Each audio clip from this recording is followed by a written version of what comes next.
in the 3,000 meters steeplechase race. And from 1968, Kenya has predominantly continued to stamp its authority when it comes to the podium in the 3,000 meters men's steeplechase category. And the first gold medal ever was won in that very year again in the year 1968. And here we did see also legend athlete Amos Biwott winning the country's first gold medal in that category. This is the category of the men's 3,000 meters steeplechase. So when it comes to Kenyan history, I think the year 1968 then becomes very significant. It is here that the world would see at the podium two athletes, and this is legendary athlete Kipchoge Keino and legend athlete Amos Biwott, both winning gold medals, one in the marathon event and another one in the 3,000 meters men's category. So since then, dear viewer, Kenya has continued to win all the other subsequent gold medals in the men's 3,000 meters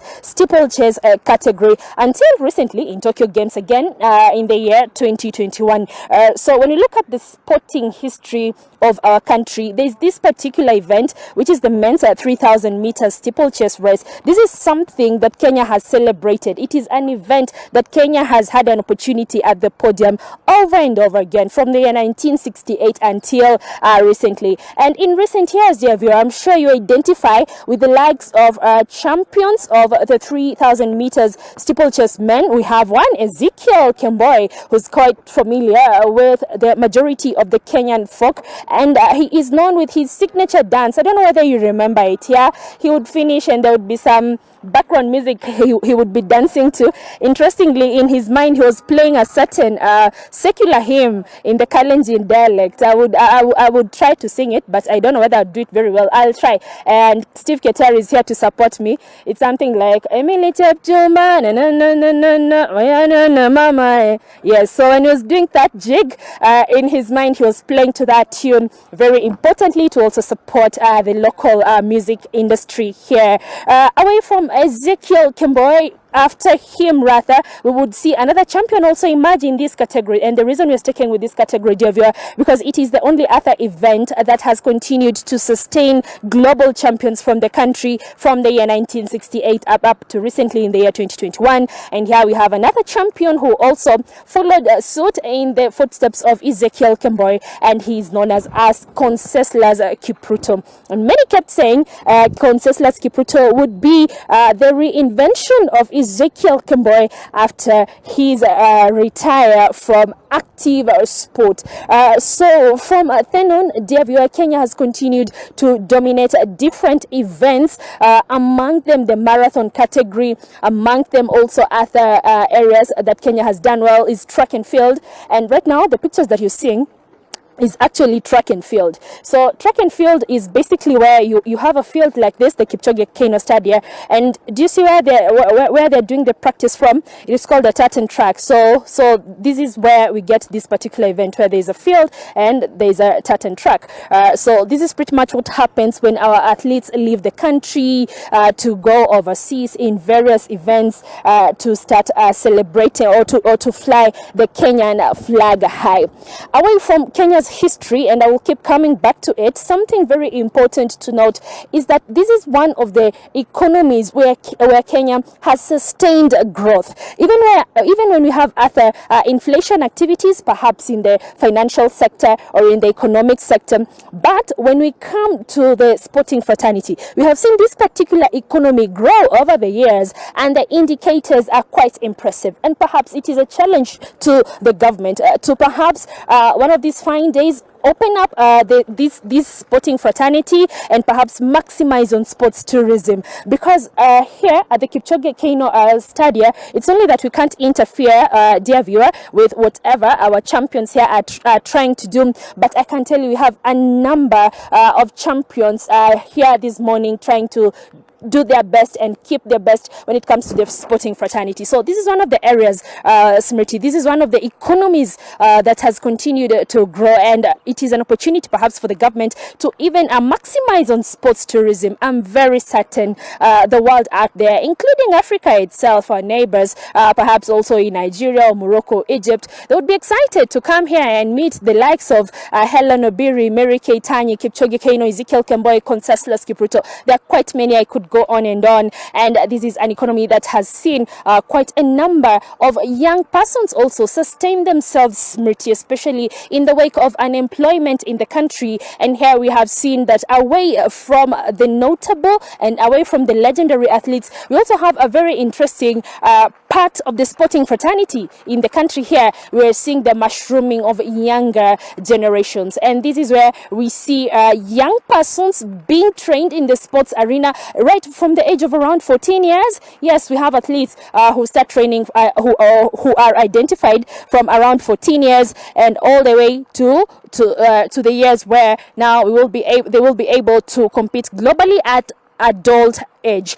So the sporting fraternity on this day is one of the many areas that we continue to celebrate as a country and as a nation, and to see where that this particular fraternity will take us in. Something impressive now to note is the taking's interest in short races, and we have seen the likes of Omanyala. I don't know whether I'm pronouncing that right. Steve, is it Omanyala or Omanyala? Omanyala, yes, I keep confusing. And it is very interesting to also see that.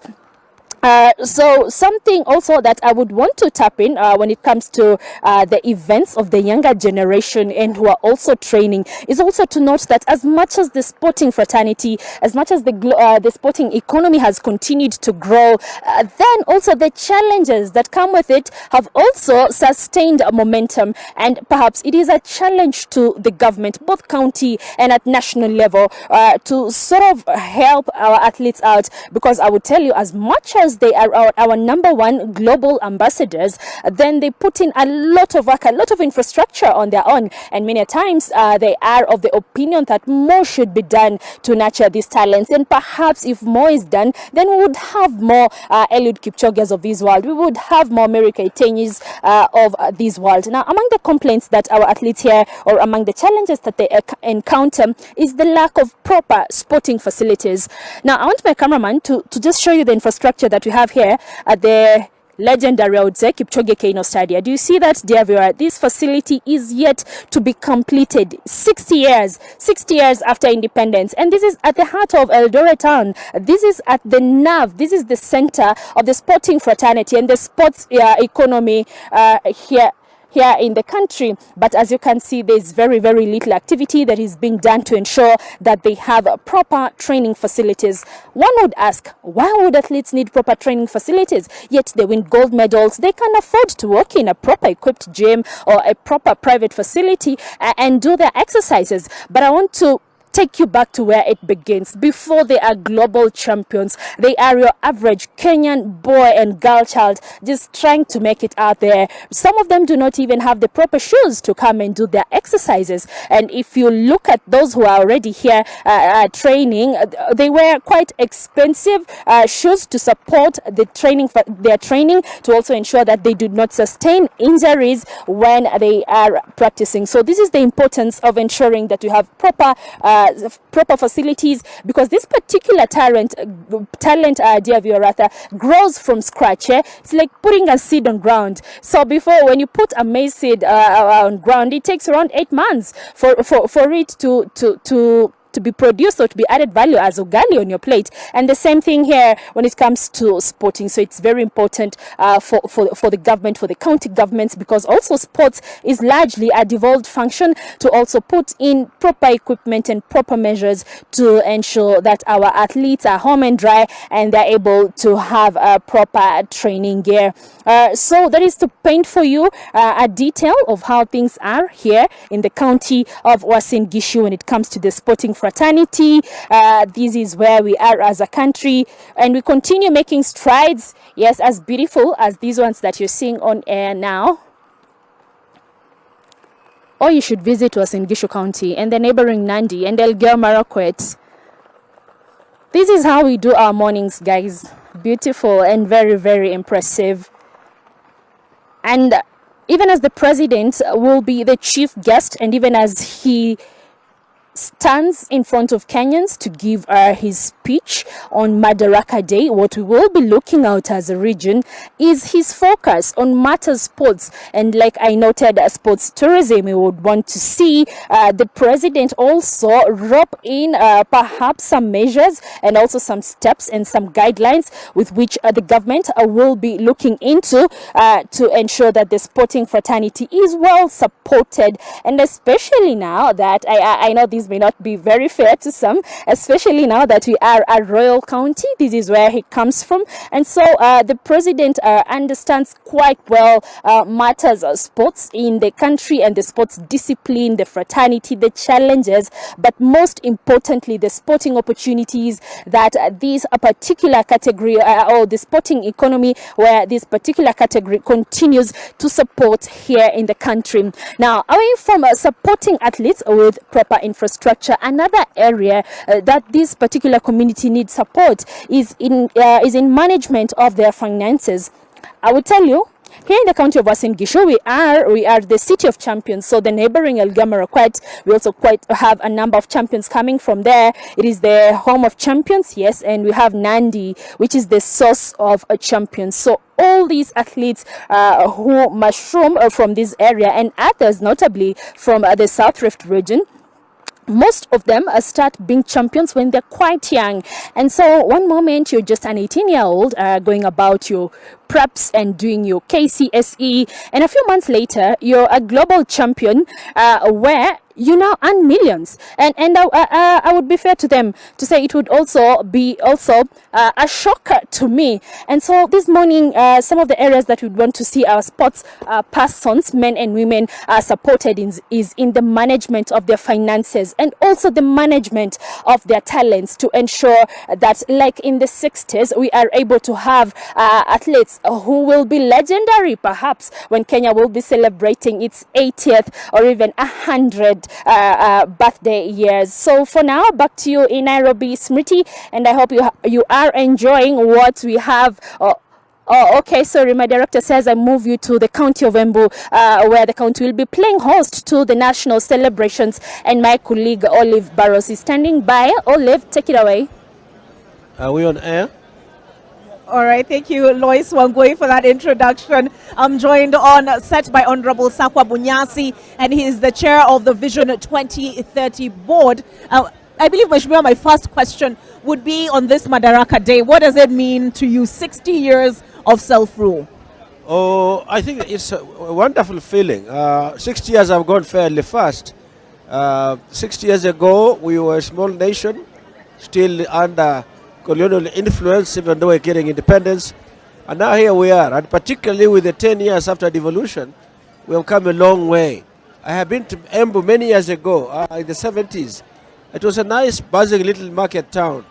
But now Embu is looking like Americans would call it a city. It's a modern town. You can see the fruits of devolution. Here is a new stadium. It's the works about completion, but ready to be used. We have come a long way. I have tested some of the facilities in town, and they are up and coming. I think we are on a good path. We're on the right track, yes, in your view. So what makes you proud this Madaraka Day to be Kenyan? I think what makes me proud is that we are now beginning to stand as our own, as a nation. We have been for a while, but I think that the steps that have been taken are beginning to give us a greater measure of what we ourselves can do, how we define where we want to go. We have challenges, of course, along the way. This always happens. Like, for example, given the difficulties, the cost of living and so on, it may make people think the gains have not been worth it, but they should realize how far we have come and perhaps where we are going. It's the responsibility of the leadership, politicians and others like ourselves on the periphery, to make sure that we are able to read the messages clearly, to interpret them correctly, and try and get policies implemented that will alleviate, make it better for Wanjiku. Okay. Now, you share the Vision 2030 board. This Vision 2030, is it smoke and mirrors, or is it a reality? Are we on course? We have, 7 years less to go? Yes. Vision 2030 is a reality. the board itself and the secretariat that supports the board, we call Vision Delivery Secretariat and Vision Delivery Board, which I chair, are simply, they are facilitators. They collect data and information from implementing agencies. They help maintain the focus on the track of 2030, the goals that we have set for ourselves, to be sure that each sector, each ministry, each department is working in that direction, but the actual work and the implementation is done by individual agencies. Now, we have 7 more years to go. We are about 65%, 2/3 through to 2030. There are some areas we have moved quite well.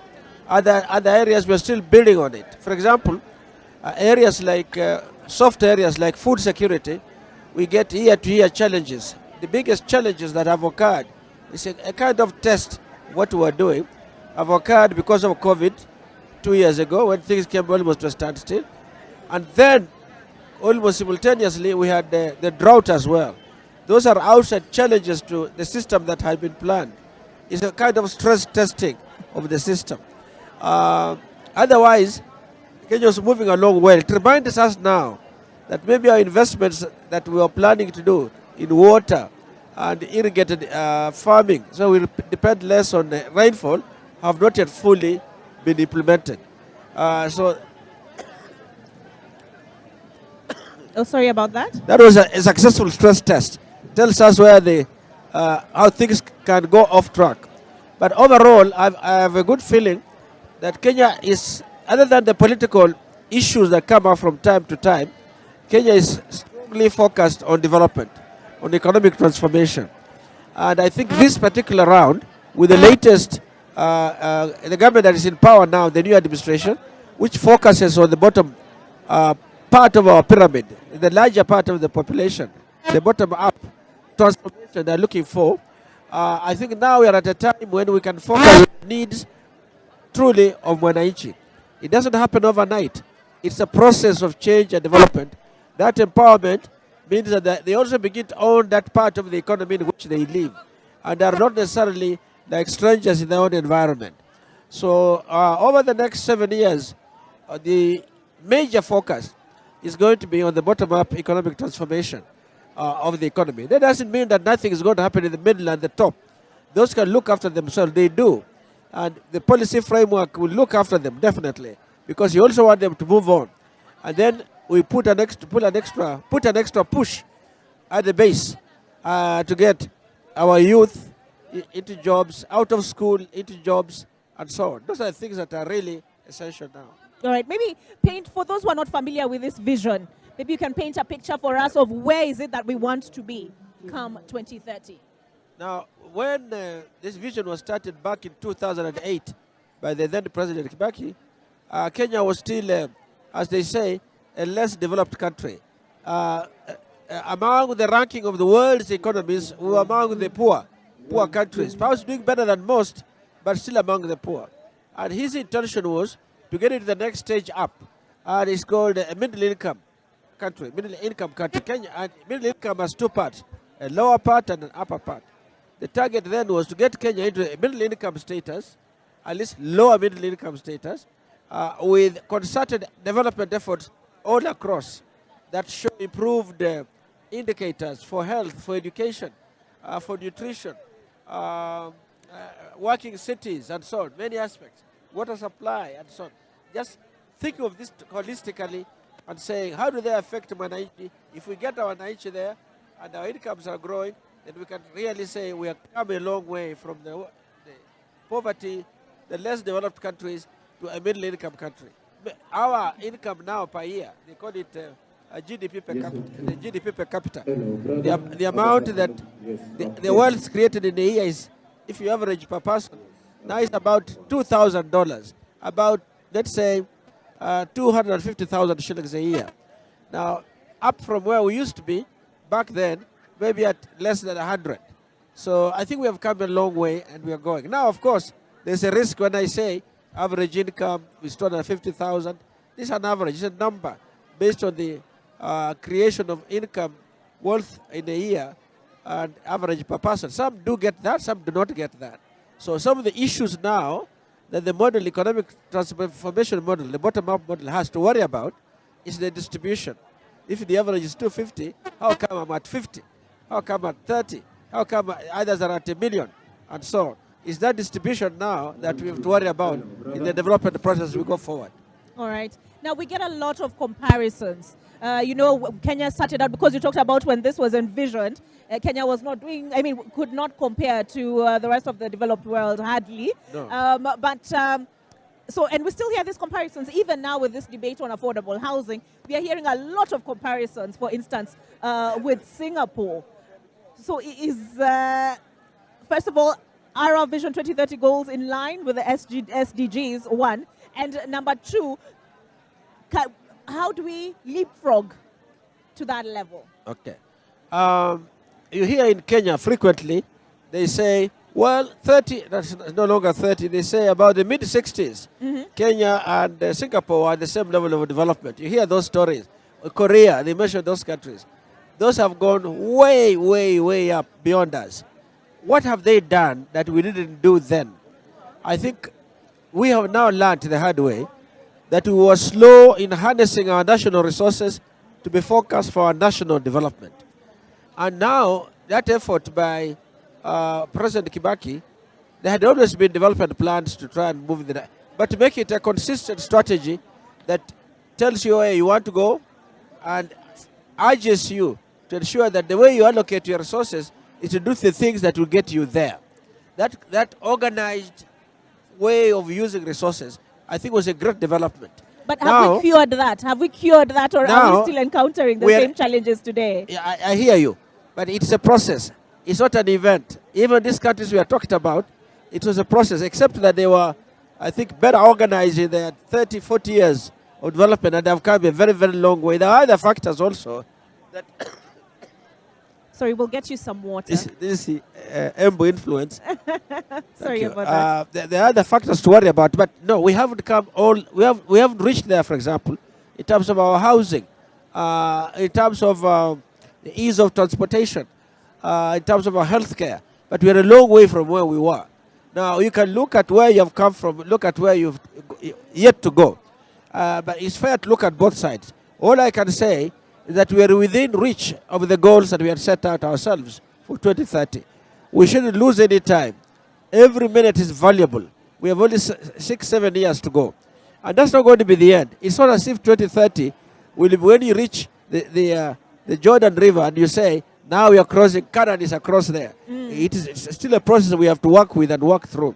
And one of the things we are doing at Vision 2030 is to say, what is it we can do successfully, rapidly, by 2030? And how can we extend our vision beyond 2030? It has to go beyond 2030 because an economy is not transformed overnight. And in Africa, where we have so many challenges, we have to give ourselves a little more time. So we are thinking about maybe Kenya at 100. Beyond 2030, what will be next? Maybe Kenya at 100. 2063, Kenya will be 100. Where shall we have reached? We should really have come a lot. We should be where the Koreas and the Singapores are now at that time. They have gone a very long way. But if we go to where they are now, in the next 20, 30 years, we would have transformed our society tremendously. But this needs to be a continuous process. Each administration that comes in must build on the gains that the previous one has made. We can't go back and forth, back and forth. Whatever you have found, you build on it and you move forward. It's incremental for everybody. All right, so Mheshimiwa, I want us to take a break and see what else is happening around the stadium. Thank you. We have Ibrahim Karanja on standby, but when we come back, I would like to hear from you. What are some of the big ticket projects that we have to celebrate? Because there's also talk of white elephants. And two, how do you manage administration to administration to stay on track? Because every new administration that comes on board comes with its agenda, has its priorities. So Ibrahim Karanja, over to you. We'll be back shortly. Well, Olive, from that side of the Moi Stadium here in Embu where you are, I am at the point where this is the VIP entrance. This is where all the dignitaries, including President William Ruto, will be accessing the stadium from. And moments ago, we have seen Inspector General of Police Fete arrive here, and of course, together with some other top police officers, as well as the shots, or what I am seeing right now, and the shots that Maureen is about to give you, are of military officers, KDF officers, service commanders, I believe, who are also waiting perhaps for their leadership. Remember, the very first celebration that General Francis Ogola is attending as the Chief of Defense Forces in the Republic of Kenya, the very first Madaraka Day for President William Ruto, and the third national celebration for the president. Today, the celebrations brought here in Embu, an area where when you speak about these national holidays, be it Madaraka Day or Jamhuri or even Mashujaa Day, the people of Embu partake in these particular celebrations with pride and honor, because this is part of the regions where that struggle for independence and all that also took center stage, especially the people of Embu are speaking about or having memories of people like General Kubukubu, who is amongst those who led the Mau Mau rebellion from this particular area. So even as we celebrate where Kenya has come to 60 years down the line, the people of Embu are still celebrating some of their people who made these national holidays a success, including Madaraka Day, because it is on June 1st, 1963, when that is exactly 60 years ago when Kenya attained self-rule or independence. And today that marks this particular celebration, and I will be speaking to all the dignitaries who will be coming here. I expect a host of governors because of where Embu is located. Just neighboring is Kirinyaga County, where the county governor there is the chairperson of the Council of Governors, Anne Waiguru. We of course expect her to be here. We also of course expect other neighboring governors, including the governor of Meru County, Kawira Mwangaza. The host governor here is Cecily Mbarire, and the one who will be speaking in today's program, the Governor Cecily Mbarire. Then there are the other counties, including Machakos on one end. There is Nyeri County that also borders Embu County. Let us see who else are getting here, because what we saw moments ago is that the Inspector General of Police, Fete had arrived here, and right now more officers, more senior officers in the military are also arriving at the Moi Stadium here in Embu. Yes, and they are being received, of course, by other officers in the military. But just to bring you also to tell you who else we shall be expecting, even as I see Tharaka Nithi Senator Mwenda arrive, and perhaps I may be able to have a word with him. Just to tell you who else will be coming here is the fact that Embu has got various units of representation. We are talking about 4 constituencies. That includes Manyata constituency. That is where we are. Embu town is actually in Manyata constituency. Then there is Runyenjes constituency. There is Mbere South and Mbere North constituencies. Senator Mwenda of Tharaka Nithi has just walked into the holding area for VIPs and just accessing the stadium. Later on at around 10:30 or 10 to 11, we shall be expecting President William Ruto to access this particular stadium. And how it is that many leaders, many VIPs and dignitaries are leaving their vehicles on the other end and walking in here. And for those who are actually coming in with their vehicles, they are being dropped and letting their vehicles out of the stadium, because the Moi Stadium is not a very big stadium. It doesn't have the capacity to hold vehicles and such as we have seen in all celebrations. His very first parade was during Mashujaa Day. Then there was Jamhuri Day on the 12th of December, and today's will be the third parade mounted in a national celebration for President William Ruto. Like I said, it will be led by the 7 Kenya Rifles, that's 7KR, based in Langata. And of course, they will be under the command of Lieutenant Colonel Kasaine today, even as they lead this national celebration. A total of about 160 military officers will be on the parade, about 80 from the Kenya Army, 40 from the Kenya Air Force, and some other 40 from the Kenya Navy. And what we are seeing right now are final preparations from the various services, the various units of the Kenya Defense Forces. Police officers are also around. We have seen very many security personnel all across this particular stadium. But just Olive, even as I come back to you, Maureen and I are here to cover each and every person who will be arriving. The theme for this particular function being MSMEs. Remember, the past couple of days we saw government officers attending some functions here in Embu just to enhance MSMEs, and this is the second thematic national celebration that we are having in the country. The first one was last year during Jamhuri Day, in which ICT and such was the theme, and this, according to President William Ruto, who gave this particular direction that all the national celebrations shall be based on particular themes. This particular theme is for MSMEs, and I remember I saw the Cabinet Secretary for Cooperatives, Simon Chelugui, stating that President William Ruto will be making a major announcement here today in regards to the Hustler Fund and in terms of enhancing MSMEs. And in fact, this particular day is the day that the Hustler Fund will be enhanced to now allow groups to borrow more money. That is part of the plan that will be announced by President William Ruto. Of course, not to preempt his speech, we are eager to also listen to what else he will have to say. But for now, that is what was confirmed by Cooperatives Cabinet Secretary Simon Chelugui. For now, I will hand it back to you, Olive, from the other end of the stadium. I know Margaret Kimathi is also on the other side speaking to the locals who are here. But from where I am, where the VIPs will be coming from, this is a point at which Maureen and I bring it back to you, and then later we shall be crossing back to this particular point. Olive.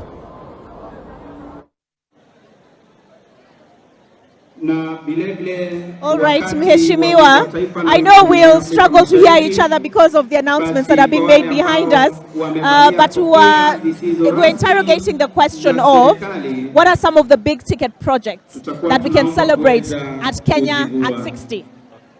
Yes, go ahead. Thank you. Some of the big ticket items are a lot has been accomplished, particularly in the road network. In many parts of the country, more in some than in others, but overall, we've been doing, in the last 10 years, we've probably done more than 25,000 kilometers of tarmac road. And a lot more is being planned and is being done. That has been a very successful area. The other successful area was the constitutional promulgation. When the constitution came into being in 2010, it was one of the first major products of a new era in which 2030 had started. And much as we have challenges, as people claim with our constitution, it's an orderly way in which people have got a voice. Counties are in existence. The countries have got a voice. They are implementing programs in many different rural areas. The educational system is being revamped from primary level. The CBC, for example, is one of the products. Now, CBC is controversial, but still got its advantages and so on. If you ask many parents now, they say, oh, it's a good system, so that it's expensive. So now we have to work on making it cheaper for the parents as well, not just for government. So I think a lot has been happening so far, and we have still some way to go. On the health sector is still a challenge because of partly because of problems of financing, and partly because of the new management arrangement. But the universal health care that is proposed under Vision 2030 has been tested in about 3 counties. I think in Nyeri, in Kiambu, not Nyeri, Kisumu, and one additional place. It indicates clearly that if we link up our healthcare system with our hospital insurance fund program, we will have a healthcare that can help finance medical expenses for everybody in the country, beginning with those with the lowest of incomes. If that takes off across the country, which is the intention now, I think we shall have come a very long way. So that's just some of the things I can mention. All right. Yeah. So my final question to you this morning is, how do we stay on track, on the right trajectory, given every new administration comes in with their own priorities, with their own agenda that they want to fulfill within the duration of their term? And so do we end up with a lot of white elephants, or what happens? one thing that has been done under Vision 2030 was to develop what they are calling model manifestos. Now, so a template that any party can use and include in it its priorities and preferences and social ideology and so on.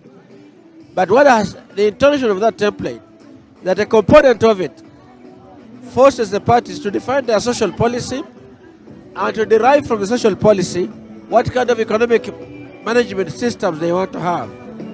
And because every government will deal with the economy, there is a risk, yes, but it's not likely that, it is possible. But a government that completely looks back, ignores everything done by its previous predecessors, would set the country back. And I'm sure that because of the 5-year cycle of elections, they'll want to get moving and not want to go backwards. I do hope that governments will be focused enough. The 2030 vision is not for one government, it's for any government that comes into power. That they'll also be focusing, telling Mwananchi what is it they want to do in their 5 years or maybe 10 years during this vision period that they're dealing with. All right, so thank you so much, Mheshimiwa Sakwa Bunyasi, who chairs the Vision 2030 board. Thank you for bearing with the music in the background, the announcements to share Kenya's vision with us and looking at where we've been, where we are going. Behind us, they're sharing out some soda, some juice, some water. So we'll see if we can get ourselves some of what Nick Wambua would call vitavunio, and we'll be back on the other side of this break.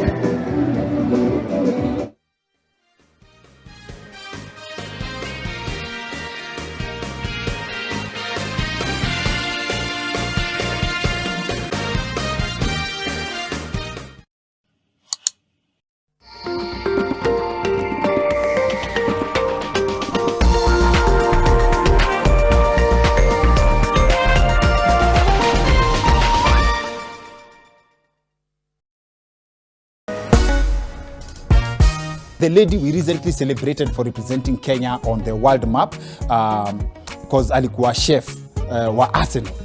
Maze, she has quit. Amesare hiyo job, maze. And without even going into the details, I understand where she's coming from. Any woman who cooks for you will leave when you bring nothing to the table. Ni dongapi ulikuwa unaogopa kuomba yenye inaweza kuwa bridge between huyu anaombanga pesa? At the time, by then nilikuwa naomba 10 million. What I've learned about money is lazima utumie pesa. Do you remember? That's a good point.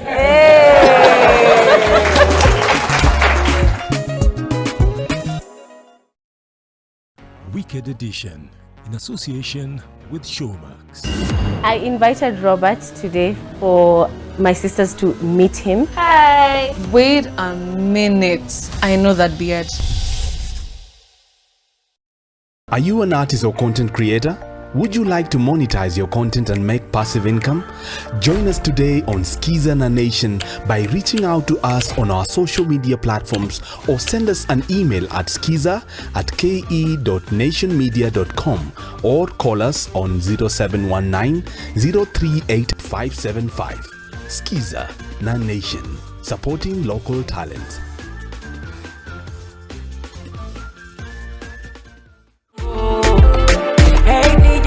On the replay, are you the best number one DJ?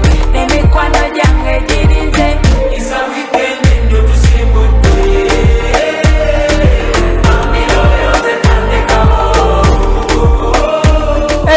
Ayo, what's up, Grand Republicans? What it is, what it do, what it does, beautiful people. So on this week's episode of Teen Republic, we have an amazing and secret challenge for you guys.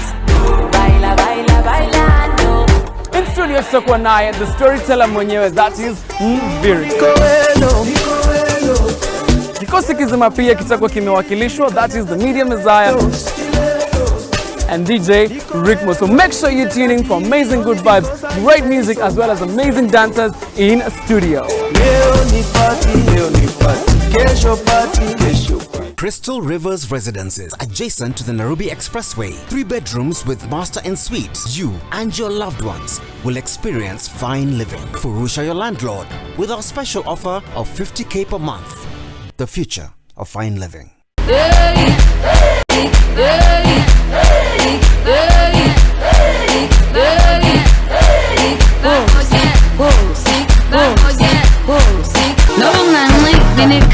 ni misteri.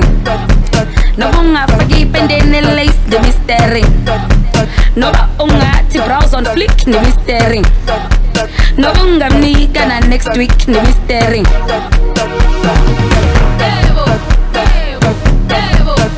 Only on the trend. 10 p.m. The Trend in association Techno Come on 20 series.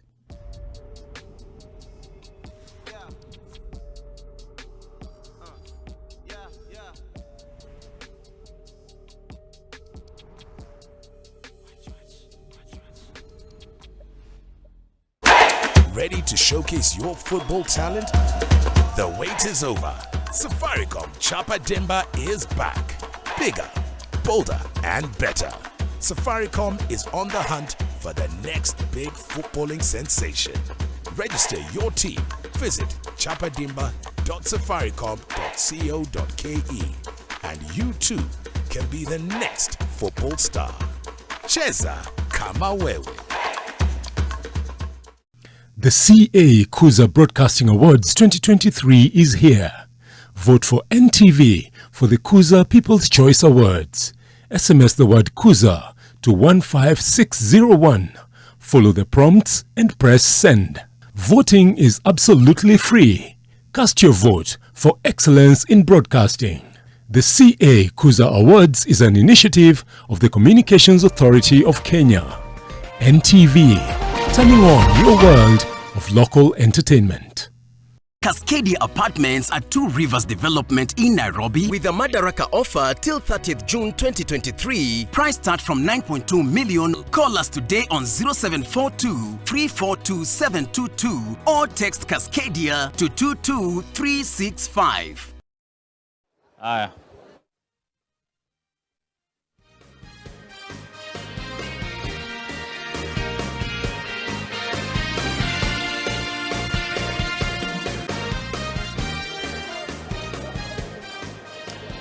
Karibu tena mtazamaji, basi tumekuwa na awamu nzuri, awamu ya kwanza ambayo tumefungua shule hizi. Jua tayari limechomoza na ni moto kabisa mtazamaji, na ni kuashiria kwamba mambo yatakuwa mazuri sana eneo hili kwa siku ya leo, wananchi wakiwa na matarajio sihaba kutoka kwa hotuba ambayo atakuwa anaitoa hapo baadaye Rais William Ruto. Na mtazamaji, ni kufahamisha tu kwamba kwa sasa ni mazoezi ya jeshi ambayo yanaendelea. Gwaride tayari limeandaliwa, linaitwa Gwaride la Mwigo mtazamaji, ambalo ni kabla ya shule yenyewe kufanyika mtazamaji. Na kama nilivyokujuza kwamba tayari uwanja huu umefurika. Tumerifua kwamba ni uwanja ambao utasitiri zaidi ya watu 10,000 mtazamaji, na hivyo basi ndio shule hapa kwa siku ya leo. Hebu niruhusu, ningependa nizungumze na mmoja, wawili, watatu hivi tuweze kusikia semi zao. Chris, ningependa kidogo tuzungumze na hawa bwana wako hapa. Habari zenu?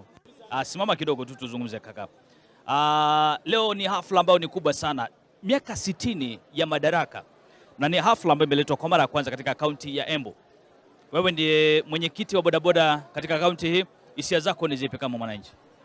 Kwanza nitasema tuajivunia kwanza kupata hizi sherehe hapa Embu, manake leo tunakuja kupokea wageni kutoka kona zote za hii Kenya yetu. Na niseme tena, mimi kama mwenyekiti wa bodaboda Safety Association of Kenya hapa Embu County, nashukuru kwanza shujaa wetu Mwai Kibaki, manake kama sio yeye leo hii zaidi ya vijana 1.5 million hawangekuwa na mahali pa kutoa ajira.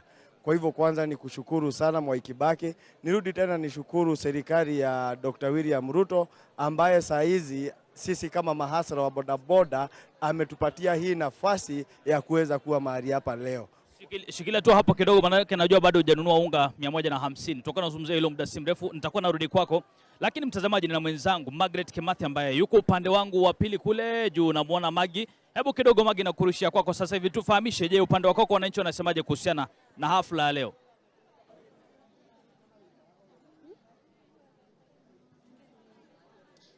Mwaka jana Rais William Ruto aliahidi kufanya sherehe za Madaraka katika kaunti ya Embu, na hii leo siku kuu imeweza kufika, na hapa wakaazi na Wakenya kwa jumla waliweza kumiminika katika uga huu wa Moi saa 10 za asubuhi, na hapa naweza kuona kwamba wamekuja hapa sio tu kusherehekea tu sherehe hii na kumuona rais, ila tu ni kuweza kusikia hotuba yake rais na kaweza kusikia kona kwamba ataweza kuzungumzia masuala ambayo yanaweza kuadhiri Wakenya kwa sasa, ikiwemo gharama ya juu ya maisha. Na moja kwa moja tu ningependa kuzungumza tu na mojawapo ya Wakenya ambao wameweza kujifikisha katika eneo hili ili wakaweza kutueleza wanatarajia nini kwa hotuba ya Rais William Ruto. Hebu tueleze jina lako, alafu tuambie umetoka wapi na tuambie unatarajia nini kwa ile hotuba itakayotolewa na Rais William Ruto.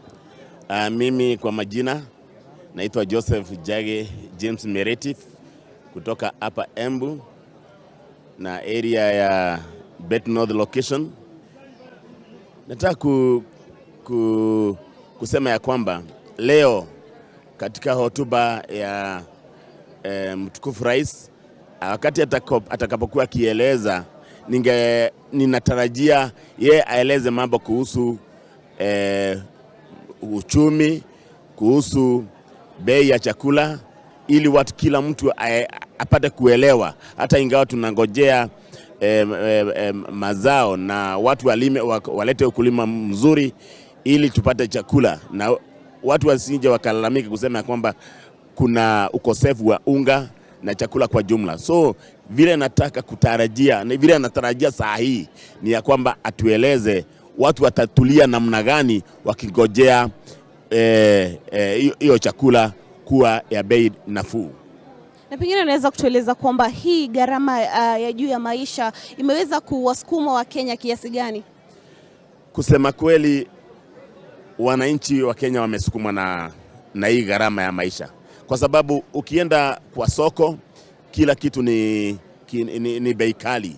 Ukienda kwa maduka unasikia mafuta ile ya kilo moja ni kama shilingi 300, unasikia unga ni sukari na vitu vingi vinauzwa kwa bei ya juu sana. Na mpaka sasa unaona yule mkulima wa kawaida, hata wale ambao wanakaa huku masinani, wanalialia njaa kila wakati. Tukingojea, hata ingawa tunangojea chakula ama mavuno ikuje, bado saa hii watu wako na shinda ya njaa. Naam, shukrani sana. Na pengine unaweza kutueleza, pengine unatarajia nini kwa hotuba ambayo itawasilishwa na Rais William Ruto? Kwa majina naitwa Angeline Karemi Njeru. Mimi matarajio yangu makubwa sana kutoka kwa hotuba ya rais. Tunatarajia tusikie ama school fees itaenda chini, bei ya unga. Manake huku nje sisi kama wananchi tuna shida sana. Unapata mtu wakati mwingine ni vigumu kupata ile pesa ndio apate chakula. Kwa maana tunatarajia bei ya unga tutasikia imeshuka. Naam, shukrani sana. Mtazamaji, itakuwa tukizungumza tu na Wakenya na wakaazi kwa zaidi ili wakaweze kutueleza matarajio yao ni gani. Lakini kwa sasa kutoka hapa uga wa Moi tuelekee kaunti ya Kisumu tuweze kuzungumza nayo huko Ukusa.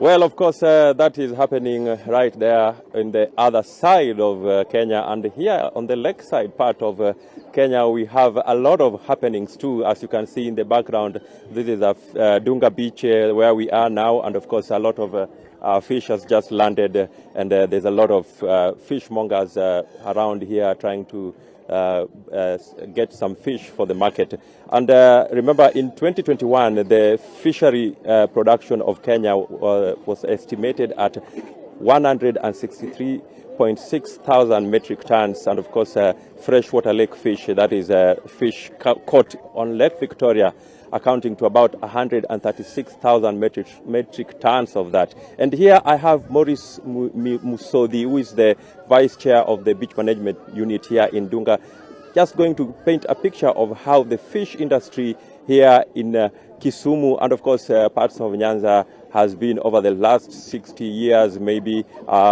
since Kenya of course got its independence. Maurice, just step forward a bit and tell us briefly, how has it been, the journey about fish industry here in Kenya? It started good, but recently now we are getting a lot of problem concerning the pollution around the Lake Victoria, especially the Winam Gulf. We are facing a lot of challenge because of the industry surrounding the Winam Gulf. All right. And when you talk of challenges, you've only mentioned pollution. Yeah. What other challenges are you trying to talk about? We know, of course, there has been issues to do with pollution, as you mentioned. That's one. Of course, there's been dwindling fish stocks as a result of other challenges. Maybe you could also touch on those other challenges. Yeah, right now even you can see the women from different various places of Kisumu County, and they come to buy fish, but we don't have enough fish that they can buy because of the dwindling of the fish. And even right now, as you know that last year, three months back, the fishermen got a lot of loss because of the fish cages which die on the lake due to a lack of oxygen in the lake. Yeah, so these are some of the challenges we are facing, and even right now we cannot accommodate the population you are seeing right now here at Maiba. So we are just trying, and we are urging the Kenya government so that they can give us the alternative, like the fish pond. Last time we have a project of fish pond where the fishermen were given fish, fish pond, and they manage them at their own. And even right now, we are still waiting for the government to support the fisher farmers who got lost at the fish cage.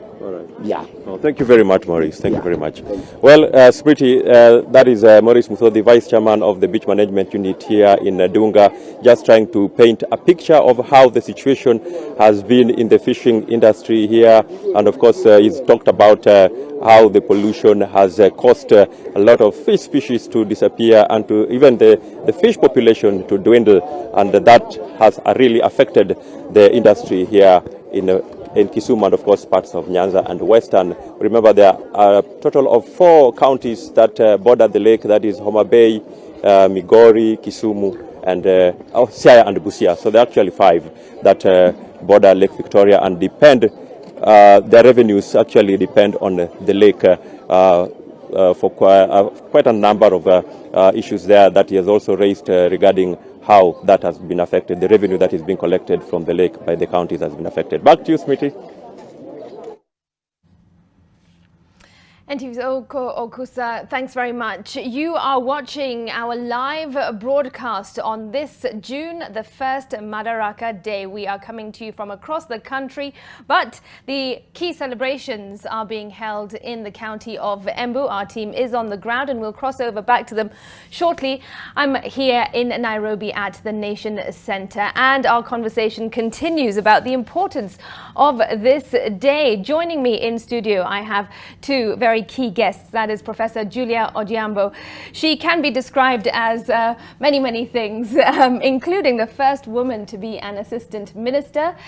She was very active in politics back in the day. She's also a leader and an academic. Karibu sana, Professor Julia. And on my left, I have with me Macharia Gaidho, a journalist. Karibu sana. Asante.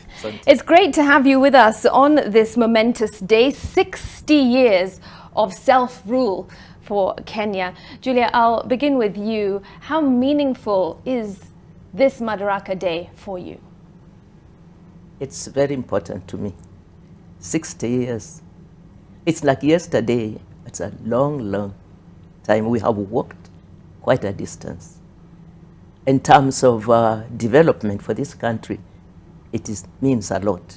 We have done a lot. We have achieved a lot. Children have been born, they are grown, they are old now. They are leaders. We have seen transformation in all aspects of our lives. Education. From that day up to today, the Kenyan person you see in the street here, the boy, the man, the old person, was almost not there. So just to look at today, those of us who are there, we are full of admiration of what we have been able to do as a country. We know that a lot has not been achieved and a lot has yet to be done. But then, as we normally say, Rome was not built in one day, and development and growth is continuous. There are disappointments, but there are lots of joys also. I think we should celebrate ourselves for what we have done and thank God for the 60 years. Indeed. All right. Well, I'll come to the specifics in just a moment. Masharia, how are you feeling today? Not being in studio on a public holiday, that's not what I mean, but in terms of the fact that we are celebrating 60 years of self-rule. 60 years is a milestone, whether it's for an individual or for a country or even for a corporate or anything else. Obviously, we have come a long way from where we were 60 years ago. Our demographics, our economic indicators, our social indicators, there's been a total transformation. Today we can boast maybe the highest concentration of skyscrapers in Africa, superhighways, expressways, the digital space where we are acclaimed leaders. But at the same time, there is so much, while there is so much to be proud about, there is also so much to be angry about. Just the other day, there was a video going around of some place in Nairobi, numerous spots where rivers of sewage are flowing into Nairobi River.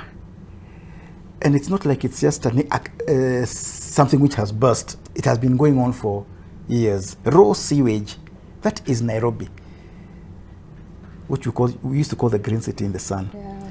I grew up in Nairobi.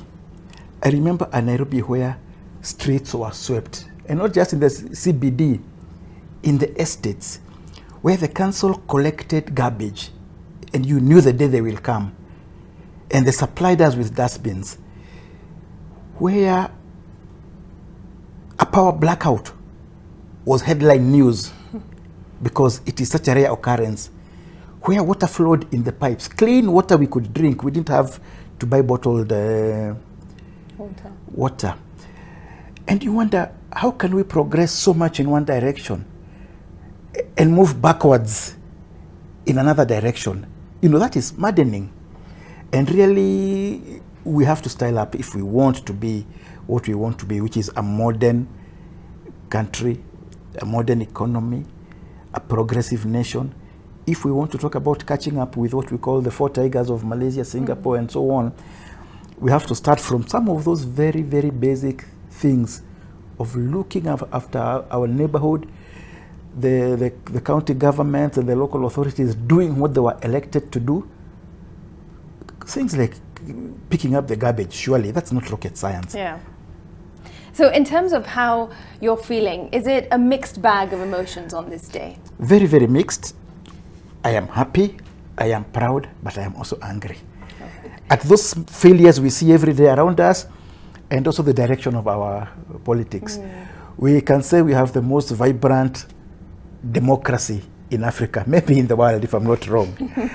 But at the same time, it is so unhealthy that sometimes we have to have some breaks. All right, well, we'll delve into that shortly, but I just want to go back 60 years and get a better understanding of what things were like back then, Julia, and I think you can take us down memory lane, but start by telling us, where were you 60 years ago on June 1st when Kenya gained self-rule? Take us through that day. I was in Nairobi. I was in Kenya. And it was not the same. I had been already going to school. I was a student. I had gained college level education. I was at the Royal Technical College in Nairobi. So we were among the batch of young people in this country who were seeing the transformation with a lot of joy, because we had come through a very difficult system where we could not cross the streets of Nairobi. they were exclusively for a certain group, the British then who are here. And of course, the Uhuru Highway had also just been constructed. So for us, that day came with a lot of jubilation, just like it came to a lot of Kenyans, all Kenyans, I should say so, because the struggle that our elders had gone through, we saw it, and it had to win us jubilation. That, like my friend Ethel says here, lot of expectation. It was, we have reached what we've been wanting. Of course, those who had been fighting and were still in the forest were not here to celebrate with us. Yeah. But those who are here, we saw it as just like dawn of the day. And with a lot of expectation. Everything was almost coming on a silver platter. But then that's why, quickly our leader, Mzee Jomo Kenyatta, coined the spirit of Harambee. Yeah. It was not going to be one person. It was going to be all of us. It was Uhuru for all of us, but not just received on a silver platter. It meant now hard work, sweat to achieve.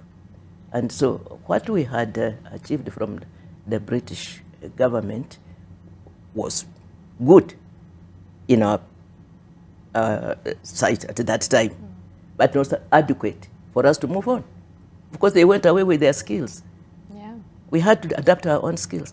They went away with their money. They went away with their intelligence. Those of us who are at school, then it behoved us that we must now apply our intelligence. We apply our skills. Our leadership must come together and start to grapple with the issues before they grow out of our scope and become the magnitude now we are at that Gato is talking about. So things have changed. I have seen a lot take place. I can count on education as one area. And of course, that's where we draw the skills, that's where we draw the strengths that can battle with the issues that are now confronting us, economic, social, development, what have you. We have to use that. And we have to anchor education in all that we do, so that every child that comes up is properly educated, is given skills, is given understanding of the role they have to apply. They have to understand that it's better to live in a clean environment. How do you achieve clean environment? It does not just come. All of us collectively have to work towards it. Then second, of course, we were very patriotic. We were extremely patriotic.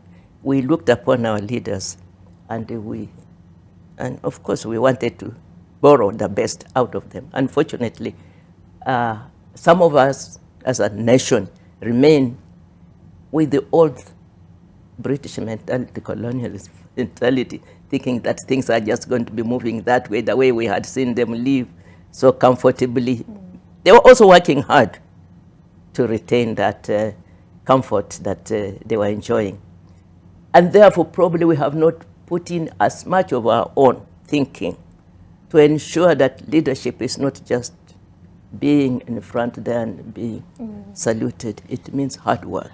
I just want to make reference to what you said, because I'm so curious, and especially for those who perhaps don't really understand the significance of this day and why it's so important. Can you tell us a little bit more about what life was like under the British government, and therefore why was it such a great deal to gain independence? You talked about the fact that, when you walk down the streets, there was a lot of segregation.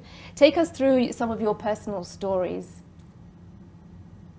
There was segregation, that is one, but opportunities were also limited. There weren't opportunities. Most of our people were in the countryside.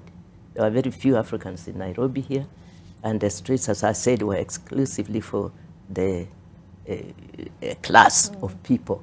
The hotels were classified: no African, no dogs, kind of thing. So that used to really hurt us every time you wanted to go into a hotel. So management reserves the admission. So you didn't go there. It was still for women, we had no interest to any of those positions. You had to have a man to hold your hand. And where are you going to get your husband from the rural areas to come and hold your hand across the streets? A few of us who had gone through this education and were working here, it was also still difficult. So there was a lot of segregation. You could not enter certain places. Two, opportunities were few for us who were going through even the education at that time. Training was limited because there were not enough training institutions. And three, opportunities to work were also limited. So very few were really in employment. Homes were difficult to find in Nairobi. We had sections of the Nairobi that was for Africans, sections of Nairobi for Asians, sections of the Nairobi, the Mutaiga and what have you, Kilimani, were all, areas where only, domestic workers crossed the streets to go there and cleared out in the evenings, so nobody was there. But that having been done, I think what's important was for us to gain independence, self-rule, to feel that we too can look after our own affairs as a nation. And for that, we had a challenge now in front of us. And I want to thank the leadership that was here at that time for having confronted it and picked it up and started building on it. Of course, they are not here anymore, but they passed on the torch, and the torch is going and going from leader to a leader, a president to a president, but also from a generation and a generation. So as we grow up as generations, then the challenges face us of growth and development, of sharing of opportunities, of taking care of what we have found here, because the roads are not ours to develop. And we want to thank those leaderships that have been there, that have seen it necessary to grow this nation, to give us the infrastructure that we see today. But it comes with a challenge, economic challenge, social challenge, which not one leader can do alone. We need to bring in our collective thinking. Right. All right, thank you so much for those interesting insights. Macharia, I'm coming to you in just a moment, but first I've got to cross over to my colleague Kevin Mutai. He's coming to us live from Mombasa on this Madaraka Day. Good morning, Kevin. What's happening on your end? Well, good morning to Smriti. Indeed, the journey through the 60 years since Kenya gained her independence has a lot of stories, some of them untold, and specifically here in coastal region in Mombasa. This is where most of the trade used to happen because of the Indian Ocean. Right here, we're outside Fort Jesus, a fortress that was built in 1593, I believe, if I'm not wrong, and it used to play a critical role in terms of slave trade because of the sea that used to facilitate travel, and a lot of so many things that really happened here, Smriti. And here with me is Alawi Abdain, probably to just paint a picture of what really happened, what transpired since he first came to understand about what happened here in Fort Jesus, because I understand he's been here for the last 20 years working as an administrative officer. Abdain, you're live on NTV. Just from your point of view, tell us about the history of Kenya. The history of Kenya is indeed a very interesting history. Many Kenyans don't know that the coast region or the coast people were the first people to fight against the aggression of the colonists. Remember, in the 15th century we had the arrival of the Portuguese. The Portuguese were on their way to India, but wherever they landed, they were trying to take care of their interest. That's what it is. But of course they came with a lot of aggression, and because of that our people resisted. The coastal people resisted. Prior to the Mombasa, they had already destroyed Kilwa, Sofala in Mozambique, and when our people heard that these people were coming, they had to get ready to fight them. And because of that, Mombasa had experienced a lot of wars against colonial rule or aggressors. We've also heard of national leaders, among them the first president, Jomo Kenyatta, who used to love visiting the coast region. What do you understand of his visit? What did he used to come and do? What he used to love here in the coast region specifically? Understand he used to love Kwale mostly. First of all, the late first president of Kenya, Jomo Kenyatta, had friends. And when I talk about friends, I talk about true friends. There's a gentleman called Bambaulo, somewhere in Wa, who was a very close friend of his. But what you need to realize is that all over the world, the coastline is the favorite place for holidays. We say Mombasa Raha, first of all. We have welcoming people, nice weather. We have madafos, which we use to quench our thirst. The coastal people are warm people, right? And when you come here, you meet warm people, you get the beaches, it's nice food, cuisine. And what you need to realize is that the coastal line has received and hosted visitors from Persia, from India, from the Arabian world, name it. The Dutch people. Tell us about the first governor who used to live in Mombasa. The old town of Mombasa is the first place for everything. We have had the first state house in Mombasa, the governor Mombasa, the first law court opened in 1902, the first police station here, the first government prison. Fort Jesus was a government prison in 1895 until 1958. We have had the first port for centuries here. So everything.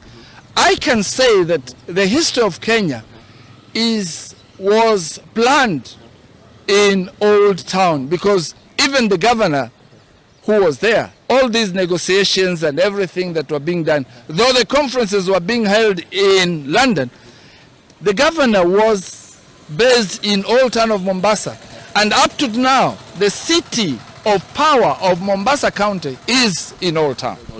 And lastly, there's still some struggles that are facing the coastal communities, especially to do with matters land. And it has been a very thorny issue. We've had politicians talking about it. Why are these people still facing these challenges 60 years after the independence? As you may recall, as Kenyans, we fought for self-rule. And one of the pertinent issues that we were fighting for is land. And therefore, it saddens us as Kenyans that 60 years after independence, we are still talking about land. Perhaps what needs to be done is we need the political will. That is, we are happy that there have been progress. But the idea of people grabbing people's private land or ancestral land, it's high time we stop this. Because everybody is awake, everybody knows his or her rights, and therefore it is important, and I'm happy that the new government headed by President Ruto, I wish him well, and I believe he has the capacity and the ability to right wrong the things that have happened. So what I expect is that all the squatters on the coast will be able to be settled. The issues of land, in conjunction with the local leaders, that the central government will be able to solve these matters once and for all. Well, thank you so much indeed. Smriti, there's a lot that still need to be told, especially regarding how the coastal region played in terms of assuring that Kenya gained her self-rule. But of course, also it is what also not noting that Smriti, today's celebration will be conducted at the Mamangina waterfront. We're expecting local leaders led by Governor Abdul Samad Sharif Nasir, and of course also the administration officials who will also be addressing locals. So we'll be on standby, and we'll have plenty more from this coastal town of Mombasa. Smriti. Kevin, thanks very much. That's NTV's Kevin Mutai coming to us live from the county of Mombasa on this Madaraka Day, where celebrations will essentially be taking place countrywide in various counties. But the key celebration is being held in the county of Embu. And on your screens, we will shortly be bringing you pictures from there and bring you up to speed with what's happening. This morning has seen a busy time in Embu as guests and dignitaries arrive. President William Ruto will be giving his speech. It is the first Madaraka Day for President Ruto, as president, I should say, and we'll touch on what we can expect from his speech later on. But let's come back to studio now, and my conversation with Professor Julia Odhiambo and Macharia Gaido now continues. Macharia, where were you 60 years ago on this day? I don't know if you'd be willing to reveal how old you were back then. On June 1st, 1963. Yes, and take us through, where you were, what you were doing. I was 1.5 months short of my 4th birthday. Oh my goodness, how sweet. Okay. So you can see I'm very young, but yes. I'm older than Kenya. Obviously, I cannot remember exactly where I was on that day. Yeah. But what I do have some memories of that period. Growing up on the run up to independence. Take us through that. I was a small boy somewhere in Nyeri, and one thing I remember very clearly is that every time my dad was leaving home to go to work, we would all line up by the front door and tell him bye-bye, Uhuru. Wow. Uhuru was our slogan. Yeah. I remember many years later when we moved to Nairobi, not very many years later, maybe around 1965, 66, and I was joining primary school in Nairobi, and occasionally we had a chance to watch TV. I think TVs had just been introduced. And the TV broadcasts would start at 5 p.m. or was it 5:30 with the national anthem. And wherever we were, in the house or anywhere or in somebody's house, we would all stand up and stand at attention for the national anthem. That is very clear in my mind. Of course, I could not say I experienced colonialism. But I do know from talks with my parents, with my elder brothers and sisters, with older relatives and friends and neighbors, that there was something called the Calabar. I do know that as we are here on Kimathi Street, Africans were limited to the eastern section of the CBD. They could not come to what you might call the white sides. It was very, just like the South African apartheid system. And I cannot imagine living under such a system. And on that I can say freedom is sweet. Freedom is sweet. But for me, it is not just freedom from colonial oppressors. So what we call the second liberation, the coming of the multi-party system, was just as important and just as sweet as the freedom we achieved in 1963. The other thing is that there are many things we inherited in 1963 which we have not resolved to date. Such as? And they are the cause of our current conflicts. Whether you are talking about banditry and tribal clashes and so on in parts of the Rift Valley, persistent issues about land inequality, economic inequalities. Kenya is today, if you check every official data, one of the most unequal societies in the world.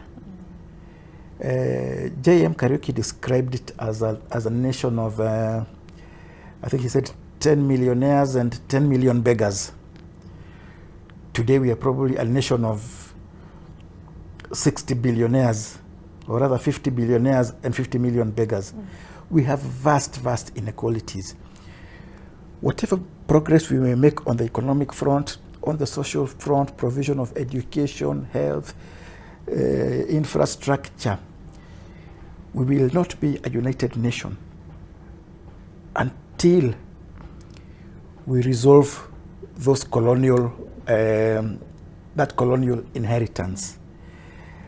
The white man owned the land, the means of production.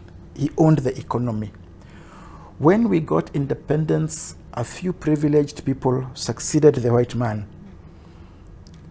and simply became the new overlords. But the rest of Kenya was left behind. And we must solve those things. We must first of all recognize that it is a problem. You say we must solve those things. I mean, it's been 60 years. So what is stopping us from solving those things? That is the shame, that 60 years we have not solved them. That we still have some parts of Kenya that are so advanced, that are first world by any measure. We still have some parts of Kenya that are deprived. And when you see things like the conflicts we are seeing in the Rift Valley, you call it cattle rustling, banditry, or invasion of tea farms in Kericho, or threats by politicians and actual to invade properties of what you might call the so-called dynasties in Nairobi or Central Kenya or wherever else. They are exploiting those inequalities, and they are exploiting the latent anger of those who have been deprived of what you might call their rightful inheritance. That is very much visible in the coast, the whole of the Rift Valley, Central Kenya, and everywhere in Kenya. So you cannot have two Kenyas of a small privileged lot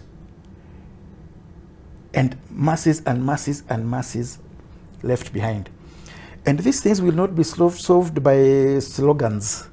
You may call it bottom-up or whatever else, or the dishing out of trinkets. We are talking about what you need, what you might call the need for a major social re-engineering, so that every Kenyan knows that he enjoys the same opportunity as everybody else. We cannot be singing that all children are born equal. They are not in Kenya at least. Yeah, Julia, what is your perspective? Do you agree with what Macharia is saying? To an extent, but we also have to take a back seat and look at what the whole picture is about. Who is this that's going to transform this nation?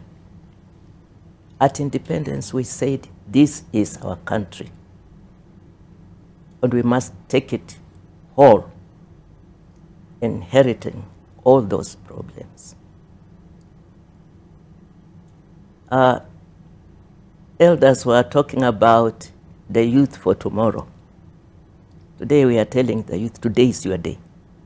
The education you have, the skills you have, apply that to the transformation of this nation, to the growth of this nation that we are passing on to you. Don't wait for tomorrow. I want to agree that we inherited a bad system. We inherited a bad culture because we found a system that had already, structured our people. Those who lived in a certain area, who had been working for the privileged community that was here, remained privileged community and grew that way. And those who are out there on the farms remained there. To come close and come even to the city, to the towns that we had inherited, that had development in them, was not easy.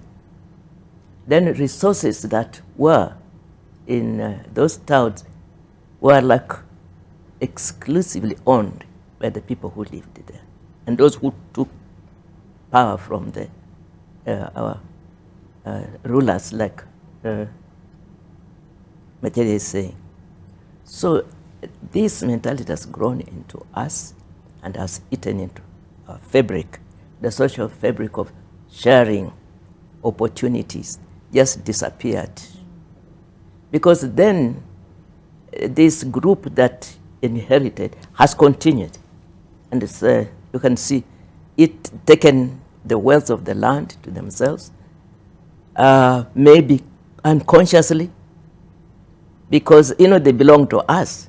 And when you really think deeply, how come a group, a people that had a culture of sharing, of fighting for independence together, suddenly become who we are, and we become so strong in believing that it's a group that's privileged, that's a group that becomes billionaires, when others are looking for a kobole to buy a bowl of porridge and bring home. Others are throwing away money. And it doesn't occur to them that everybody should be sharing into this equally. So how do we get this? How do we even out this inequity?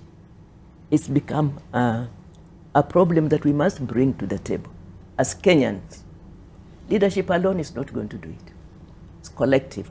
Just like, again, when you look at it, one group, one leader is not going to do it. It doesn't matter what screams we make on the roads.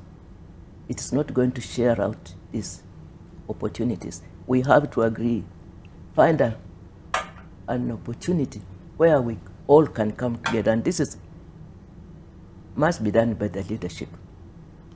And the leadership alone is not going to do it, by the followers of leaders. But do we have that political will, do you think? That's what I'm trying to drive at. That political will is not going to come out of the leader alone. It has to be a Kenya political will. It has to be collective. But how are we going to bring it together? This is what we are saying, that our culture slipped out of our fingers at one stage. Maybe Macharia can find a way of expressing this in your journalism. Yeah. But it is an issue, it's a challenge that we are facing today. We must all come together as Kikuyus, as Luyas, as Luos, as Kalenjins, as Swahilis, and sit around the table. And together agree that we come from coast, we are Kenyans. We come from Mount Kenya, we are Kenyans. And we must look at this problem of every Kenyan sharing into what we have as resources, as a nation. Macharia, what's the likelihood of that happening, considering we've struggled for numerous years? I think, what would it take? A mind shift, political will, will of the entire nation? Obviously, the political will is not there, yeah, and has never been there from the days of Jomo Kenyatta up to the days of President William Ruto. Because those in positions of power and wealth and authority like the status quo. They like a system where they are the overlords of everybody else. Yeah. And they probably also like a system where people are hungry and desperate so that they can be more amenable to being manipulated through handouts. But we cannot just blame the leaders. We must blame ourselves as Kenyans. Yeah, those fellows don't shoot their way to power. We elect them.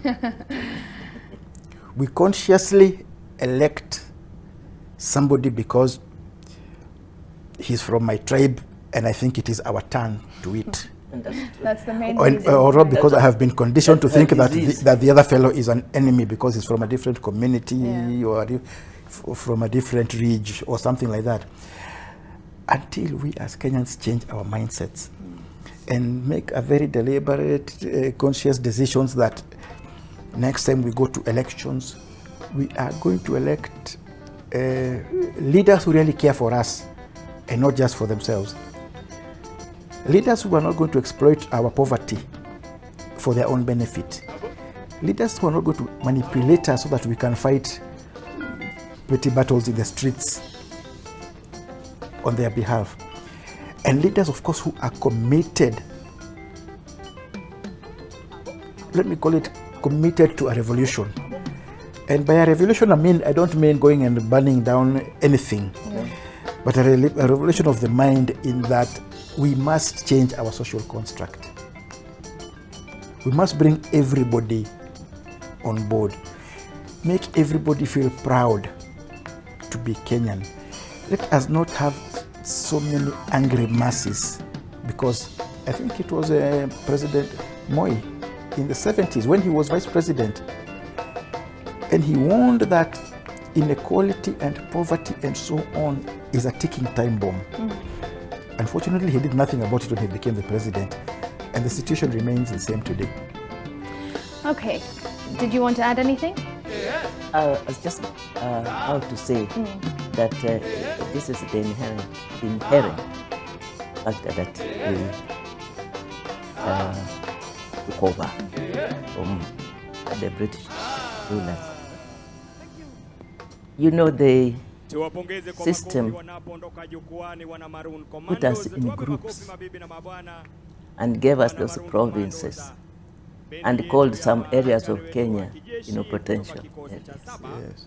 And others, were left there marginalized. So the marginalized areas have continued to remain. The potential areas have continued to grow. And that gap is increasing all the time. It's very true that we need to bring the leadership together. But then this has, as I said, escaped us a little, in that we believe in electing our own person that we like. And obviously, that has eaten into our thinking. And the person we like must go to bring to us kwenda utulete. And when they go to bring to us, then you become, when you are in leadership, go and bring the others who are not there, don't get it. So you get where the president is where the resources are. And it's that group that's going to benefit.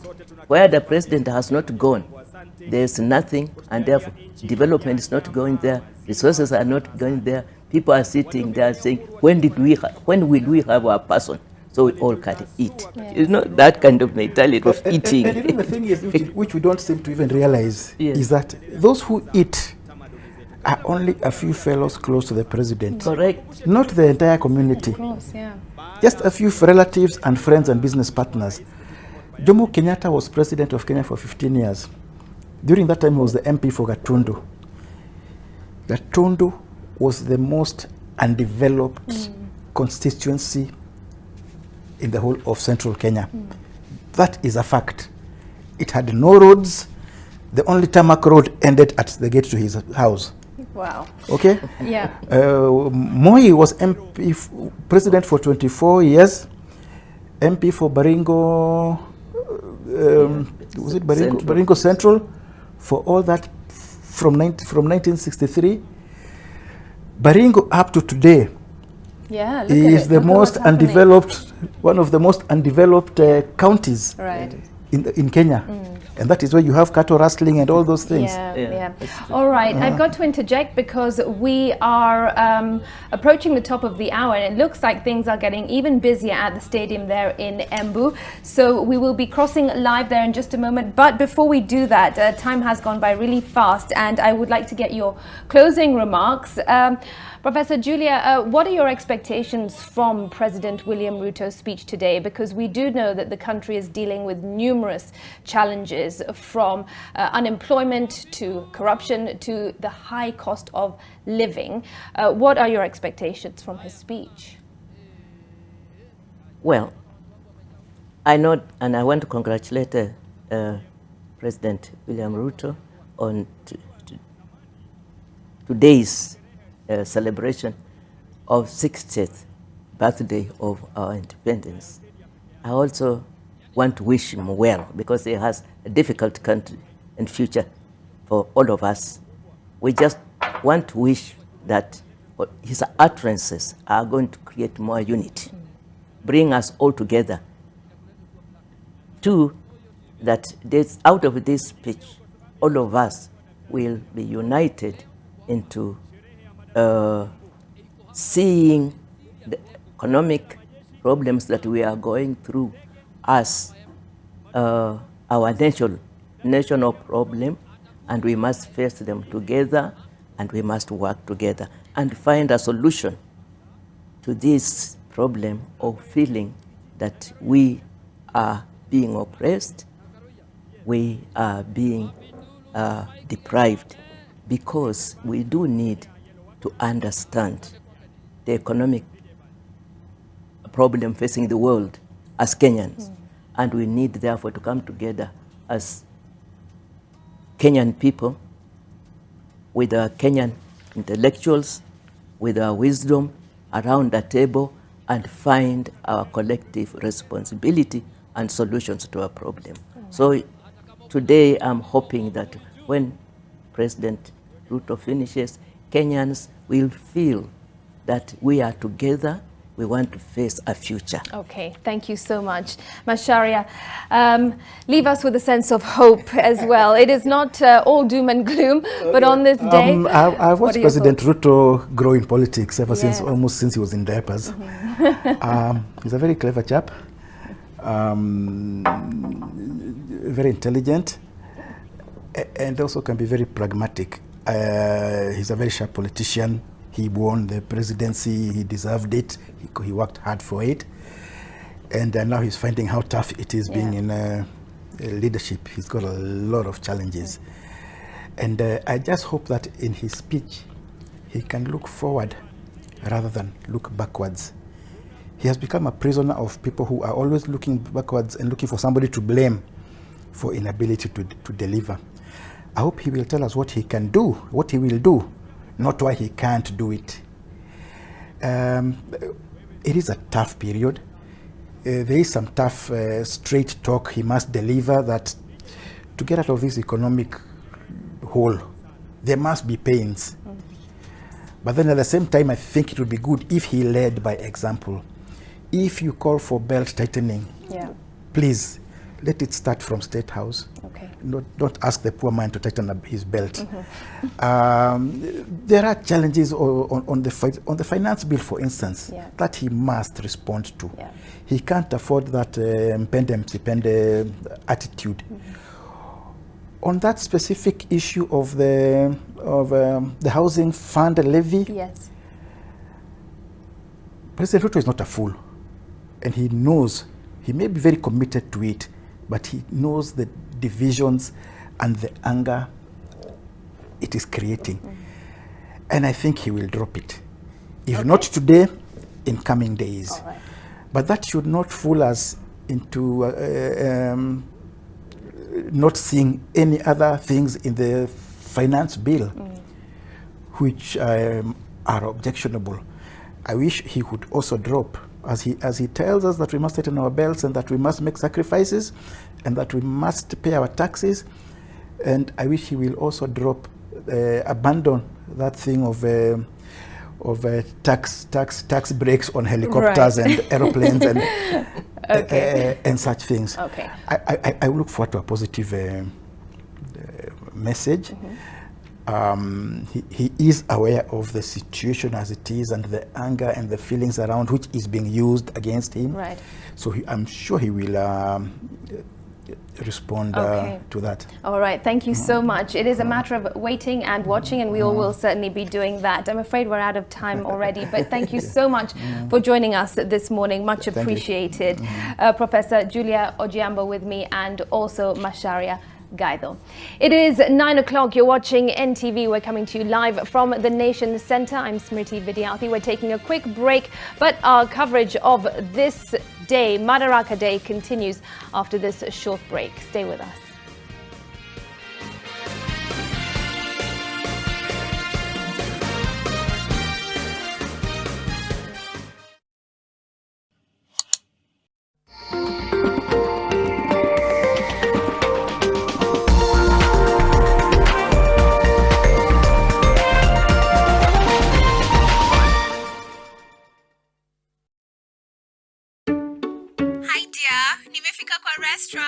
Order the finest wine and buffet food. Nakuja kulipa. Wacha kwanza nichukue rent. My love is telling us, what is happening? we're moving out to the future of fine living, to our own 3-bedroom apartment at 50K. Bas. Na hiyo deposit jilipe na rent, eh? Hello. Total bill is coming to 25K. Crystal Rivers Residences. Gated community apartments adjacent to the Nairobi Expressway. The future of fine living. 3 bedrooms with master en suites, multiple in-house and community amenities. You and your loved ones will experience fine living. Furusha your landlord with our special offer of 50K per month. Bus. Crystal Rivers. The future of fine living. My skin is my identity and deserves care made specially for me. New Nivea Radiant and Beauty Advanced Care with 5 oils and 5 vitamins. Helps reduce appearance of stretch marks in just 2 weeks. For your shade of beautiful.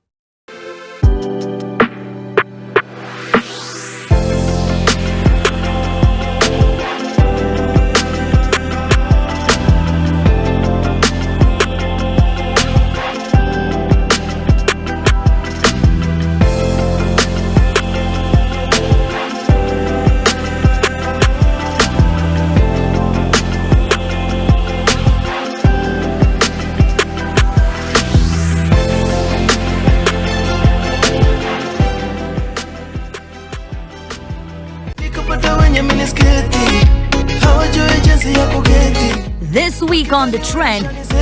I'm like, no, no, no.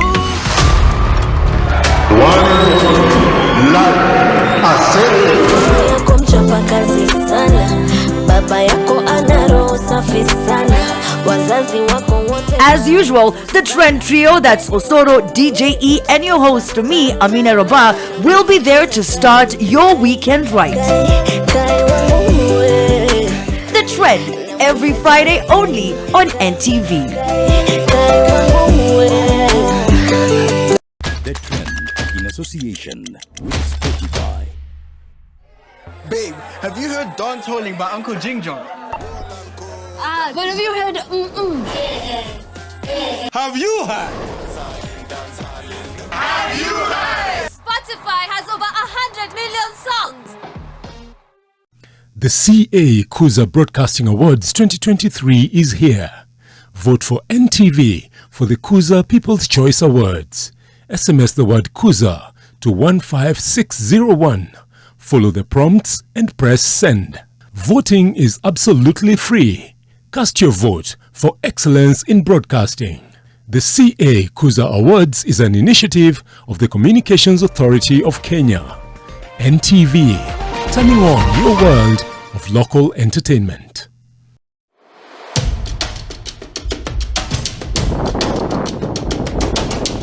This week on Twende, we are in Migori. I get to experience the Migori sunrise.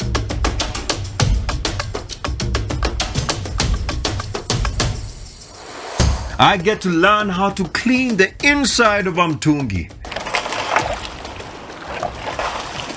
Ongeza maji kidogo, maji kidogo. Oh. Muhuru Bay, the place time left behind. Unakaa naweza fika pale. Have you ever heard of Mamweni, the uninhabited island in Migori that has a dark secret? Crystal Rivers Residences, adjacent to the Nairobi Expressway. 3 bedrooms with master en suites. You and your loved ones will experience fine living. Furusha your landlord with our special offer of 50K per month. The future of fine living.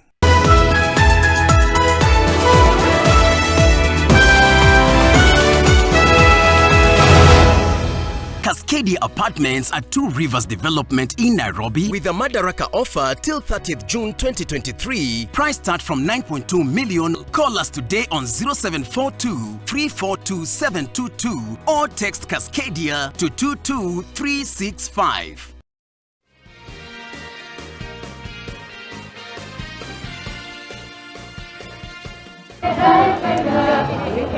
Naam, bila shaka mtazamaji, ni vigumu sana kuwa kati ya umati huu na kidogo usitingike, manake hapa wanasema kwanza kabla ya hizi sherehe kwanza rasmi za Madaraka hapa katika kaunti ya Embu, wanasherekea ni mara ya kwanza kabisa.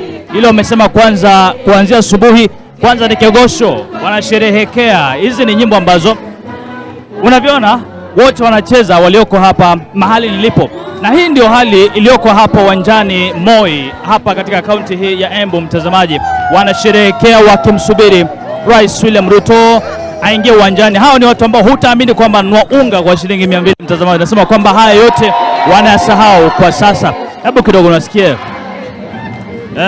mama kidogo tu hebu niambie waitwa nani? Naitwa Kageni Mugambi. Inakuwaje kwamba mnafurahi hivi? Ugumu wa maisha waathiri sana sisi wakaaji wa Embu, hatujaiona kitu kama hii tena. Tunashukuru gavana wetu Cecily Mbarire na presidenti watu watano kwa kukumbuka Embu. Embu tumekumbukwa, tumejengewa stadium, tunajengewa hiyo ingine Njokere, tunajengewa Modern Market. Tunashukuru hata MCA wetu Ibrahim Swale wametusikilia pamoja na Mheshimiwa Mokonji. Gavana wetu pongezi.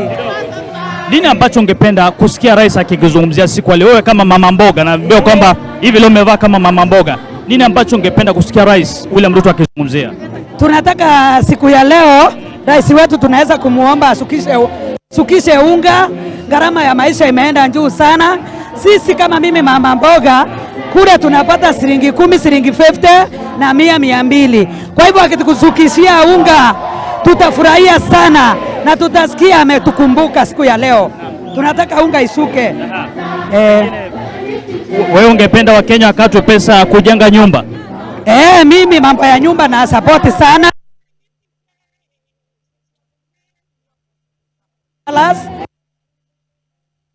Asante. Wacha kidogo. Kijana mambo? Fa. Unaitwa nani? Ongea kwa sauti. Wewe naona umevaa kama askari. Kwani leo unafanya nini hapa leo? Unajua?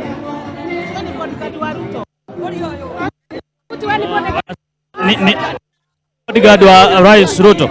Huyu anacheza, mwacha acheze. Nani? Naitwa Beth Karaoke. Leo mmefika hapa asubuhi mapema sana. Kwa nini? Inakuwaje? Tumefika hapa mapema sana kwa sababu tuko na furaha nyingi sana kwa rais wetu William Samoei Ruto pamoja na gavana wetu Cecily Mbarire pamoja na viongozi wetu wote wa Embu County. Tumefurahia sana kutuletea Madaraka Embu. Haya, pengine la mwisho kabisa kwako, maisha ni magumu upande wako? Maisha sio magumu vile, lakini ni magumu pande moja. Tukiangushiwa unga tutafurahia sana pamoja na mafuta. Asante.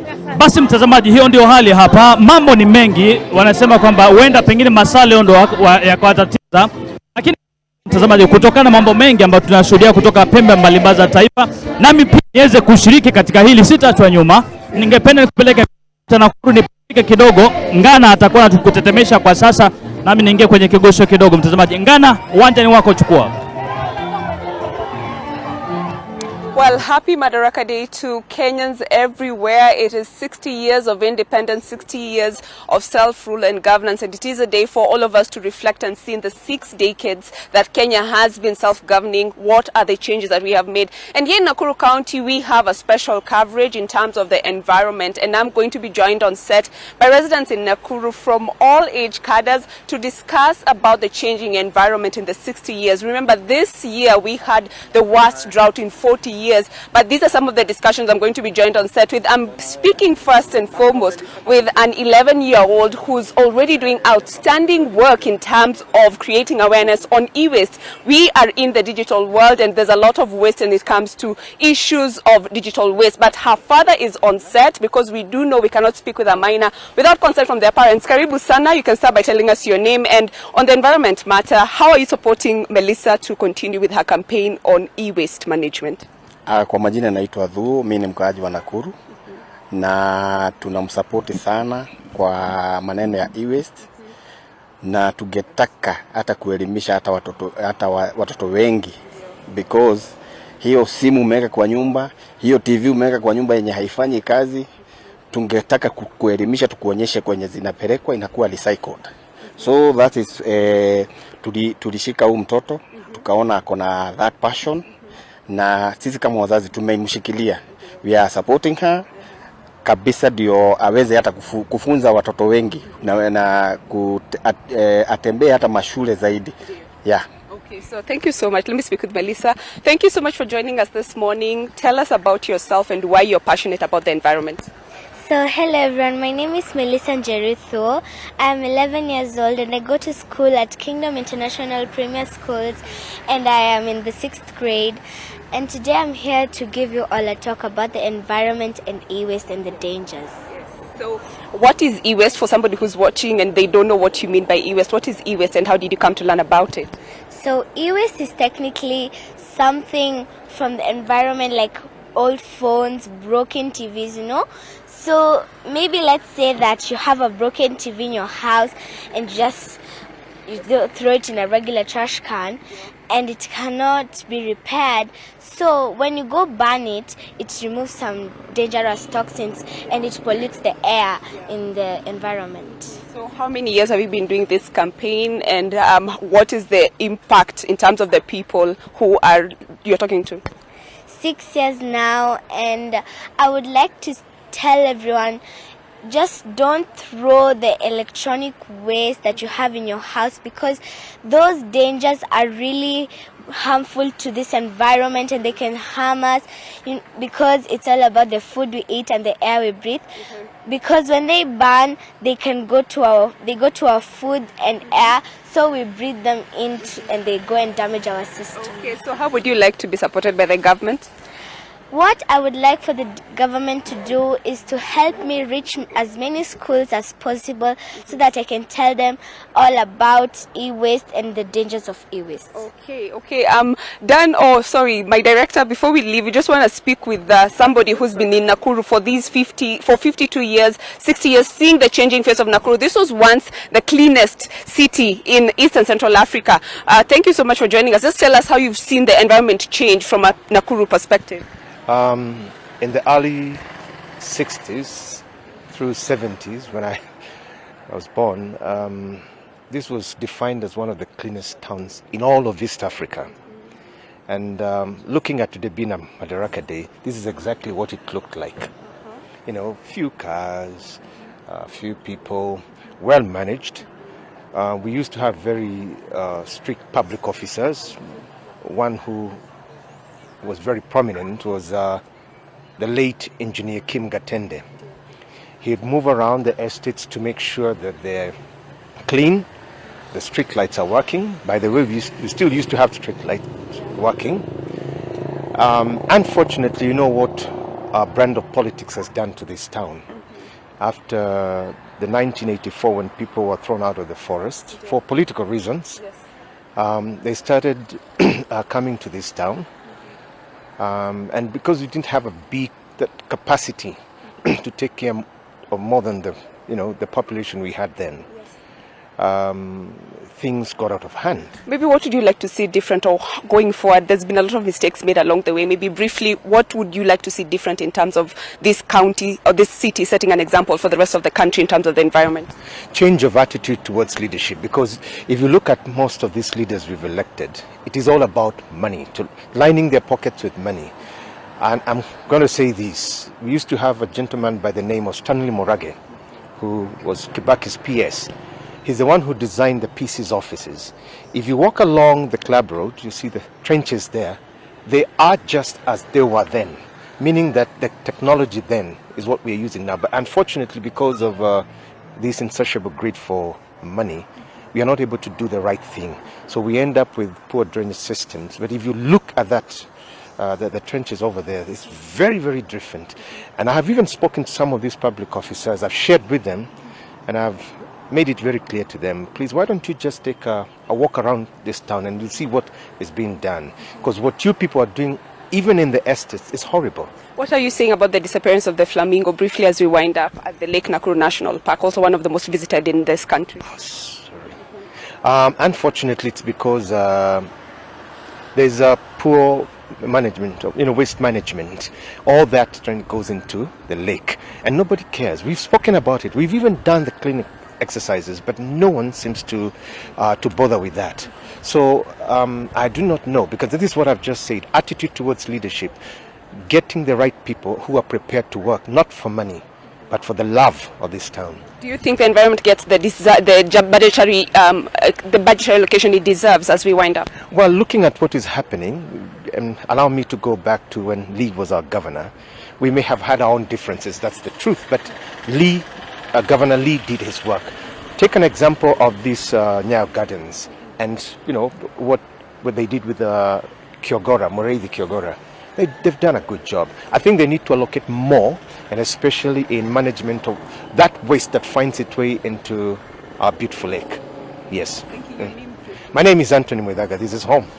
Yeah. Thank you so much. Thank you so much. That is a Nakuru resident, born and raised here for 52 years. He's lived here and he's seen the changing face of the county, of this county and city. As a matter of fact, Nakuru will be hosting the World Environment Day celebrations in the coming week. It is also a key point to reflect that 60 years after independence, we're still having a huge burden in terms of solid waste management. A lot of waste that is finding itself to the landfills is plastic waste. The theme for this year's World Environment Day is beating plastic pollution, but we will be covering that in the coming days. But right now I just want to take you back to Embu, where my colleague Ibrahim Karanja is holding fort for the national celebrations of Madaraka Day.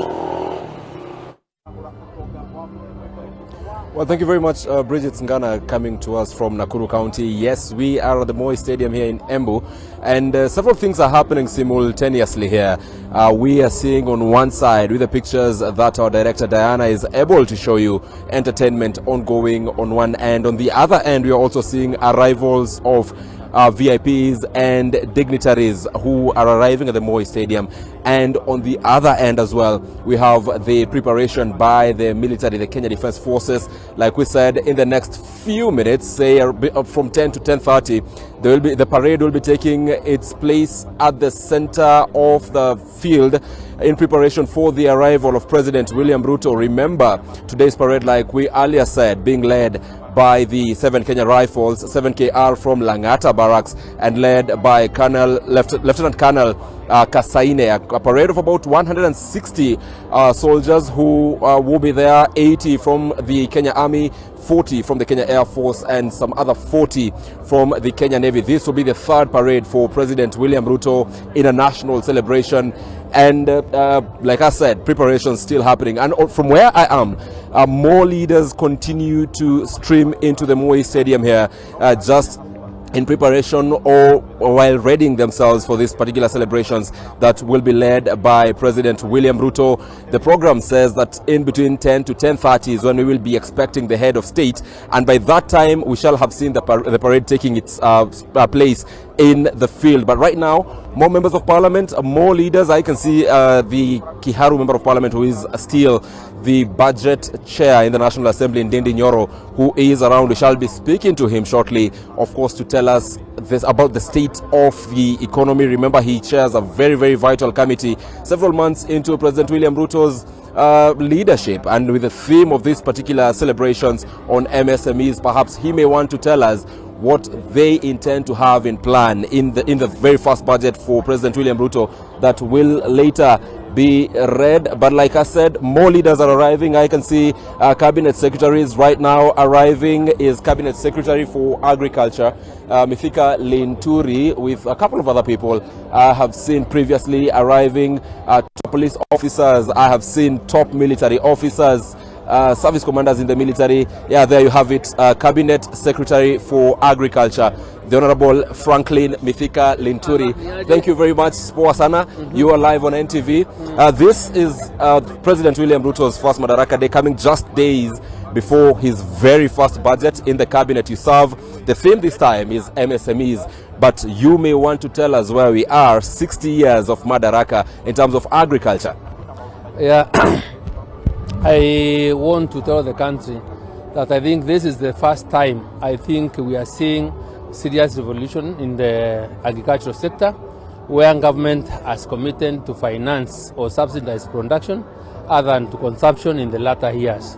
I am so happy as the current Minister for Agriculture, because with the subsidy program and the support that the government has given the ministry, and wherever I move around this country, I'm seeing a lot of potential in our farms, in the sense that we are expecting to do serious harvest this time, and the gap that has existed between the 32 million bags that we harvest in a year, I think is a gap I think I'll be able to cover right now, because I require, or the country requires, around 52 million bags every year, meaning every Kenyan consumes an average of 1 bag. So right now, my major focus is how to ensure that there is proper post-harvest management so that we don't lose our food to aflatoxin, because the FAO statistics show that 40% of our food is wasted because of our failure to manage our grains. So now we want to work on how to store, working on the emerging bags, working on the dryers, so that every farmer, including having portable dryers, taking them to the farms for the farmers to be able to dry their maize.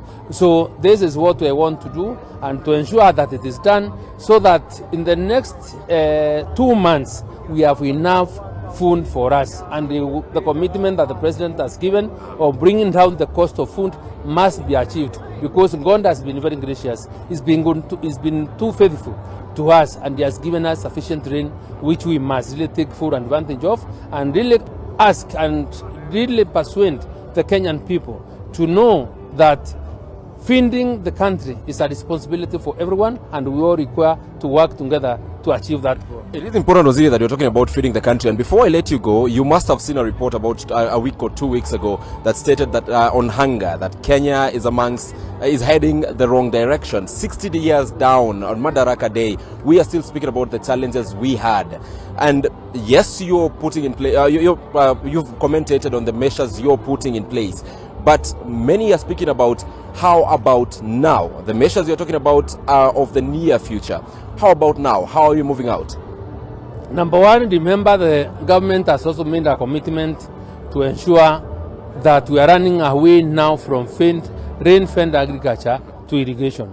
And the commitment has been that we want to do dams for irrigation. We want to commercialize our public land so that we put it into agriculture. This is one of the major targets or strategies that we want to ensure, to make sure that we increase our land. That has land. Hold it right there. We are continuing with the conversation there, Waziri, but that picture there is of the Chief of Defence Forces, Francis Ogola, actually attending his very first national celebration as the Chief of the Defence Force. But let's continue, Waziri. Apologies for cutting you short. It was very important to have that. It is very fast for the Chief of Defence Forces. But even as we wind up, rain-fed agriculture, moving away from it and coming to irrigation. And mechanization. And mechanization is also a thing that we need to do. And I'm very optimistic that we'll be able to achieve this, because there is that serious commitment, and we want to do things differently. And I am appealing to the Kenyan people that now, because of the effects of climate change, which has really adversely affected us, and with the use of science and technology, if we were to embrace science and technology, the ministry, with the support with some of our sagas like Calro, we have developed various drought-resistant varieties of different crops, like sugar, like cassava. And by the way, we have a cassava variety that can now do 45 tons in every 1 week. The sugarcane that used to take 18 months, we have a variety of sugarcane with high sucrose levels that can mature within 12 months. So given some time, and this is what I planned, because we are barely today 7 months old since we took office, and I am sure in another 6 months, and by the time we are ending 1 year, we have taken the country forward. And we shall hold you. Sit down today. I'm also proud to say, without any shame, that even when people that we are discussing about the cost of food, I want any Kenyan to go to any shop in this country. You find that a bag of rice has shot down from the 3,400 that we took over government to a price of 1,710 right now for 50 kilogram of rice because of the interventions that we have made to ensure that Kenyans are able to Thank you very much, Waziri, and we shall be holding you to account. You've said this is only 7 months. We hold you to account in future. But I am speaking to the Budget Committee Chairperson in the National Assembly, who is also the Member of Parliament for Kiharu constituency, Ndindi Nyoro. Mheshimiwa Mwanzo, karibu sana hapa Embu. We are talking about the theme for this particular celebrations is MSMEs, and we are moving to President William Ruto's very first budget by next month. You are the chair of the Budget Committee. Perhaps let's get to know what is in plan for MSMEs 60 years of Madaraka. First of all, thank you very much, my brother, for this chance. Now, allow me to wish all Kenyans happy Madaraka Day, and of course recognize the many men and women of Kenya who gave the ultimate prize for us to reach where we are. Kwa hao wote ambao walipigania madaraka ya Kenya, tunataka tuwapongeze sana.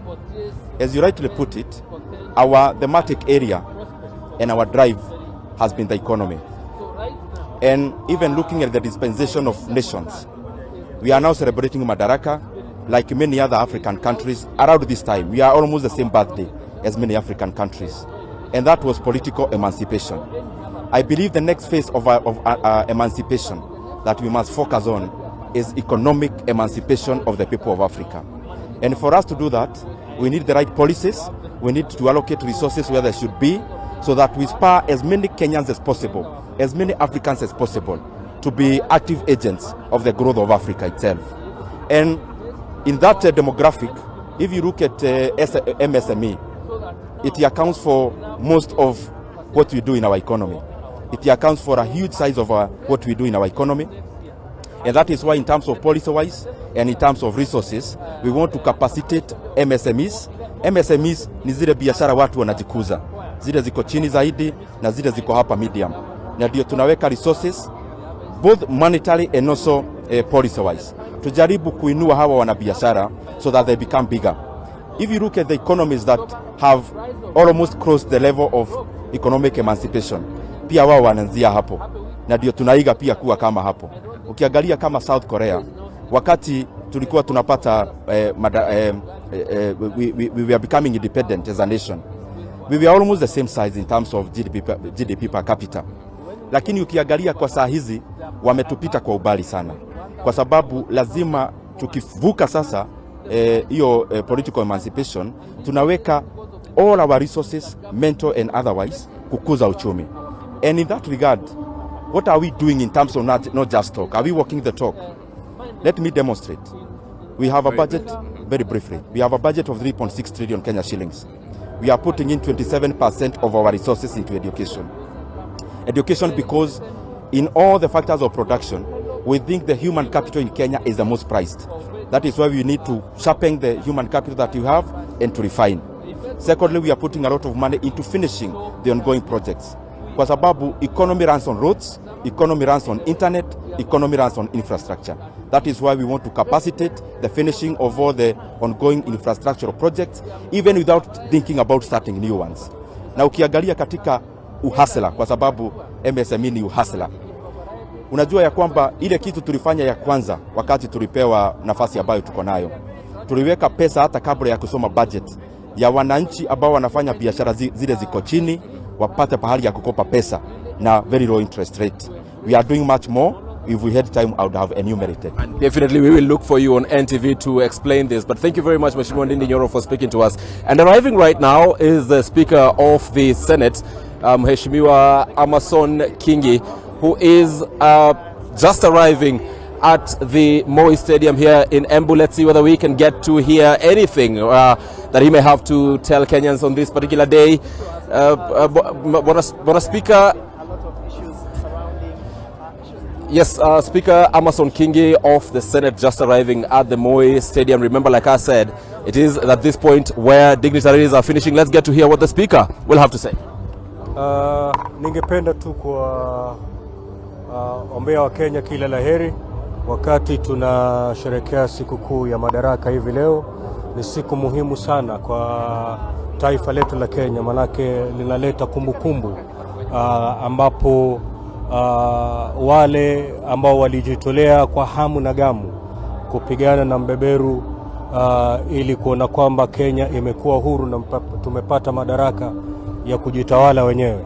Kwa hivyo ni siku muhimu na ni siku ambayo Kenya lazima wajivunie na wajikumbushe mengi ya kwamba tulipotoka ni kubaya. Tulikuwa tuko katika minyororo ya mabeberu, lakini angalau sasa tuko na demokrasia yetu, tunajitawala wenyewe.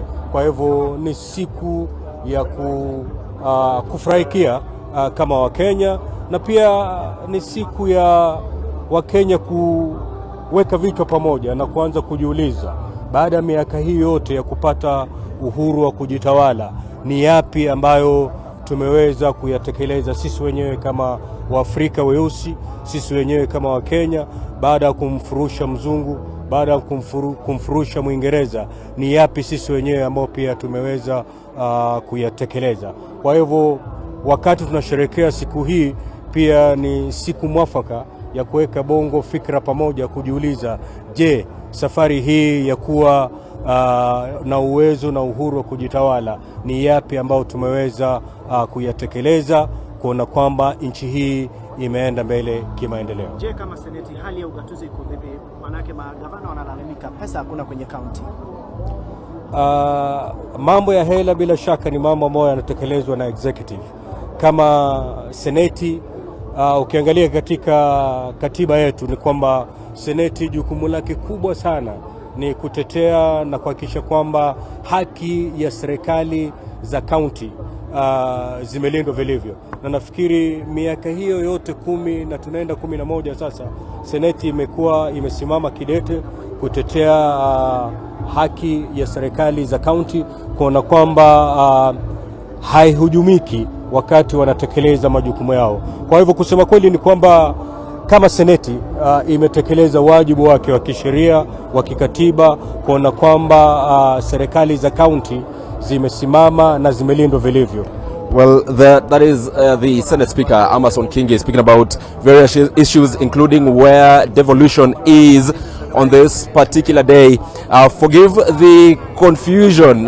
This is our colleagues, of course, from various media houses, all angling to get a bite from the leaders of the Republic of Kenya and to know where the Republic is. I shall be crossing over to Zacchaeus Mwasame in a few to tell us what is happening on the other side of the country, that is in Kakamega County.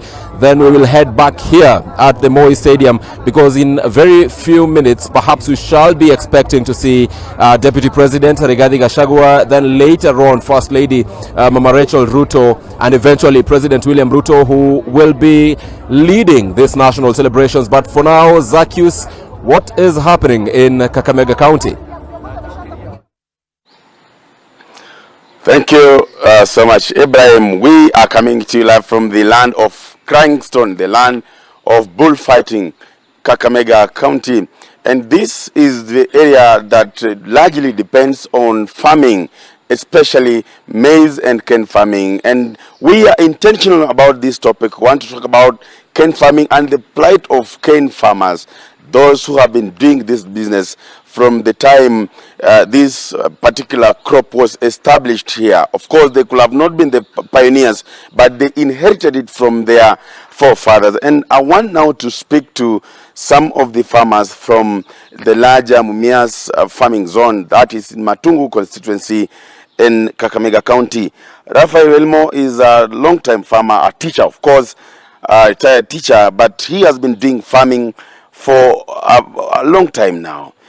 How are you feeling? Are you still doing that large cane farming that we used to do? Welcome to NTV. Thank you so much. As you've been told, I'm Raphael Welimo, a member of the Kenya National Alliance of Sugarcane Farmers, and also a farmer in Matungu, especially my village. Now, the issue of sugarcane farming is a very touchy and thorny matter. And I want to tell you that by the time I inherited the land from my father, I was doing 7 acres of sugarcane planting.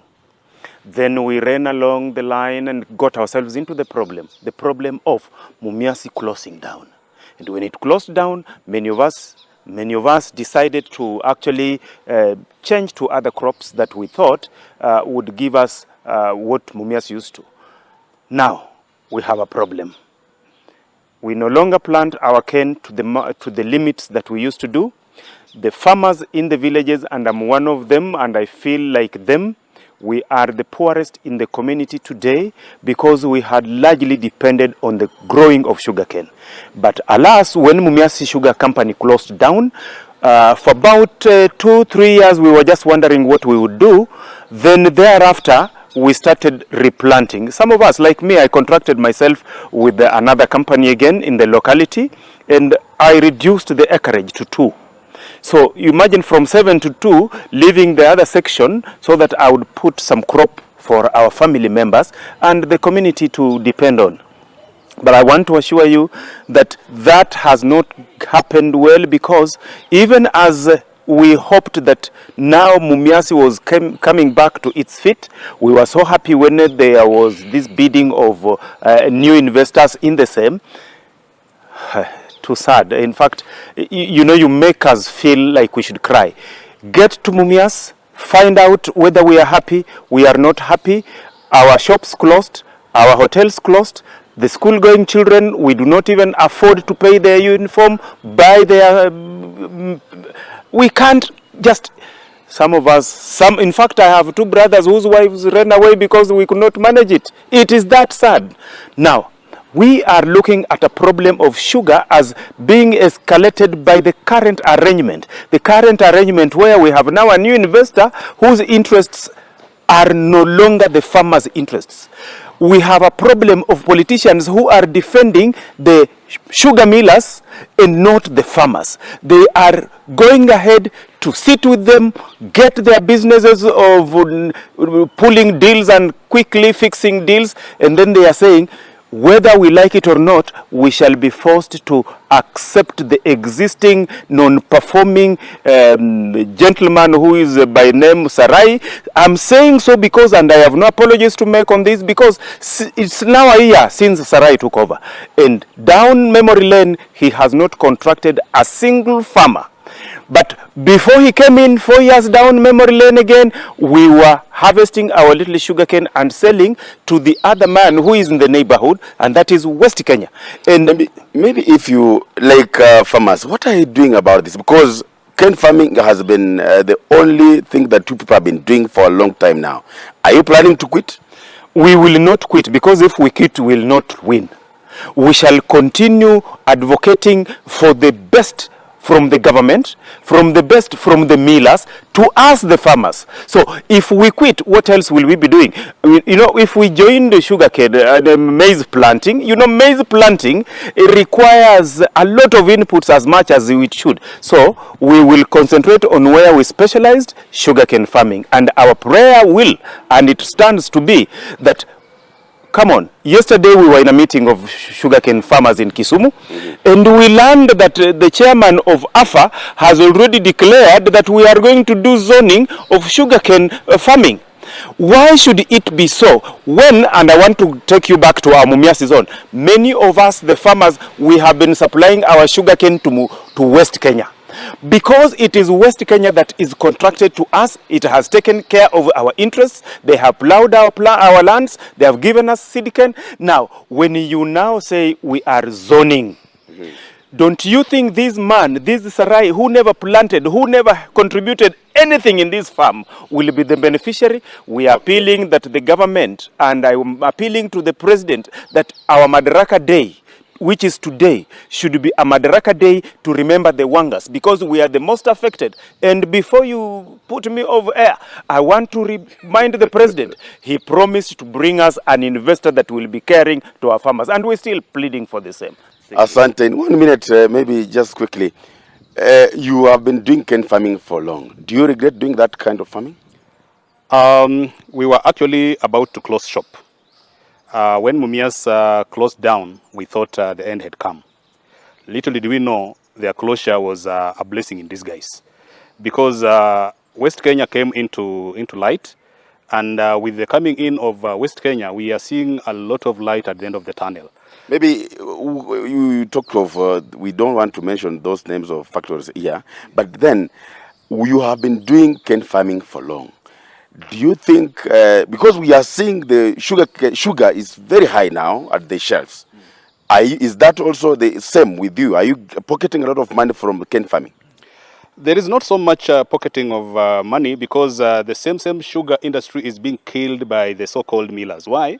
Because they are bringing in cheap importation. I don't know if they are even paying duties for those importation and repackaging that sugar and putting it on the shelves as sugar that has been manufactured by their mills, which is very dangerous. That is directly killing the farming in our area, and we are against it. And this is not something that we can be able to hide under the carpet. I believe some of our millers, and especially Mumias, has to be investigated to find out where they are getting the sugar that they are repackaging and putting on the shelves, because when you visit Mumias, you can hardly ever see any truck carrying sugarcane entering that factory. And even at this moment I'm talking to you now, the factory is closed. But you go to the supermarkets, their sugar is all over. So there must be something that is happening that can be able to meet the eyes. Thank you so much. Thank you for talking to us. That is Mr. Mlama, a farmer. Of course, we talked to Raphael Elimo earlier on, and that is the insight they are asking that the president should also, apart from being in Embu, he should make it candid and speak about the plight of sugarcane farmers, especially from Western in Nyanza region. My name is Akes Masame, and now to you, Nick, in Embu.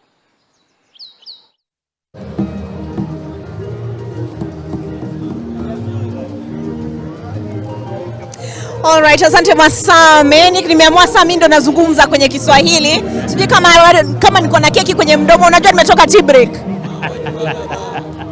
Uko na mapumziko kidogo. Na bila shaka mtazamaji, tunaendelea na hafla hii. Tayari sasa hivi kama ilivyo ni kwamba ni burudani zinaendelea kidogo kwa nyimbo za sifa. Sasa hafla hii inaonekana kushika mkondo kidogo, manake karibu muda si mrefu Rais William Ruto atakuwa anaingia. Tumeona viongozi mbalimbali akiwemo Waziri wa Kilimo Mithika Linturi ameingia, Spika wa Seneti Bwana Amason Kingi ameingia, viongozi wengine serikalini mtazamaji wameingia, na hivyo basi tunaendelea hapa kuletea taarifa hizi moja kwa moja kutoka kaunti ya Embu, uwanja wa Moi. Hapa mara ya kwanza tena narudia kwamba watu wanafurahia hapa sana kwamba ni hafla kwanza. Hata Maroon Commandos wameimba, watu wakapiga dance kidogo. Naam. Yes. Na hapa tuna mzee Olive, ningependa uzungumze naye muda. Anaitwa Archbishop Namwaye, ametoka Kisumu. Na yuko hapa Archbishop. Habari yako?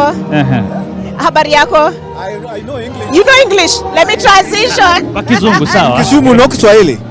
In Kisumu no Kiswahili? No Kiswahili, yes. Okay, so we can speak in English. Yes. What brings you to Embu today? Huh? What brings you to Embu today?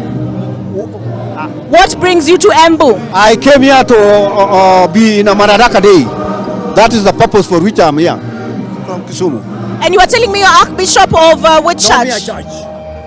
The Archbishop of Nomia Church. Nomia? Nomia Church. Okay. The first African independent church in Kenya, registered in 1907. All right, so tell me, what makes you proud to be Kenyan today? The Madaraka Day, because that tells me that I am a free person from the colonial submission. Yes. And what vision, what hope do you have for the future of Kenya? I want to believe that Kenya will be very safe for everybody. Things like corruption, as we know, will not be there. Yes, and especially with the new government. Yeah.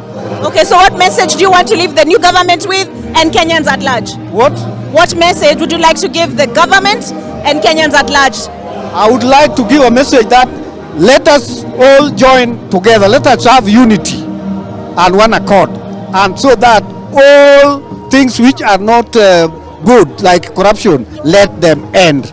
Let us not divide one another. Yes. Of late, the church has come under scrutiny, especially following the events in Shakahola. What's your response to that, even as we mark 60 years? Our church is true. It's a church registered in 1907 and has never had any cultural misfortunes. Yes, and therefore it was actually said you are okay. And you know the cabinet minister Eliudo Walo is a member of that church. Yes. No, but just your response as a Kenyan to those events. Yes, what I'm saying is that as a church, that church has always observed the religious principles. No, there's nothing of cultural nature in it. and therefore we pray so that everybody becomes peaceful, and whatever you want to get it through the normal way. Yes, and that is what I can tell the Kenyans. Thank you very much, Archbishop. A pleasure speaking to you. I will now invite Nick Wambua back on to tell us where we're going next. Asante sana mchungaji, na asante kwa kujiunga nasi. Happy Madaraka Day. Thank you very much. Karibu sana. Yes. Thank you. Kwa hivyo basi mtazamaji, hivyo ndivyo mambo alivyo. Ni burudani kama alivyokufahamisha na Oliver. Waona kwamba hapo wanaingia kwa zamu mtazamaji, wanaingia kwa zamu. Kuna kwaya ambayo inaimba kule katikati ya uwanja mtazamaji, kisha kuna nyingine ambayo inafuatia hapa, kuna ya tatu, kisha kuna hawa ambao wamevalia mavazi ya kiajabu ajabu, bila shaka watakuwa na watumbuiza watazamaji wetu kwa siku ya leo.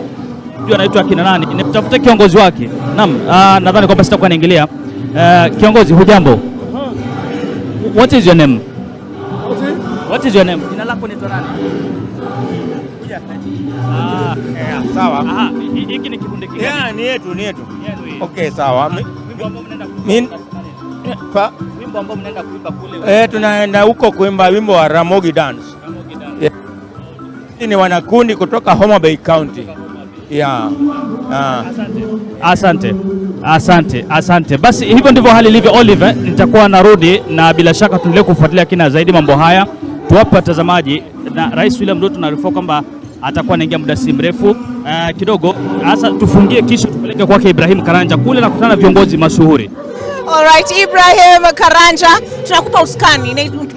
Usukani hivyo ni sawa, uko vizuri kabisa. Usukani kutoka huku Moi Stadium, akiwa pia yeye yuko hapa. The celebrations here are just about to kick off is when the military parade takes its place at the center of the field. And from where I am right now, this is just behind the main podium.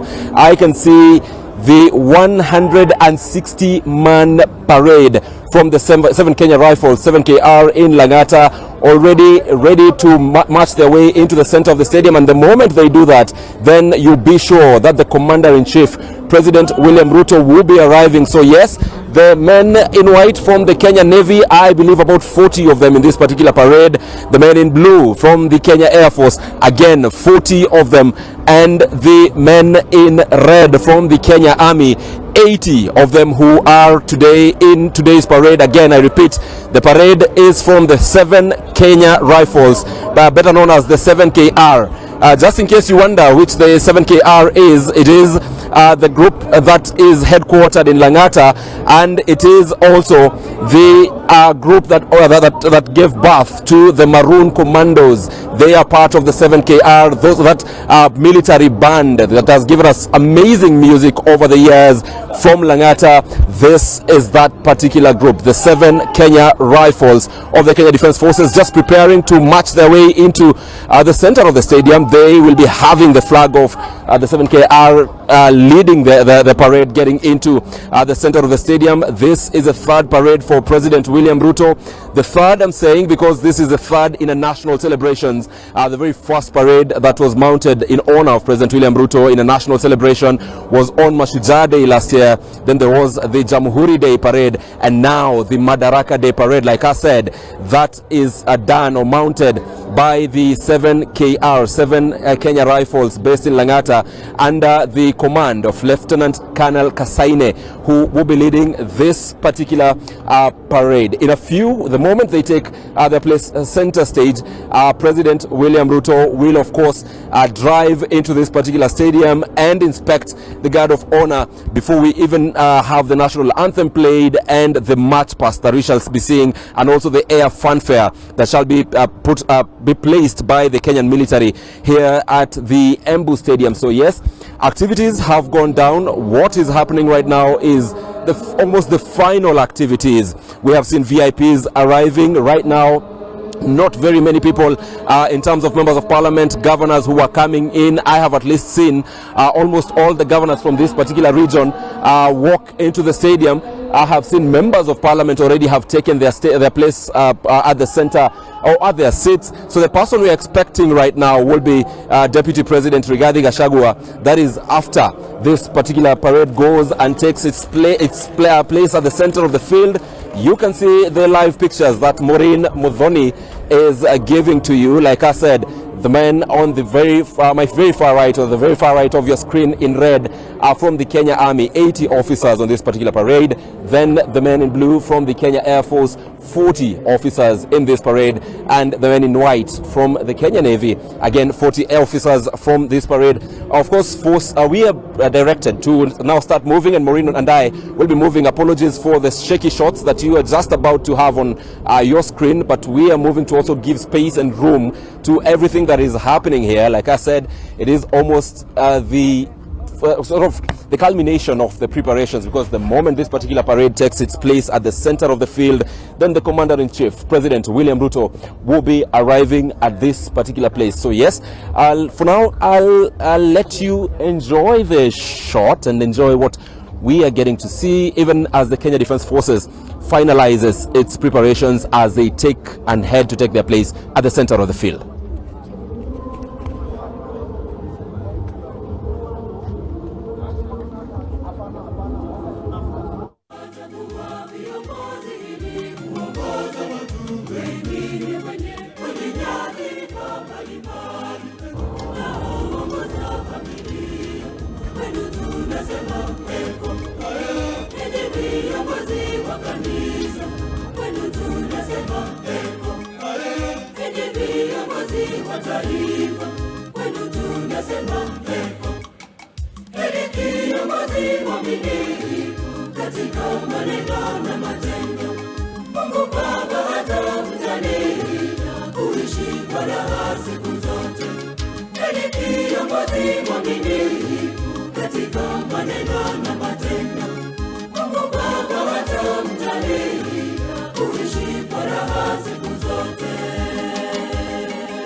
Utamwona kiongozi mwaminifu kweli akijaribu kupambana nazo changamoto ili asipate aibu kubwa katika majukumu yake.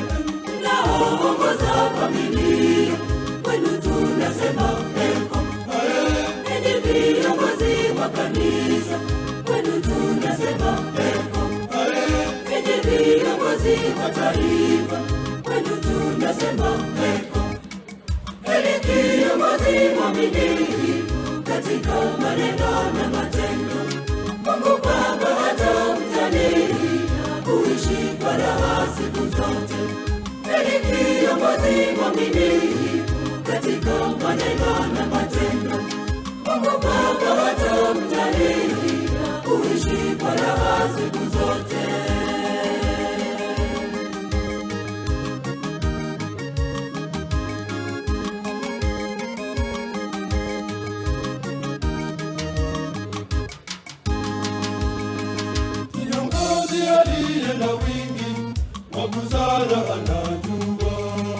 Kumtanguliza Mungu mbele katika mambo yake yote. Mungu humwangalia kutoka juu na kumpa baraka, naye katika nchi atang'aa. Mnaoongoza familia kwenu tunasema heko. Enyi viongozi wa kanisa kwenu tunasema heko. Enyi viongozi wa taifa kwenu tunasema heko. Heri kiongozi mwaminifu katika maneno na matendo. Mungu Baba hatamjalia kuishi kwa raha siku zote. Heri kiongozi mwaminifu katika maneno.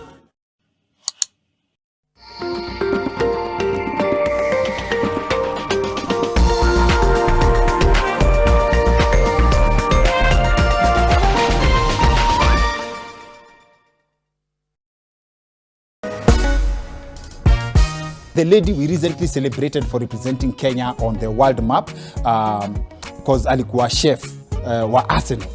Maze, she has quit. Amesare hiyo job maze. And without even going into the details, I understand where she's coming from. Any woman who cooks for you will leave when you bring nothing to the table. Ni dongapi hiyo ulikuwa unaogopa kuomba yenye inaweza kuwa bridge between huyu anaombanga pesa? At the time by then nilikuwa naomba 10 million.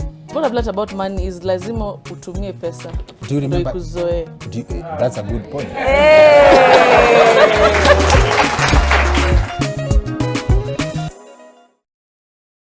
Wicked Edition in association with Showmax.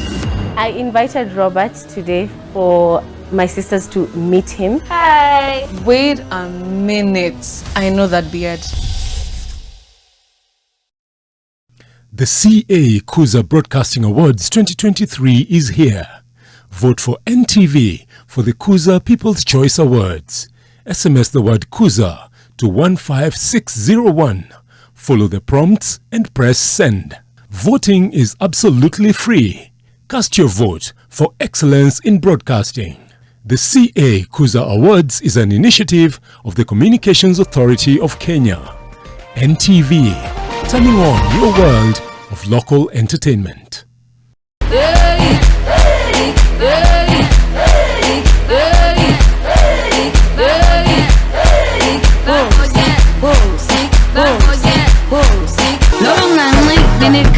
The mystery.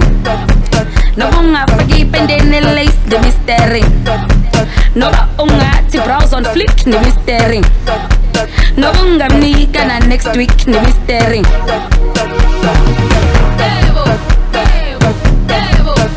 Only on the trend at 10 p.m. The Trend in association Techno Come on 20 series.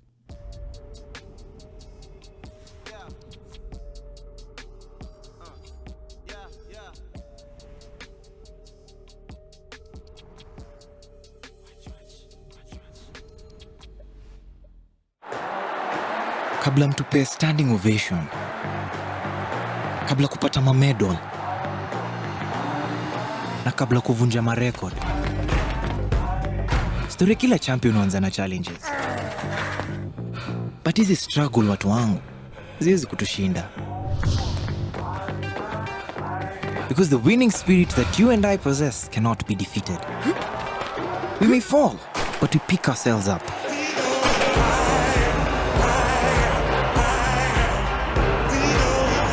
Live by the code that it can all be done. That's why no matter where you come from, you can claim your place in history.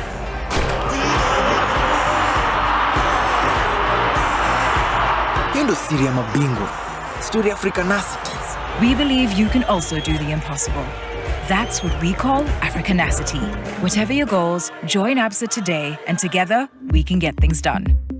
Cascadia Apartments at Two Rivers Development in Nairobi with a Madaraka offer till 30th June 2023. Price start from 9.2 million. Call us today on 0742 342 722 or text Cascadia to 22365.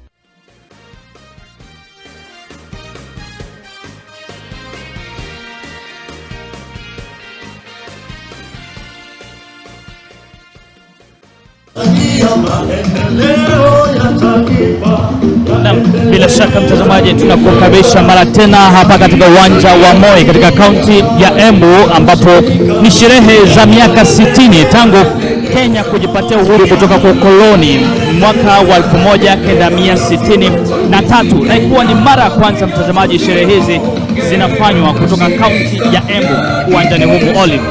Alright, Nick have decided to revert back to English on account of Archbishop Namuye and others like him, perhaps from the Lake region, who are more conversant in English or with English. So we expect President William Ruto to arrive at any moment. Ibrahim Karanja, before we went on break, gave us an idea of who is who and who has come in by this point. I see the VIP pavilion is not as empty as it was when we first started. It's filling up now. I see the men in uniform and women in uniform already seated. Several high-profile individuals, including the chair of the Vision 2030, who I interviewed earlier today. You mentioned a couple of people before handing over to Ibrahim Karanja, but behind us I can see again men in uniform, military, getting ready, rearing to go once the president gets here. Of course, behind us is a military band which is just about to come in. Hii ni ishara kwamba rais anajitayarisha kuingia uwanjani ama tayari yuko karibu hapa kuingia uwanjani. Maana hiyo bendi kiona basi ndio ambayo itakuwa inamuongoza kwa kucheza zile tarumbeta wakati rais akifanya ziara yake. Atakapoingia rais uwanjani humo, mtazamaji, ni kwamba atapiga raundi moja au kwa kusalimia wananchi ambao wamehudhuria kwa maelfu ambao wamefika hapa mwendo wa asubuhi. Hivyo basi rais atakapoingia mara moja ataingia kwenye lile gari ambalo ni la kijeshi ambalo lina kioo, na hivyo basi anakuwa anafanya ziara mara moja uwanjani kisha kuingia, ambapo sasa baada ya hapo ndipo hafla hii itakuwa inaanza moja kwa moja. Hivyo basi tuko hapa kutegea na kuona itakuwa namna gani muda si mrefu. Lakini Olive, how do you think the residents of Embu have embraced this occasion today, being at home today? How I've read the mood is that they got here very early. Do you remember when we were walking around to come through the gate, and already we had them cheering, singing, chanting, and this is even before the entertainers took the stage. So the mood has been quite jovial. A lot of singing, a lot of dancing. A very striking image has been cut by the students, the pupils, the school children, in the colors of the flags. You can see the green, the white, the red, the black. They even have matching umbrellas. And I'm curious, Nick, I noticed a flag next to the Kenyan flag, and I'll ask Leila Mohammed to do some research for us and tell us, other than President William Ruto, do we have a similarly ranking government official visiting Kenya today? Yeah, for sure. And there's something about you. You love the choir songs. Oh yes, I do. What is the beauty about that? I think the way their voices, the harmony of the voices, and I love the dance moves, to be honest. Yes, they're at my level. Bila shaka mtazamaji, kama anavyosema Leila, ni kukundadhi Olive, bado umetaja Leila, ameingia katika akili zangu. Ni kwamba mtazamaji, ni entertainment ambayo inaendelea na ni kwaya ambazo zinaingia, na kwa sasa wanaoingia uwanjani kwa sasa kama walivyotajwa wametoka katika Ramogi Cultural Dancers na wameingia uwanjani sasa. Naam, wakaenda kwamba wanaingia kufanya dance moja ambayo bila shaka sasa hivi inafanywa, wanaingia kuitekeleza majukumu yao ambayo wameleta hapa. Na bila shaka leo ni siku ambayo tunatarajia mengi na mengi tumezungumza kuanzia mwendo wa asubuhi, lakini kikubwa zaidi wengi walivyozungumza hapa ni kwamba nataka kujua, je, rais ana suluhu ipi kwa hali ya uchumi nchini? Na hilo ndilo kuu zaidi kwa hawa. Kuna lingine la nyumba ambao nimuuliza kina mama hapa ambao wameketi pale. Wanasema hawana tatizo na nyumba. Kama rais ana mpango wa kuwajengea nyumba basi wa Kenya, basi nafanye vile. Wao hawana shida. Kuna wale ambao wana tatizo na hilo. Lakini basi hii ni kumaanisha kwamba Wakenya wana maazimio mengi katika siku ya leo, wakati ambapo rais atakapopanda jukwani kuzungumza. Na wakati huo si mrefu sana, ni wakati mfupi tu ujao. Manake naona harakati zinazidi kuwekwa pale. Ibrahim Karanja amekuwa akizungumza na viongozi. Ni kweli, na Margaret Kimathi amekuwa akizungumza na Wakenya. Vile vile yuko Ken Nyaga amekuwa hapa na sisi wanahabari kikosi kizima cha NTV. But there's something interesting you said, because you talked about the housing, affordable housing, and you're saying the women you've interacted with, spoken to, say they have no problem with it. Mama Mbogas, the Mama Mbogas. We've seen some cabbages here. I think yesterday we saw some skuma wiki, in English, direct translation, kale perhaps. So are you saying the rest of us are just keyboard warriors? Wajua kama Olive, wakati wa majukwaa kama haya na wakati wa hafla kama hizi mambo mengi yanajitokeza. Kuna wakati mwingine you consider just being quiet about your stand. Na ni kwamba sisi hatuna msimamo wowote kuhusiana na swala hili. Tulipo sasa hivi ni kuripoti kile ambacho wananchi wanasema wanatakaje. Tunatekeleza jukumu letu. Mama Mboga akileta mboga yetu hapa na sina microphone tunashika hapa, tunawaambia wananchi Mama Mboga anasemaje. Hiyo ndio kazi yetu. Na tunasherehekea sote Madaraka tukiwa hapa.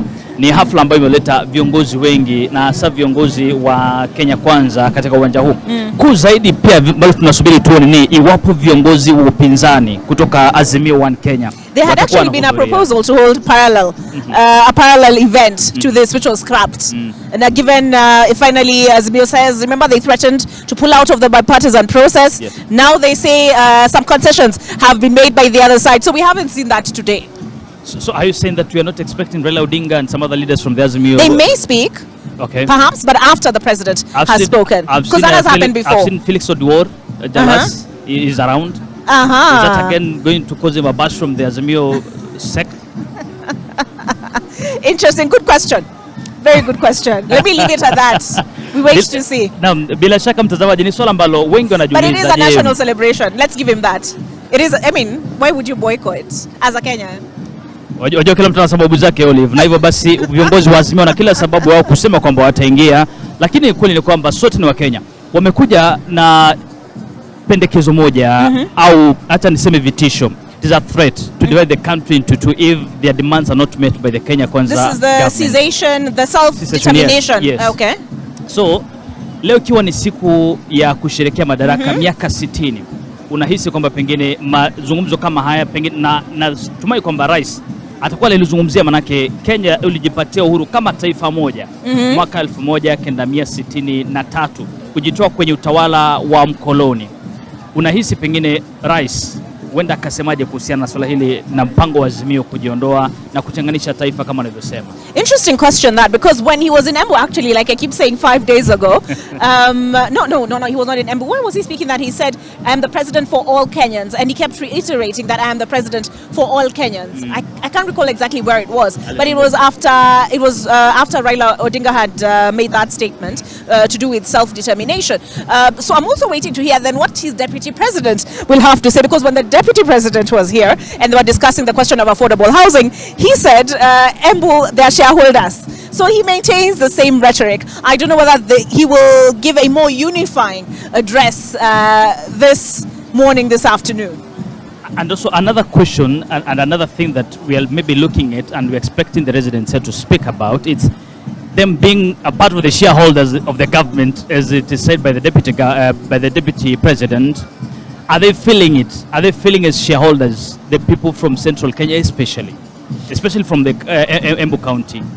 It falls under Eastern, but given the turnout today, because I mean it's palpable, the sense of Kenyanness, if you will allow me to use that. It seems like Kenyans today have said, okay, let's take a break from everything we're dealing with for today. Let us celebrate 60 years of self-rule, and maybe tomorrow we'll be back to the drawing board. Kwa hivyo basi mtazamaji, katika pumzi hiyo mtazamaji, ni kwamba viongozi hawa ambao wanahudhuria hafla hii ya siku ya leo wakiongozwa naye Rais William Ruto, naibu rais Rigathi Gachagua, tunatumai vile vile kwamba huenda kukawa na wageni kutoka mataifa ya kigeni. Hatujui, manake bado sijui Ibrahim kama umepata baadhi, lakini nataka nizungumze naye niambie kama pengine ameona kiongozi yote kutoka upande mwingine wa aidha Afrika Mashariki au bara Afrika. Kwa kama ni siku chache ambazo zimepita, tumeapisha rais wa taifa la Nigeria ambaye amechaguliwa majuzi tu, ule mzee. Kwa hivyo basi ni wazi na tunasubiri tuone itakuwa namna gani. Je, viongozi hawa pengine watakuwa wanaingia humu nchini Kenya kusherehekea miaka hii 60 ya utawala kutoka kwa mkoloni na sisi, ama itakuwa namna gani? Ni hafla ambazo tumeshuhudia kama hizi, viongozi wamekuja, hafla za hapo awali. Lakini vile vile tuzungumzie swala la bei ya unga. Bei ya unga ni wakati ambapo rais wakasema kwamba kunaelekea kunyesha, mvua ikanyesha, na ukitembea katika kaunti ya Embu ni kwamba watu wamepanda mahindi kwa hali ya juu. Pengine kujaribu kuangalia miezi michache ijayo, in a few months to come, do you think we may experience a drop in prices of unga in the country? I hope so. I think that's every Kenyan's prayer that the price will come down. But I have a question just away from the price of unga, Nick, if you'll allow me. Speaking of the high-level dignitaries, they call them VVIPs who will be attending this event. Do you have an expectation that, or did you have an expectation that former President Uhuru Kenyatta would be in attendance? Or does it speak to you that we haven't really been seeing him? Tumezungumzia swala la Azimio, and Azimio leaders have said that they are not coming into this event before. They have said it. Former President Uhuru Kenyatta is a leader in Azimio One Kenya. He is the chairperson. So we're expecting that we may not see him here. We may not see, and it is not by surprise. He may not be in attendance. All right, I can hear people clapping. You know, the 3 claps, sets of claps. A bit of a dress rehearsal, I imagine, to prepare people for the president's entrance. Na bila shaka mtazamaji, tangazo hilo ambalo limetolewa tayari ni la kutambulisha uwepo wa Rais William Ruto, ambaye kama ilivyo kwa sasa ni kwamba yuko karibu sasa kuingia ndani ya uwanja huu, na kama nilivyokufahamisha ni kwamba wanajipanga mtazamaji kuweza kuingia. Ni kwamba viongozi hawa ambao wako hapa tayari watakuwa wanampokea Rais William Ruto atakapofika eneo lile pale mbele kabisa, mbele ya jukwaa kuu ambalo linasitiri viongozi hawa na wanajeshi wako. Bila shaka ndege zitakuwa zinapepea, ndege aina ambazo bila shaka watakuwa wanazitambulisha mtazamaji. Kuna mengi ya kuangalia, kuna mengi ya kuyazungumzia. Magavana wapo, gavana wa kaunti Kirinyaga Anne Waiguru nimemuona, sisi ni Mbadi ambaye ni gavana wa hapa kaunti ya Embu yuko hapa, na sana viongozi na magavana kutoka maeneo ya Mlima Kenya watakuwa wako hapa wote, manake hii ni hafla ambayo imekuja nyumbani Mlima Kenya. Na vile and actually before you go further than the devolution, this is a big day for Cecily Mbarire, but even this stadium has been a controversial construction exercise. Do you also expect the president to speak on the issue of devolved corruption? Devolved corruption. You know, there's a lot to speak about devolution and talking about devolved corruption. A lot is happening in the counties. And one thing that we really have to look at as a country is how to tame corruption, especially in the counties. Because development in the counties is one thing. I don't know why corruption is an issue. Na iwapo tutapata suluhu ya kusuluhisha swala la ufisadi katika kaunti, taifa kwa jumla, basi mwananchi atapata maendeleo kwa kiwango ambacho hajashuhudia. Lakini kama ilivyo kwa sasa, hata kwa kiwango ambacho tunashuhudia ukosefu wa fedha katika kaunti. Tumeona juzi tu wanashindwa kulipa wafanyakazi katika kaunti, lakini wapo fedha hizi tutajizuia kwenda kwa ufisadi, basi itakuwa rahisi sana kuzipeleka kwenye maendeleo katika sehemu mbalimbali za taifa, magatuzi, the counties. Kwa nafikiri kwamba ufisadi ni swala moja, kuna swala lingine la county kujitegemea, self dependence of the counties. What do you speak about that? It's interesting because just in the course of the last few weeks, counties had threatened to shut down for want of funds. Some 31 billion shillings was released and they rescinded that threat. But still, we've seen health workers hit the streets.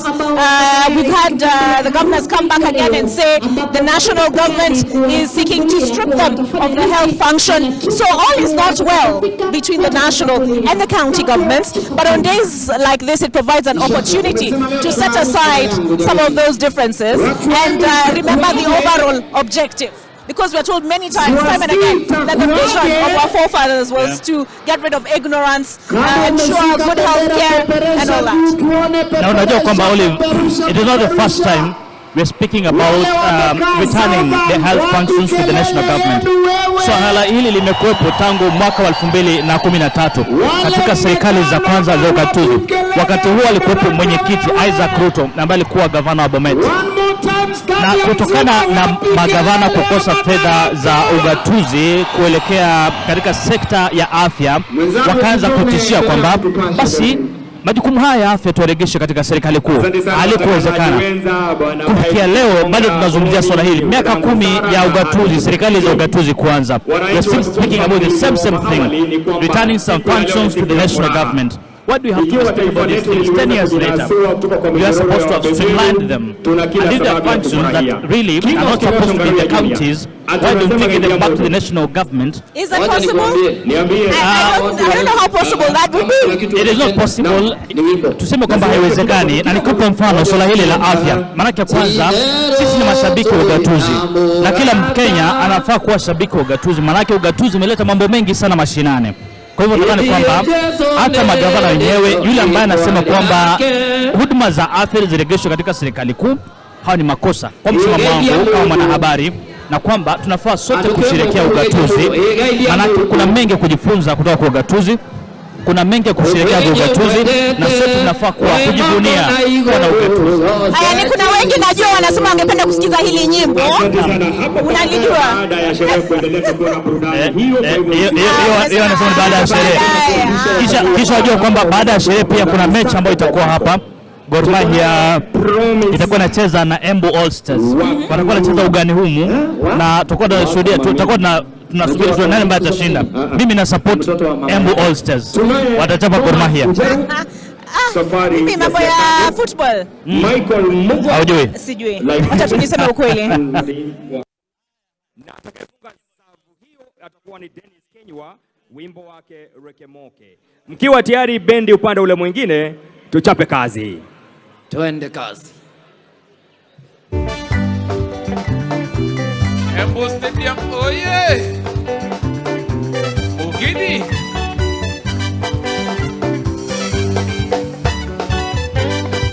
University, Babamangaga tuwe amwe, kaimurikana neni dare mbereku.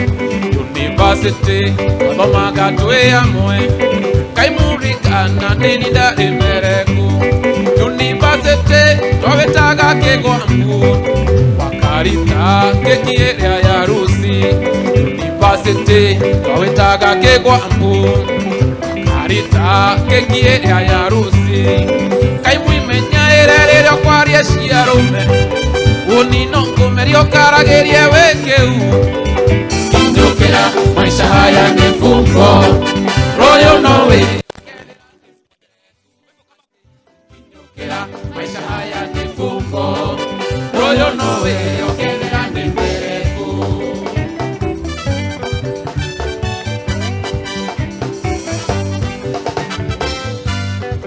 Nuturire yamani fumbo, gaite we viche kaimuneke we mberekwa.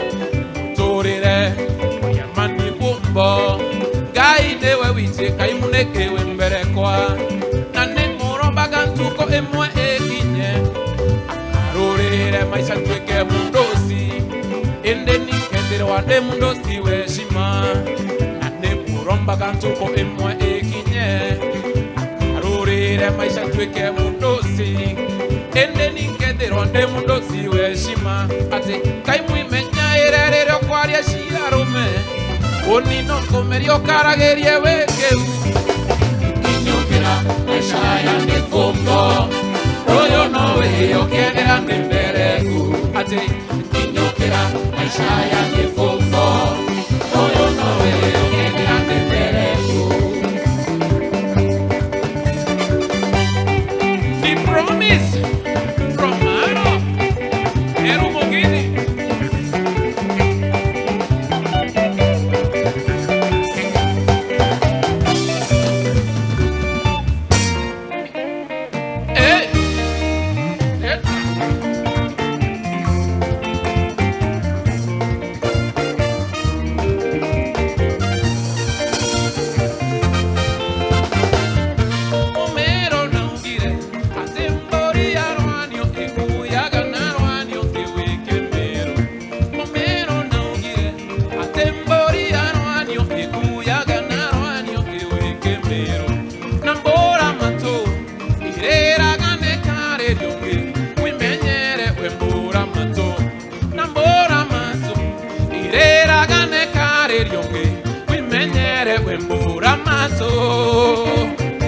Nikimeru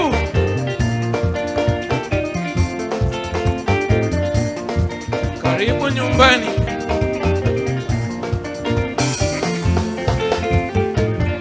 karibu nyumbani. wetu na mwago na kanya tukulie Kemero, karibu nyumbani wageni wetu na mwago na kanya tukulie Kemero. Kadambi gakwa omenye no gasoka kadambi gakwa omenye no gasoka.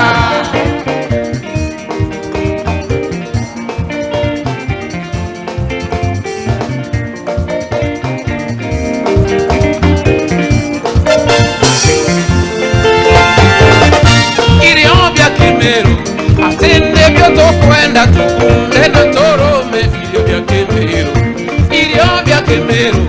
Atende vyoto kwenda tukunde na tosake kalaka Kemero. Momero ama ni mto mwendi dere atiende terome na nongo muretere.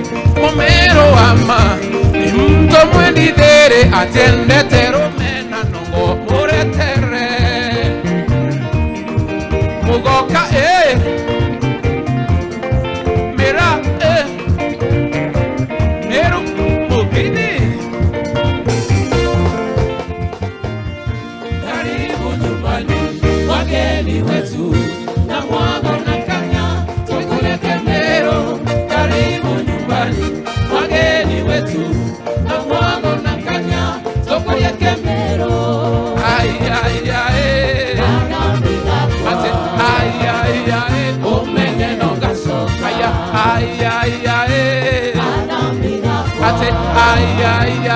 Omenye no gasoka.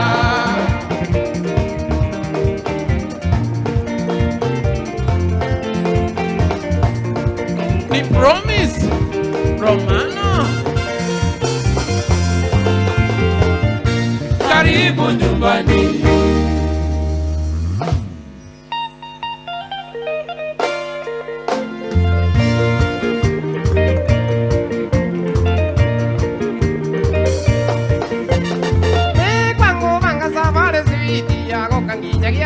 Kagombo kengo kedia wone wana nini batanawe, wone wana nini batanawe, wone wana nini batanawe.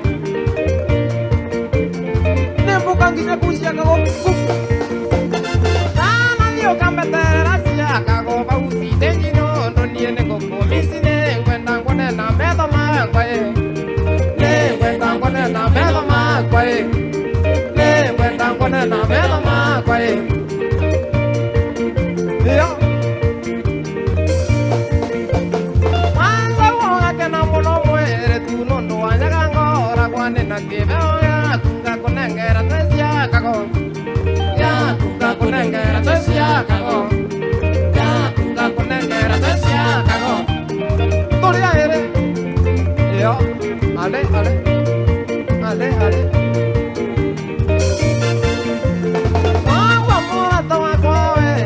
Kamekeni ando wangita ya reune vera tone gya korea kana vera tone gya korea kana vera tone gya korea kana kita no vera gura yo gura ale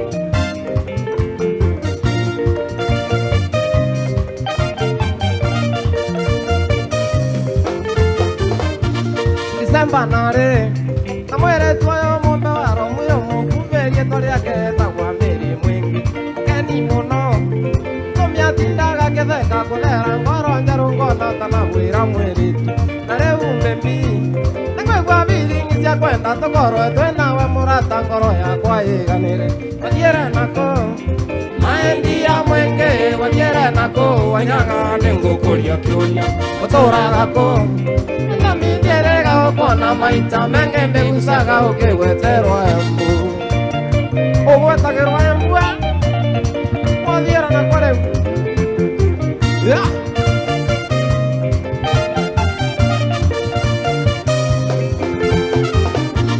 Irona takwa otindaga kerera me Meciria ria tolisaga maisha nawe mwingi Nerenda city Aigua ngina rwimbo ruru varia mothe ungikorwo Kenya we uke city mwingi Wathiere nako Naendia mwingi wathiere nako Wanyaga nigukuria kiuria Uturaga ko Nitamidiere ukona maita menge mbeusaga ukigweterwa embu Wathiere nako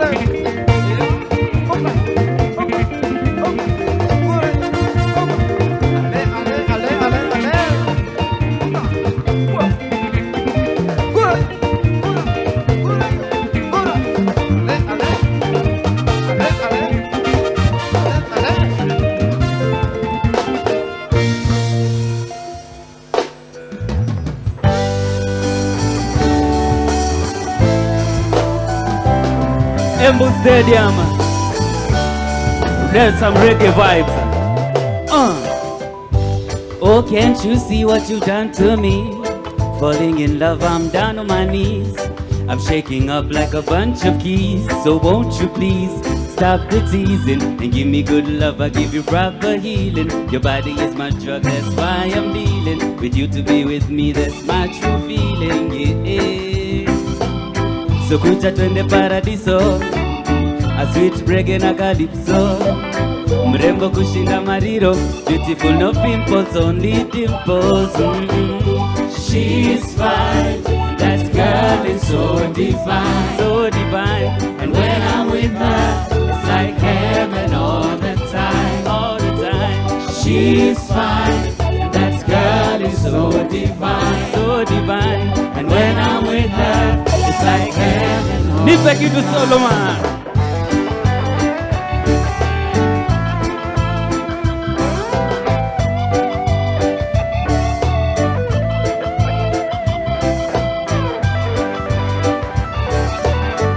Moja juu ya hiyo hapa, wala wanapenda reggae. Empress, sip them. Boy, can't you see I don't come for free? You want this love, get down on your knees. Cause I think, baby, I'm your queen. So put the ring on it. And just let me know. If you're tired of love, then you shouldn't let me go. Shouldn't let me go, go. Baby, don't you break me. Come and save me. Tell me where you're gonna take me. So kuja twende paradiso, a sweet reggae na calypso. Mrembo kushinda mariro, beautiful no pimples, only dimples. And she's fine, and that girl is so divine, so divine. And when I'm with her, it's like heaven all the time, all the time. She's fine, and that girl is so divine, so divine. And when I'm with her, it's like heaven all the time.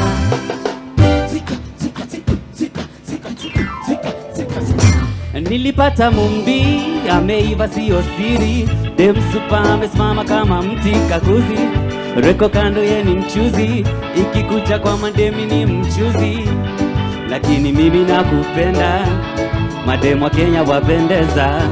Ukikaa mbaya utateswa, lakini boss usiwe na pressure. Oh oh oh, give me some more. Kadem size 8 kawa DJ Mo. Ametoka namba 8 kwa Octopizo. I'll make it so kushinda El Nino. Mademu wa Kenya wanapendeza, wamenifunga kama jela. Oh, mademu wa Kenya wameweza, nitawasaka kama hela. Oh, mademu wa Kenya wanapendeza, wamenifunga kama jela. Oh, mademu wa Kenya wameweza. Basi tumkaribishe jaji mkuu na pia rais wa mahakama ya upeo, Honorable Lady Justice Martha Koome.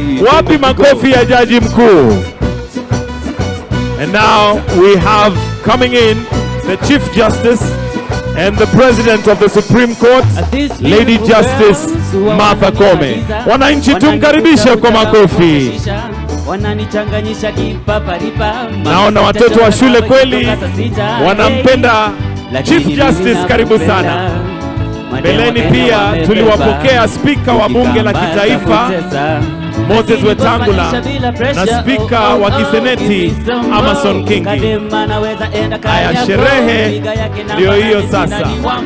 Kwa mapenzi mimi mfalme ki DJ Joe, mademo Kenya wanapendeza, wamenifunga kama jela. Oh, mademo Kenya wameweza, nitawasaka kama hela. Oh, mademo Kenya wanapendeza, wamenifunga kama jela. Oh, mademo Kenya wameweza, nitawasaka kama hela. Oh, mademo Kenya, mademo wa Kenya, mademo wa Kenya, mademo wa Kenya, mademo wa Kenya, mademo wa Kenya. Hey, they make me go.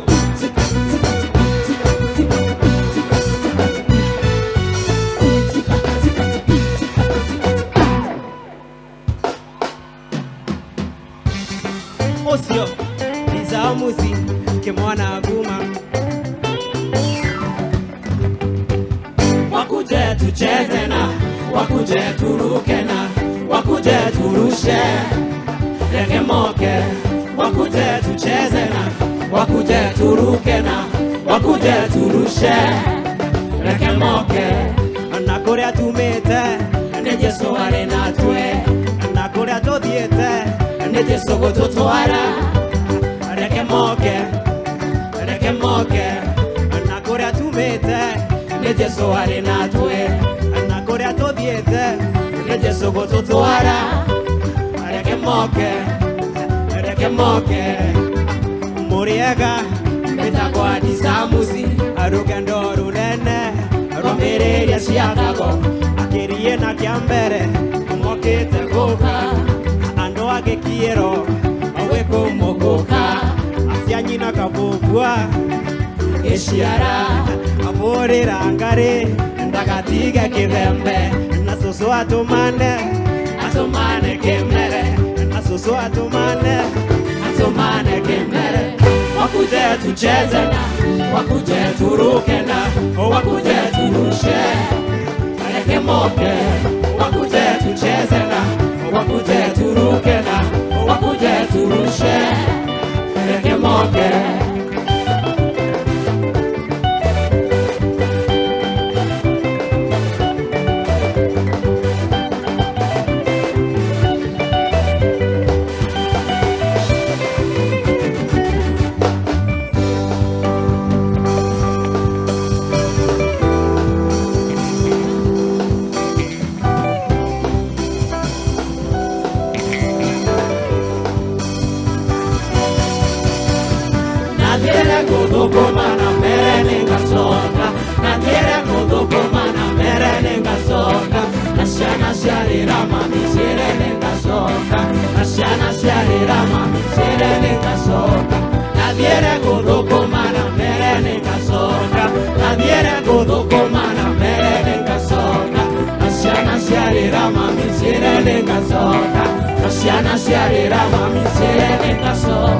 Naririkana gisagi geta medori anidare kwa vende na mamino amaboya kimwana kere kiewega getika nywe madawa keriganirwe nemos na mamino amaboya kere tukadhome waro katika venwe ni arume karege sukuru na mamino amaboya kare miwathie Nairobi tukariganirwe maminde kere tukengarore tieguru nwagyo kithoko makurathime kaya kurathime okithoko makurathime kaya kurathime okithoko makurathime kaya kurathime okithoko makurathime kaya kurathime nadhiere kuthoko mana mbere nikacoka nadhiere kuthoko mana mbere nikacoka na ciana ciarira mami ciere nikacoka na ciana ciarira mami ciere nikacoka nadhiere kuthoko mana mbere nikacoka nadhiere kuthoko mana mbere nikacoka na ciana ciarira mami ciere nikacoka na ciana ciarira mami ciere nikacoka.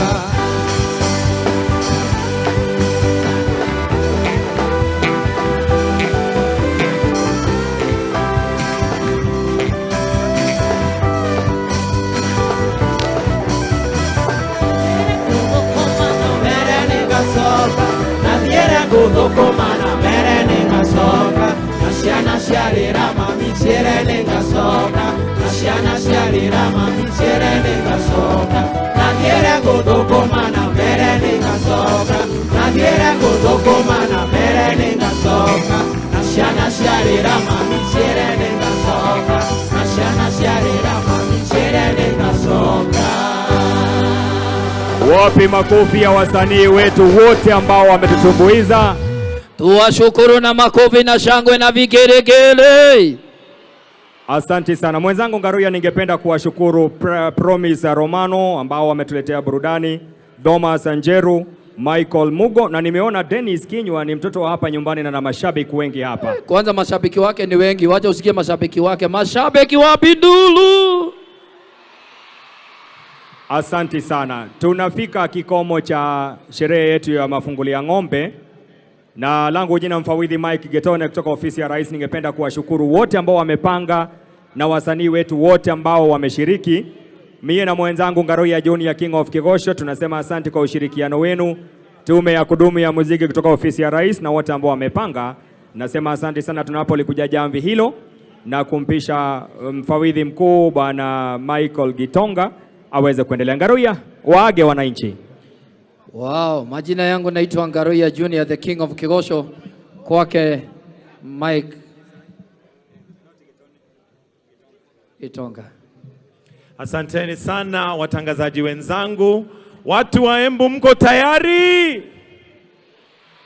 Naona kwa kweli wako tayari na mada. Kama haujajifamiliarize nayo, basi mada yetu ni kuimarika kwa pamoja kupitia kwa mashirika, biashara na ukusanyaji wa ushuru. Tunamngojea mgeni watu wa heshima ili awe amefika hivi karibuni, na tunajua tayari tushampokea jaji mkuu na rais wa mahakama wa upeo, that is the Honorable Chief Justice Lady Martha Koome. Pia tumempokea speaker wa bunge la kitaifa Mheshimiwa Moses Wetangula. Pia tuko na speaker wa kiseneti ambaye ni Mheshimiwa Amason Kingi. Pia tuko na the Attorney General pia amefika. Kwa hivyo naona ya kwamba sherehe imefika na sasa ni kuanza tu, tunangojea tu masaa, na tunajua ya kwamba kikawaida mambo ya jeshi ina operate what we call on military precision. Kwa hivyo masaa ndio hayo sasa yanakaribia. Kwa hivyo hii karibuni tutaanza sherehe kirasmi.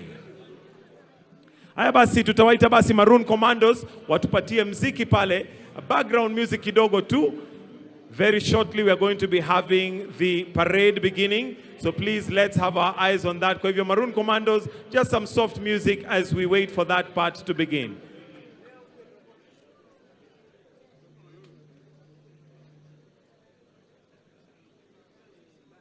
Kabla Maroon Commandos wajitayarishe, kuna video ambayo tungependa kuitazama. Kwa hivyo naomba fundi wa mitambo tafadhali, hebu tuwekee video tazame screen zetu, tuweke macho kwa runinga. Kuna video fupi pale tungependa kutizama ya yale maendeleo ambayo yanaendelea. Haya, fundi wa mitambo tuende kazi.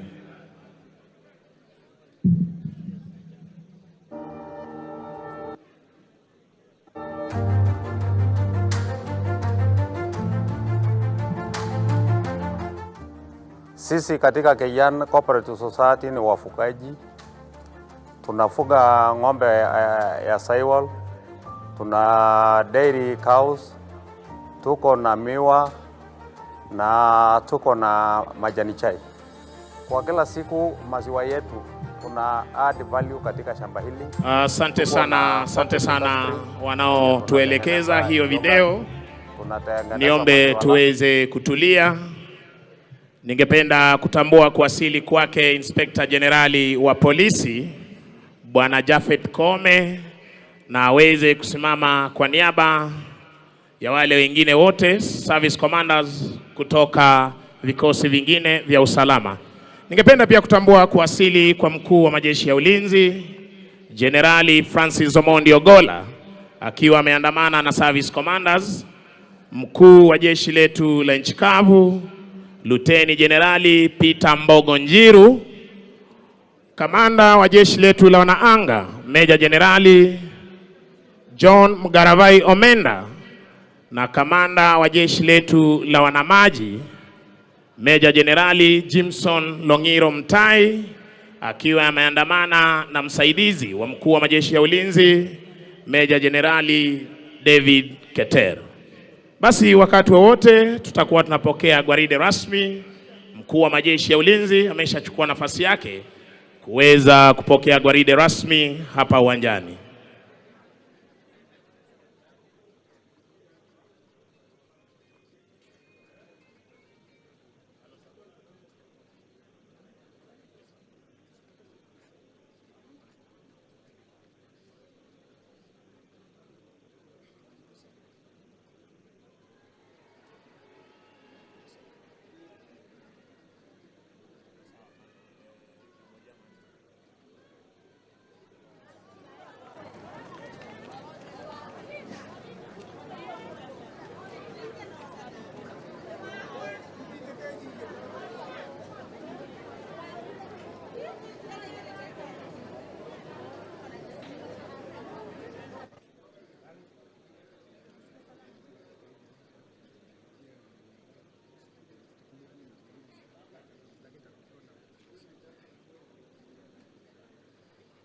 Na pia nakumbushwa waandishi wetu wa habari.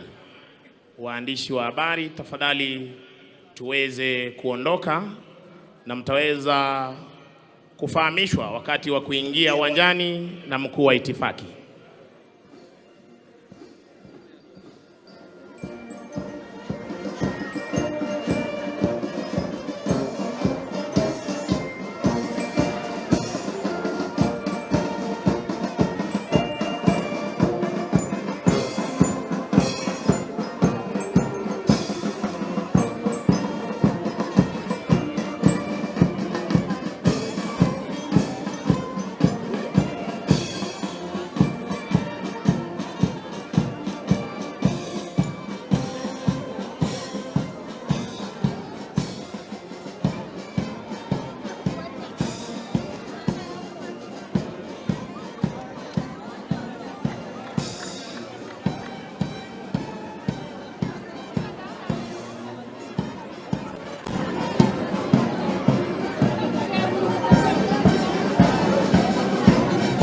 Kwa heshima naomba sote tusimame kuweza kupokea bendera ya kikosi cha 7 cha jeshi letu la nchi kavu.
Asanteni, kwa heshima tunaweza keti tafadhali.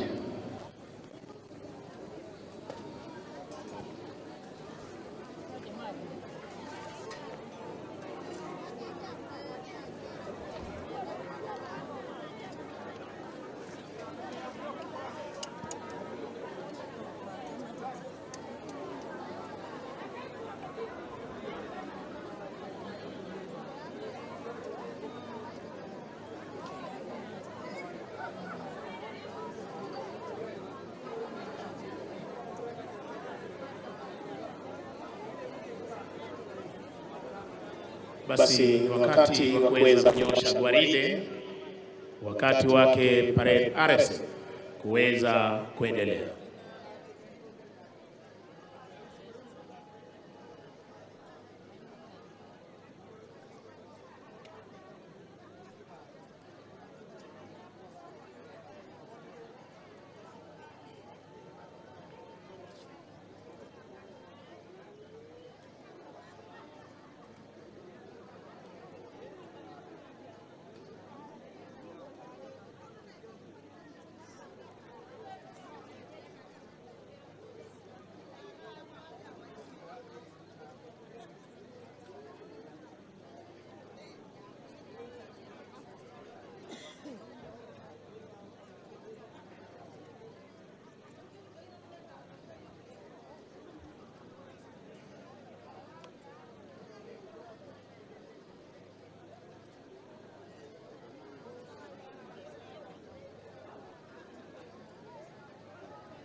Basi baada ya kuhakikisha kwamba gwaride liko tayari siku ya leo, ni zamu ya mkuu wa gwaride hii kuweza kuchukua usukani kutoka kwake parade adjutant.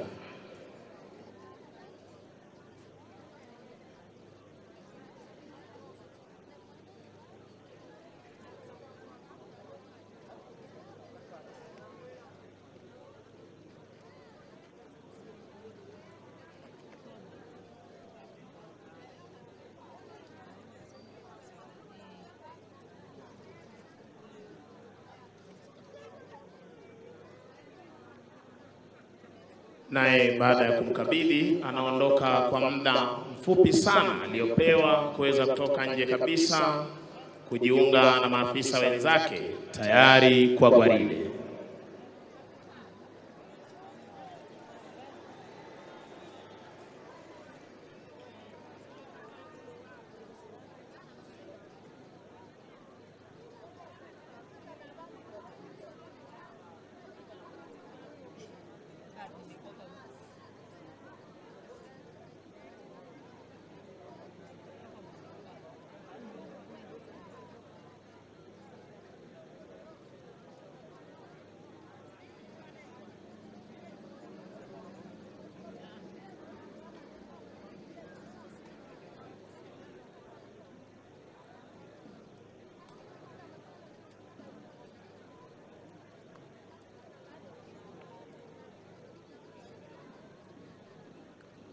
Kwa ishara ya ngoma ndogo hiyo, mkuu wa divisheni ya kwanza, divisheni ya pili, ya tatu, ya nne na pamoja na parade adjutant wanaingia ndani ya gwaride tayari kwa gwaride.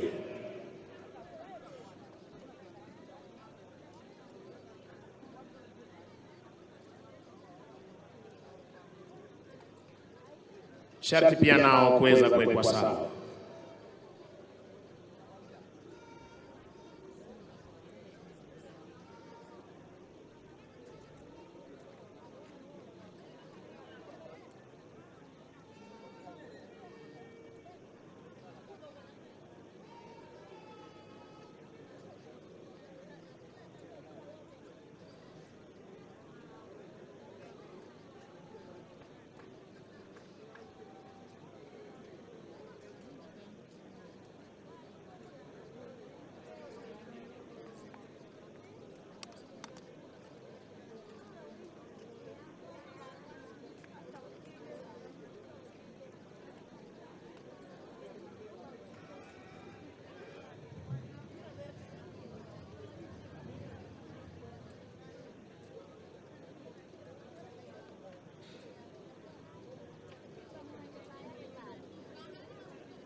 spika wa mabunge yote mawili, Mheshimiwa Jaji Mkuu na Rais wa Mahakama ya Upeo nchini, waheshimiwa mawaziri, katibu wa wizara mbalimbali, maafisa wa ngazi za juu wa majeshi ya ulinzi walio mamlakani na waliostaafu, wageni waalikwa, mabibi na mabwana. Karibuni leo tarehe mosi Juni mwaka huu 2023 kwa sherehe za Madaraka katika uwanja huu wa Moi, gatuzi nambari 14, gatuzi la Embu. Wima uwanjani ni gwaride la heshima linaandaliwa na majeshi ya ulinzi ya Kenya. Mavazi mekundu jeshi letu la nchi kavu, mavazi ya samawati jeshi letu la wanaanga, na mavazi meupe jeshi la wanamaji. Mkuu wa gwaride hii ni Luteni Kanali Nyamo Kasaine, divisheni ya kwanza ya jeshi letu la nchi kavu, kikosi cha 7 kiko chini yake Meja Kalpitas Namron. Divisheni ya pili inaongozwa naye Captain Edwin Kemboi Chemwaina. Divisheni ya 3 inaongozwa naye Meja Douglas Wanjohi Mwangi, ikiwa ni divisheni ya jeshi letu la wanaanga. Divisheni ya 4 jeshi letu la wanamaji iko chini yake Meja Eric Mwangi. Parade Adjutant Meja Zefania Stima Onyampo. Anayebeba bendera iliyo fahari ya kikosi cha 7 cha jeshi letu la nchi kavu iko chini yake Meja Kimtai Ngeno. Parade RSM Warrant Officer 1 Paul Kulsafi Lepario. Wanaopeana ulinzi wa bendera hii Senior Sergeant Pius Kimani akishirikiana naye Sergeant Richard Mulwa. Kuondoa jukwaa la rais liko chini yake Sergeant Halid Mohamed. Mziki unazidi kuporomoshwa na bendi za majeshi ya ulinzi. Chini yake mkurugenzi mkuu wa mziki Kanali Cyrus Njagi akishirikiana naye Captain Kelvin Kibudhi Nyaga, na parapanda za kumkaribisha Mheshimiwa Rais ziko chini yake mkurugenzi wa mziki jeshi la wanaanga Captain Peter Kimeu. Senior Drum Major Warrant Officer 1 David Maina akishirikiana naye Sergeant Mutisia jeshi letu la nchi kavu, Sergeant Tony Kiplimo jeshi la wanaanga, na Senior Private Jumbi jeshi la wanamaji. Basi wananchi kupata kusubiri kuwasili kwa mgeni wetu rasmi, Rais wa Jamhuri ya Kenya na Amiri Jeshi Mkuu wa majeshi yote ya ulinzi. Tutapata burudani kutoka kwa bendi za majeshi ya ulinzi na hali kadhalika bendi yetu ya Maroon Commandos. Maroon, tafadhali.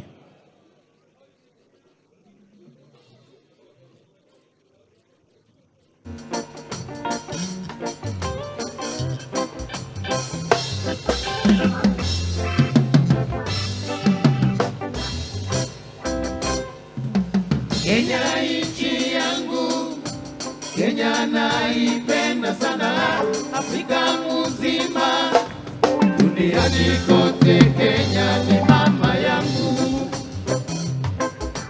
Kenya nchi yangu, Kenya naipenda sana, Afrika mzima, duniani kote Kenya ni mama yangu.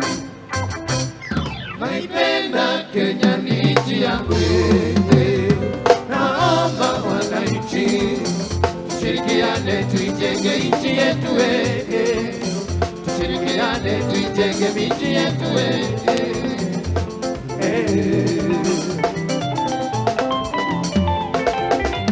viongozi wote wa nchi yetu, naomba kuendeleza Kenya yetu kimaendeleo, tutashinda kiuchumi na kilimo tutanufaika.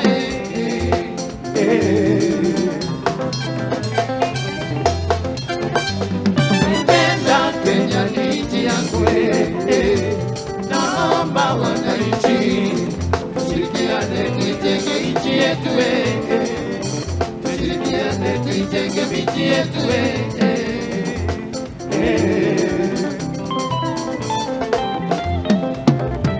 viongozi wote wa nchi yetu,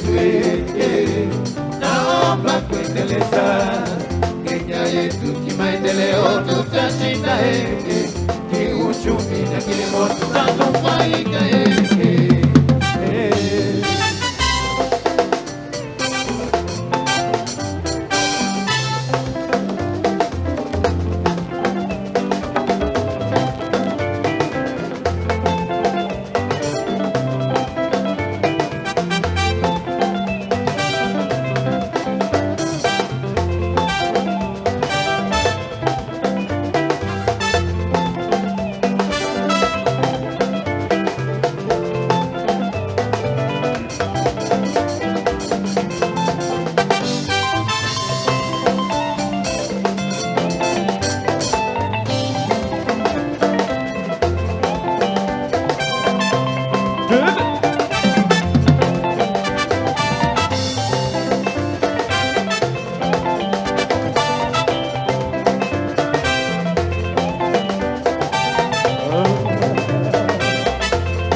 Yes, Maroon Commandos, tunaomba muendelee na burudani iwapo mtatupa wimbo Christina Dada.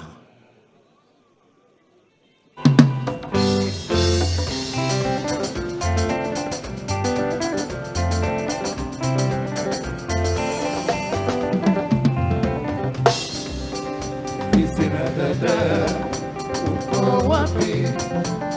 Nakutafuta sikuoni.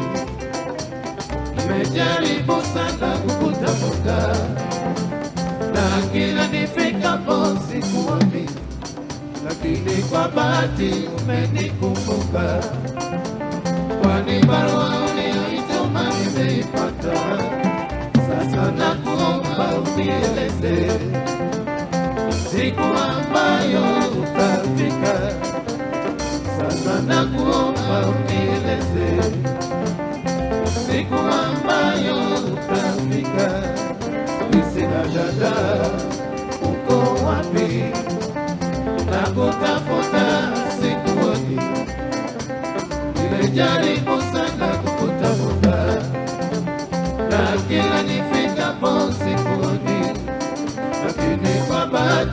umenikumbuka, kwani barua uliyoituma nimeipata.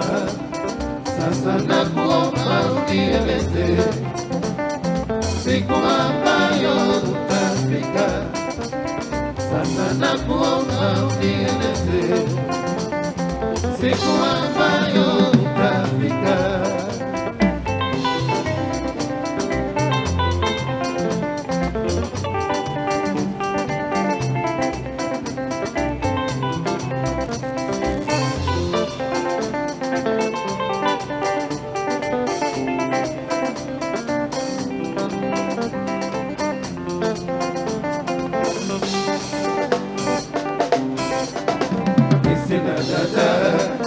Uko wapi? Nakutafuta sikuoni. Nimejaribu sana kukutafuta, na kila nifikapo sikuoni. Lakini kwa bahati umenikumbuka, kwani barua uliyoituma nimeipata. Sasa nakuomba unieleze siku ambayo utafika.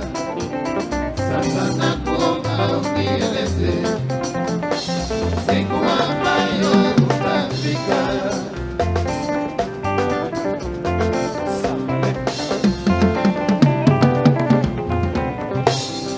Siku gani dada utakuja nikungoje station? Ningekuwa na uwezo ningekutumia nauli ya ndege ili ufike haraka. Nimekukosa mama, nimekukosa siku nyingi, nimekukosa mama, nimekukosa siku nyingi. Siku gani dada utakuja nikungoje station? Ningekuwa na uwezo ningekutumia nauli ya ndege ili ufike haraka. Nimekukosa mama, nimekukosa siku nyingi, nimekukosa mama, nimekukosa siku nyingi. Hey, hey. Sambale. Sambale, samba, samba, sambale, samba, samba, sambale.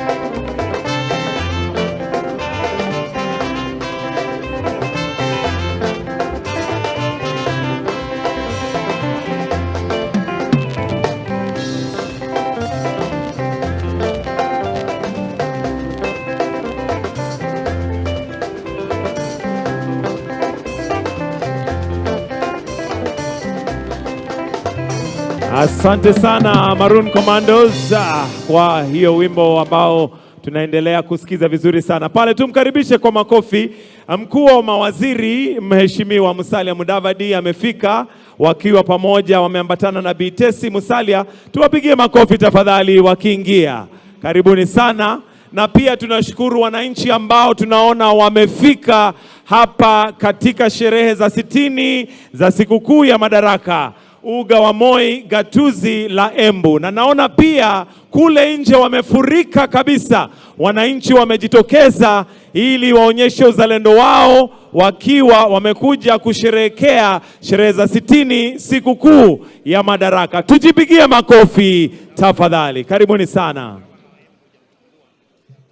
Pia tumeona gavana wa Embu Mheshimiwa Cecil Mbarire amefika, na tumpigie makofi tukimkaribisha.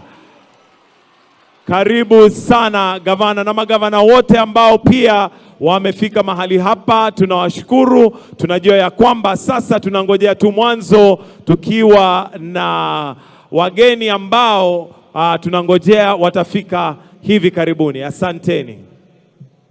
Basi Maroon Commandos, tuendelee na burudani tukizidi kusubiri kuwasili kwake Mheshimiwa Rais.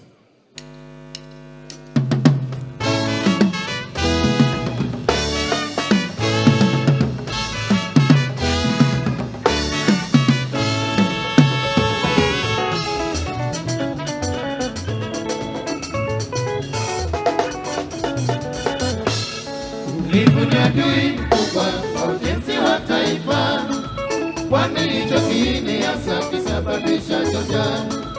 Ewe ndugu yangu, amka kumekucha, kamata jembe na panga, twende shamba. Hata wewe mwanangu, amka kumekucha, kwani hizi ndizo saa za kwenda shule. Hata wewe karani, amka kumekucha, kwani hizi ndizo saa za kwenda kasi. Ni adui mkubwa wa ujenzi wa taifa, kwani hicho kiini hasa kisababisha choja. Ewe ndugu yangu, amka kumekucha. Haya basi, makofi.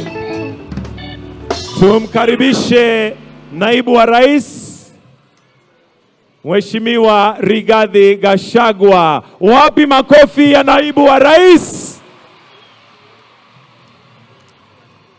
Karibu sana naibu wa rais Mheshimiwa Rigathi Gachagua, wakiwa pamoja pale na Pastor Dorcas. Makofi ya naibu wa rais na Pastor Dorcas ambao wamefika hapa katika sherehe za 60 za sikukuu ya Madaraka hapa katika uga wa Moi, na tunajua kwamba mada ni kuimarika kwa pamoja kupitia kwa mashirika, biashara na ukusanyaji wa ushuru. Kwa Kiingereza tunasema developing together through cooperatives, trade and revenue collection. Na tunawashukuru pia wananchi wote ambao wamejitokeza kwa roho moja, wamefika kwa wingi kabisa hapa ndani katika uga wa Moi, lakini pia pale nje tunaona ya kwamba wananchi wamefurika kwa wingi kabisa kuja kusherehekea pamoja hapa katika sherehe za 60.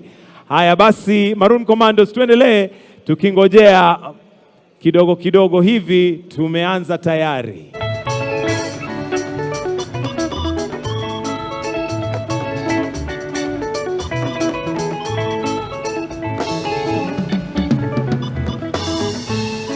Ni adui mkubwa wa ujenzi wa taifa, kwani hicho kiini hasa kisababisha choja.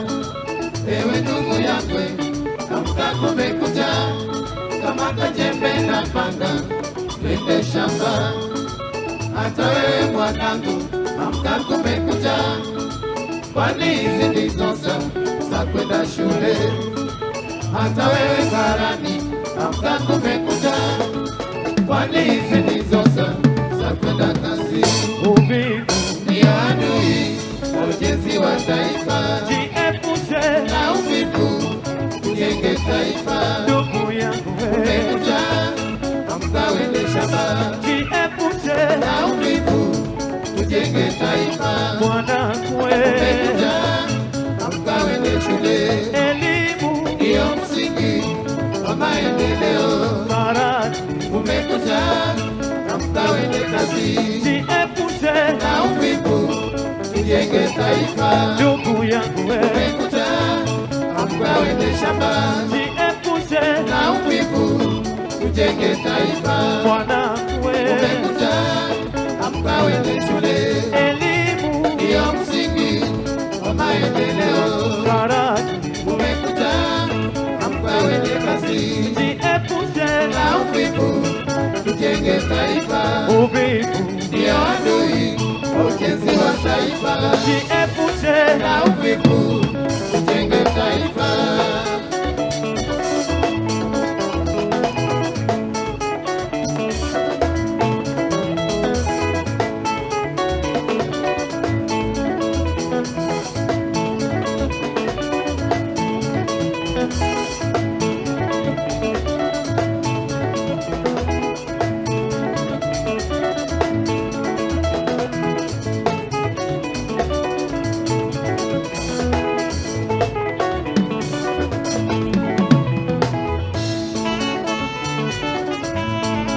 wacha uvivu we. Chapa kazi, chapa kazi.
Haya basi, pale sasa tunamtokea Rais mstaafu wa taifa la Niger, Mheshimiwa Issoufou Mahamadou. Wapi makofi yake akipokewa na naibu wa rais Rigathi Gachagua. Pale basi tunamuona Rais mstaafu wa taifa la Niger, Mheshimiwa Issoufou Mahamadou. We now welcome His Excellency, the former President of Niger, His Excellency Issoufou Mahamadou, who has now walked in and received by His Excellency the Deputy President Rigathi Gachagua, together with Pastor Dorcas. Maroon Commandos, tuendelee.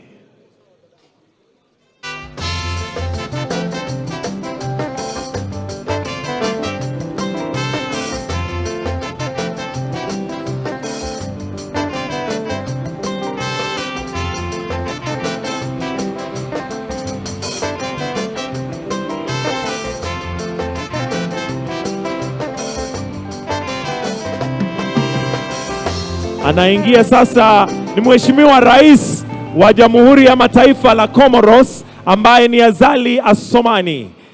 And now we receive His Excellency the President of Comoros, His Excellency Azali Assoumani. Tumpigie makofi tafadhali tukimkaribisha mgeni wa heshima leo, amekuja kuwa nasi katika sherehe zetu. His Excellency the President of Comoros, Azali Assoumani, now joining us right here in Moi Stadium, Embu, for the celebration of the 60th Madaraka Day celebrations right here.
Adamina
Asante Maroon. Wananchi, tumkaribishe mama wa taifa, Mama Rachel Ruto, ambaye ndio huyo basi amefika. Watoto wa shule, wapi shangwe ya mama wa taifa? Asante sana, asante. Tubaki tukiwa tumetulia tafadhali. Tubaki tukiwa tumetulia. Thank you.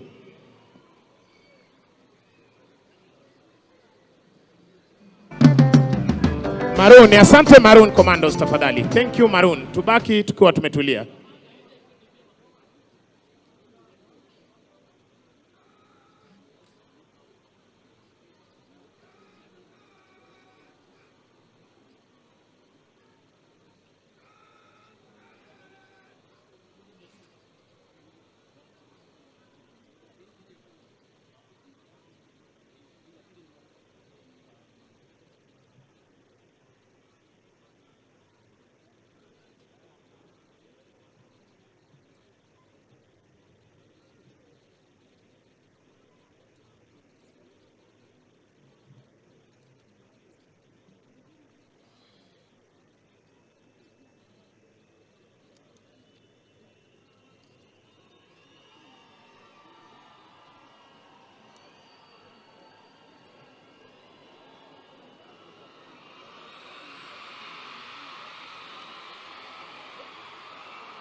Basi kwa parapanda hizo ni dhahiri shahiri kwamba anajiunga nasi Rais wa Jamhuri ya Kenya na Amiri Jeshi Mkuu.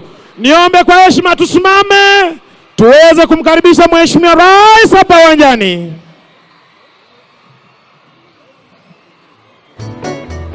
Haya basi, makofi, shangwe na vigelegele.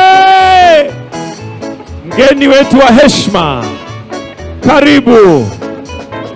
Wapi makofi? Moja, mbili, Kenya nchi yetu, Kenya taifa letu, Kenya nchi yetu. Kanyaga nchi yako kwa nguvu. Karibu sana Mheshimiwa Rais Daktari William Samoei Ruto. Wanafunzi, wapi bendera? Tuzipeperushe. Makofi. Tumkaribishe Rais. Karibu. Kenya taifa letu, Kenya nchi yetu. Welcome, Your Excellency, the President of this great nation, Dr. William Samoei Ruto. Mbele yako ni wanafunzi kutoka shule mbalimbali. Kweli mmejitokeza. Peperusha bendera wanafunzi, tumkaribishe Rais. Welcome, Your Excellency. Kenya nchi yetu. Kenya ni nchi nzuri kushinda zote, barani hata pwani kwa vutia kote, mashamba hata mbugani kunono kote. Kwawe waweza kutumia pahali popote. Kenya, Kenya. Kenya taifa letu. Kweli taifa letu. Kenya nchi yetu. Kenya, Kenya. Tumkaribishe rais kwa makofi, shangwe, vigelegele, nderemo na vifijo. Karibu sana rais wa Jamhuri ya Kenya.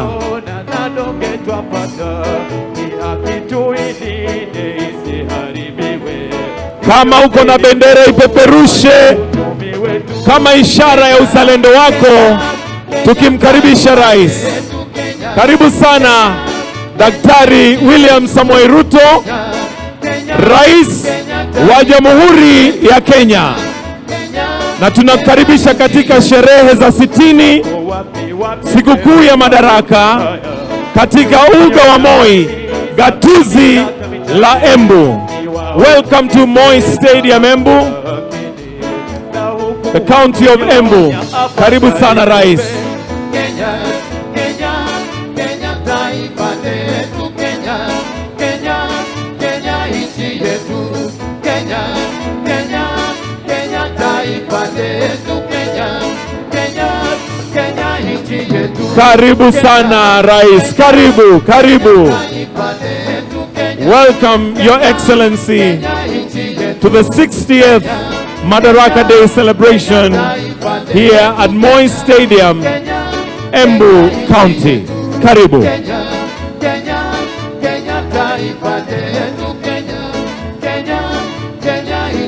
Asante sana Maroon Commandos.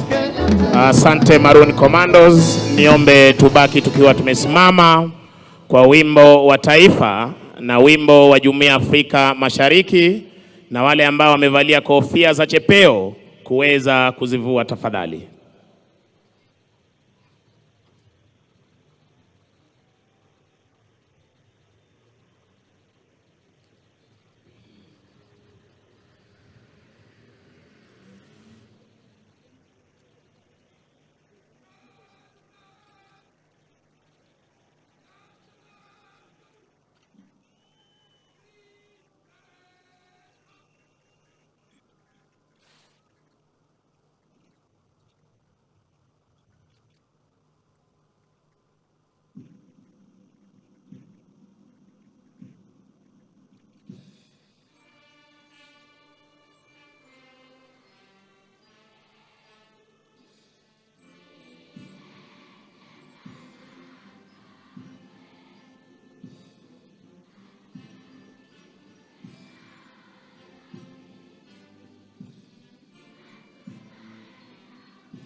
Mkuu wa gwaride hivi sasa kija kumwomba kwa heshima Rais wa Jamhuri ya Kenya na Amiri Jeshi Mkuu majeshi yote ya ulinzi ya Kenya idhini ya kuweza kukagua gwaride la heshima lililoandaliwa na majeshi ya ulinzi ya Kenya.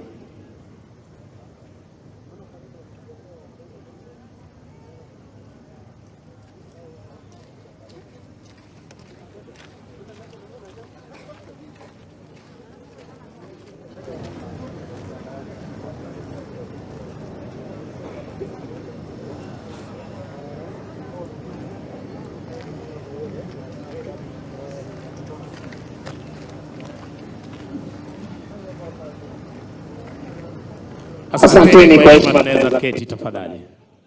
Anayemsindikiza Rais wa Jamhuri ya Kenya ni Mkuu wa Majeshi ya Ulinzi, Jenerali Francis Omondi Ogolla.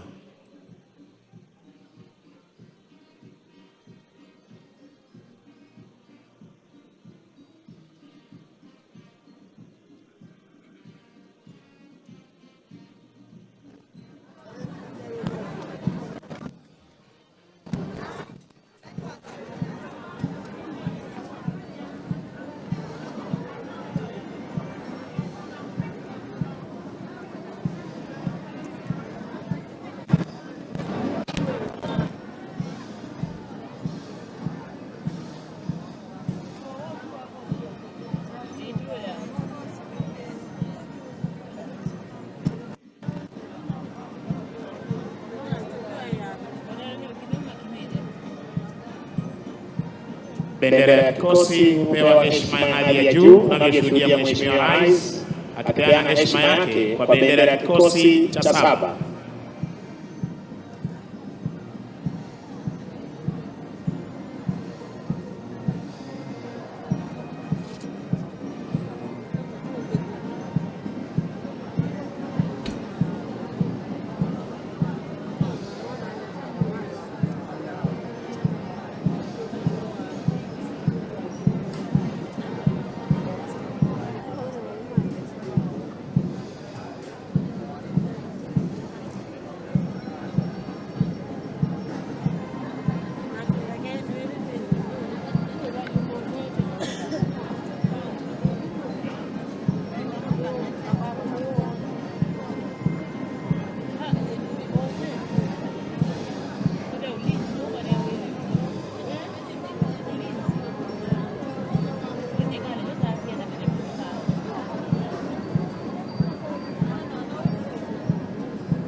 Hivi sasa mkuu wa gwaride hii ukiomba idhini kutoka kwake Mheshimiwa Rais ya kuweza kuondoa gwaride uwanjani.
Kwa desturi za kijeshi, shati bendera ya kikosi kuwa mbele ya gwaride unavyoshuhudia hivi sasa, toka kwake Kala Ofsa na Parade RSM wakiweza kuchukua nafasi yao.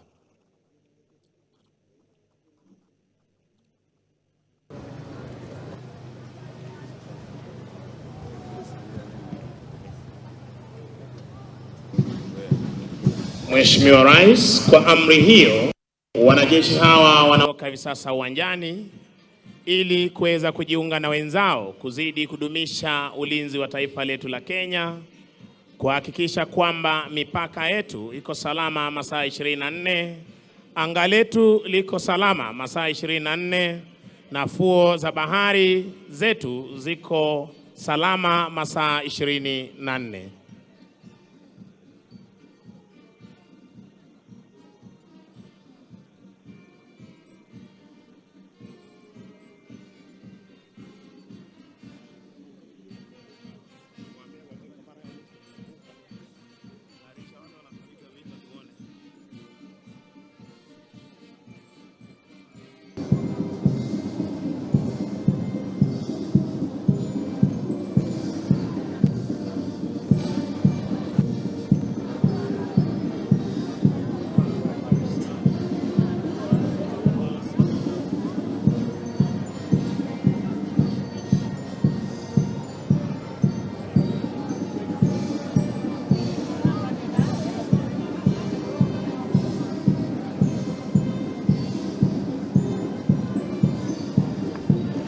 Mheshimiwa Rais, mkuu wa gwaride hii ni Luteni Kanali Nyamo Kasaine, divisheni ya kwanza jeshi letu la nchi kavu, chini yake Meja Kalpitas Namron, afisa aliyetwikwa jukumu la kubeba bendera iliyo fahari ya kikosi cha 7, Luteni Kimtai Ngeno. Parade RSM Warrant Officer 1 Paul Kulsafi Lepario. Divisheni ya pili chini yake Captain Edwin Kemboi Chemwina, wakiwa katika mavazi yao rasmi ya sherehe.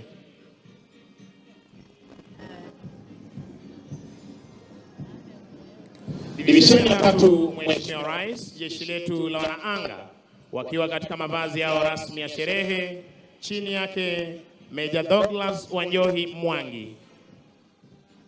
Divisheni ya 4 chini yake Meja Eric Mwangi, jeshi letu la wanamaji wakiwa katika mavazi yao rasmi ya sherehe. Parade Adjutant Meja Sefania Stima Onyampu, mweka alama jeshi letu la nchi kavu. Nitampisha mwenzangu aweze kuendelea. Mheshimiwa Rais, linafuata hivi sasa gwaride la vikosi vyetu vya usalama vikiongozwa na B Company ya kikosi cha kwanza cha jeshi letu la nchi kavu, chini yake Major Justus Kaburu Atukon. Kikundi cha kwanza kiko chini yake Luteni Hassan Said, wakiwa kwenye magwanda yao mazito ya kivita. Kikundi cha pili, Mheshimiwa Rais, kiko chini yake Luteni Titus Toroitich.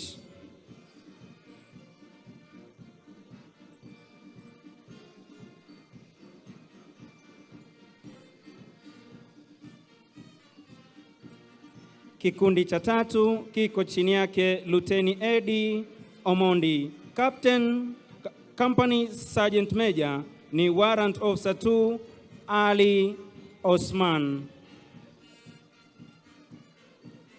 Wanafuata hivi sasa ni Kahawa Garrison wakiwa kwenye magwanda yao mepesi ya kivita, chini yake Meja Shem Isaboke. Kikundi cha kwanza kiko chini yake Luteni Festus Mwia.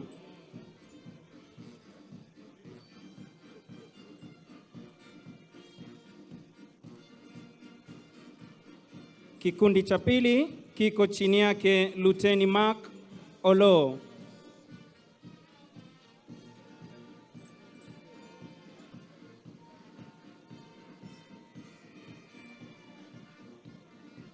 Kikundi cha tatu na cha mwisho kutufungia vikosi vya majeshi yetu ya ulinzi ama jeshi letu la nchi kavu kiko chini yake Luteni Lydia Chepkulul. Company Sergeant Major ni Warrant Officer 2 Walter Kailong. Mheshimiwa Rais, Vinafuata hivi sasa vikundi vya polisi wa taifa chini yake Superintendent Agnes Magiri akisaidiana na Chief Inspector Wycliffe Msioka. Kikundi cha kwanza kitengo cha wanaume kikiwa kwenye mavazi yao ya rasmi ya sherehe kiko chini yake Inspector Geoffrey Wanjohi. Kikundi cha pili kitengo cha kinadada kiko chini yake Chief Inspector Dorothy Kamundi akisaidiana na Inspector Faith Kariuki.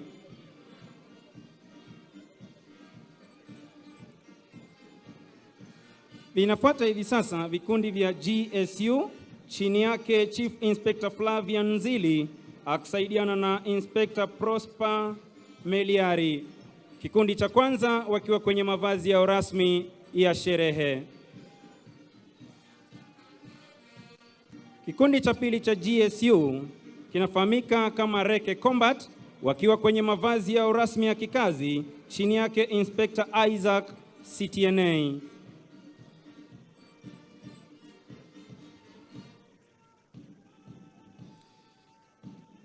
Mheshimiwa Rais, kinafuata hivi sasa kikosi spesheli cha polisi kinachotumia majibwa chini yake Chief Inspector Francis Mtangili akisaidiana na Inspector Daniel Onala. Vinafuata hivi sasa vikundi vya askari wa utawala chini yake Superintendent Gladys Kosgei akisaidiana na Chief Inspector Anthony Lokomani.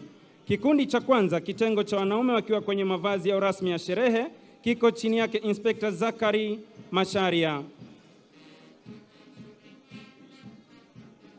Kinafuata hivi sasa kikosi maalum cha kupambana na wezi wa mifugo chini yake Inspector Kennedy Ngare.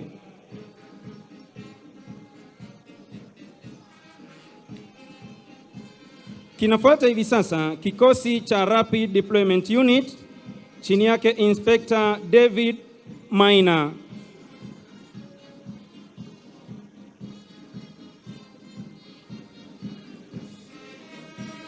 Kutufungia vikosi vyetu vya askari wa utawala ni Border Police Unit chini yake Inspector Peter Sendeu Onsarigo.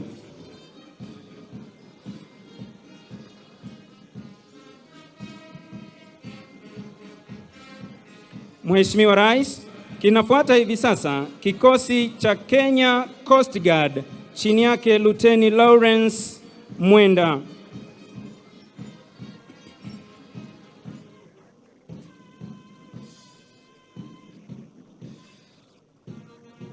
Mheshimiwa Rais, vinafuata hivi sasa vikundi vya polisi ama askari wetu wa magereza wakiwa chini yake Superintendent Jeremia Kemboi akisaidiana na Chief Inspector Josephat Mwirigi. Kikundi cha kwanza kitengo cha wanaume wakiwa kwenye mavazi yao rasmi ya sherehe. Kikundi cha pili kitengo cha kinadada kiko chini yake Chief Inspector Kasiti Anusu akisaidiana na Inspector Cecilia Mungai. Kutufungia vikundi vyetu vya askari wa magereza ni kikosi spesheli cha kupambana na ghasia wakiwa kwenye mavazi yao rasmi ya kikazi kikiwa chini yake Inspector Cecilia Mungai.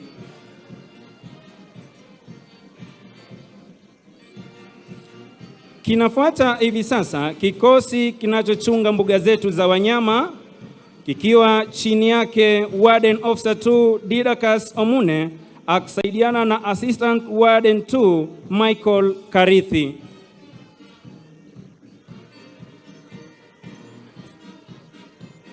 Kinafuata hivi sasa kikosi kinachochunga misitu yetu chini yake Superintendent Philip Ndiema akisaidiana na Chief Inspector George Kimani. Mheshimiwa Rais, kikosi kinachofuata hivi sasa ni vijana wa huduma kwa taifa, National Youth Service, wakiwa katika mavazi yao rasmi ya sherehe chini yake Superintendent Philip Kemboi akishirikiana naye Chief Inspector Caroline Karimi. Kikundi cha kwanza chini yake Inspector James Mwaniki wakiwa katika mavazi yao rasmi ya sherehe.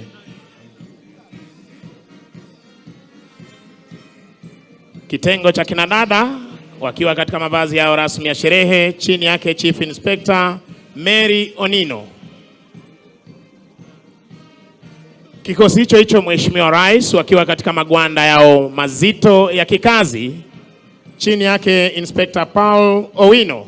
Mheshimiwa Rais, vijana hawa huduma kwa taifa wakizidi kuzingatia maelezo yako na hali kadhalika ruwaza yako ya kuweza kuhakikisha kwamba wanazalisha chakula cha kutosha ili tuweze kujikimu kama taifa, ulivyoshuhudia kule hata hivi majuzi na kambi yao ya Taribo.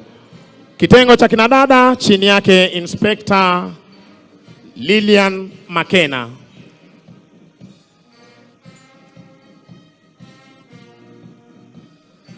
Kutufungia gwaride la vikundi, mgeni wetu rasmi ni askari wa kaunti ya Embu wakiongozwa naye Inspector Joseph Ndwiga na Sergeant Anthony Gitonga. Tuwape makofi tafadhali askari hawa wa kaunti ya Embu kwa kazi nzuri ambayo wanazidi kufanya.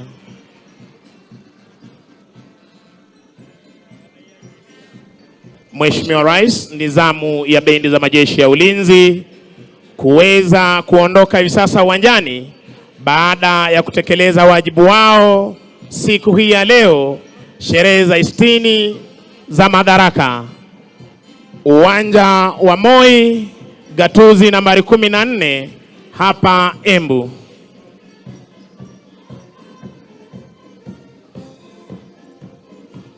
Chini yake mkurugenzi wa muziki Captain Kelvin Nyaga, jeshi la nchi kavu, Senior Drum Major Warrant Officer 1 David Maina.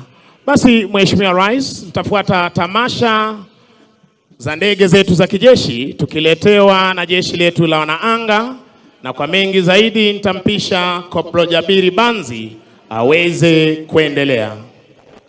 Asante sana mwenzangu. Mheshimiwa Rais, kutufungulia onyesho letu la ndege ni ndege aina ya Tukano, ndege zinazotumika na marubani wetu kwa mafunzo ya kiwango cha juu, zikipaa kwa utaratibu kabisa. Chini yake overall lead pilot Major Patrick Makali akisaidiana na Major Peter Mairura. Tuwape makofi marubani wetu. Kikundi cha pili Mheshimiwa Rais ni ndege aina ya F5, ndege zilizo na uwezo wa kuruka kwa kasi kabisa, kupambana na ndege za adui angani na vilevile kusaidiana na jeshi letu la nchi kavu kuweza kuangamiza ngome za maadui, kama wanavyosema majeshi yetu ya ulinzi, one force, one mission. Mheshimiwa Rais, ndege hizi hivi sasa zinajipanga ili kuweza kurudi mahali hapa ili kuweza kutuletea maonyesho mbalimbali, ndege moja baada ya ingine. Ndege hizi huruka kwa kasi zaidi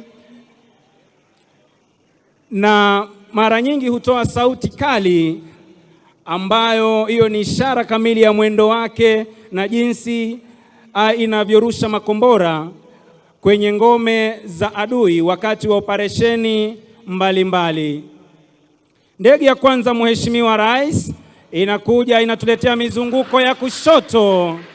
Tuwape makofi marubani wetu.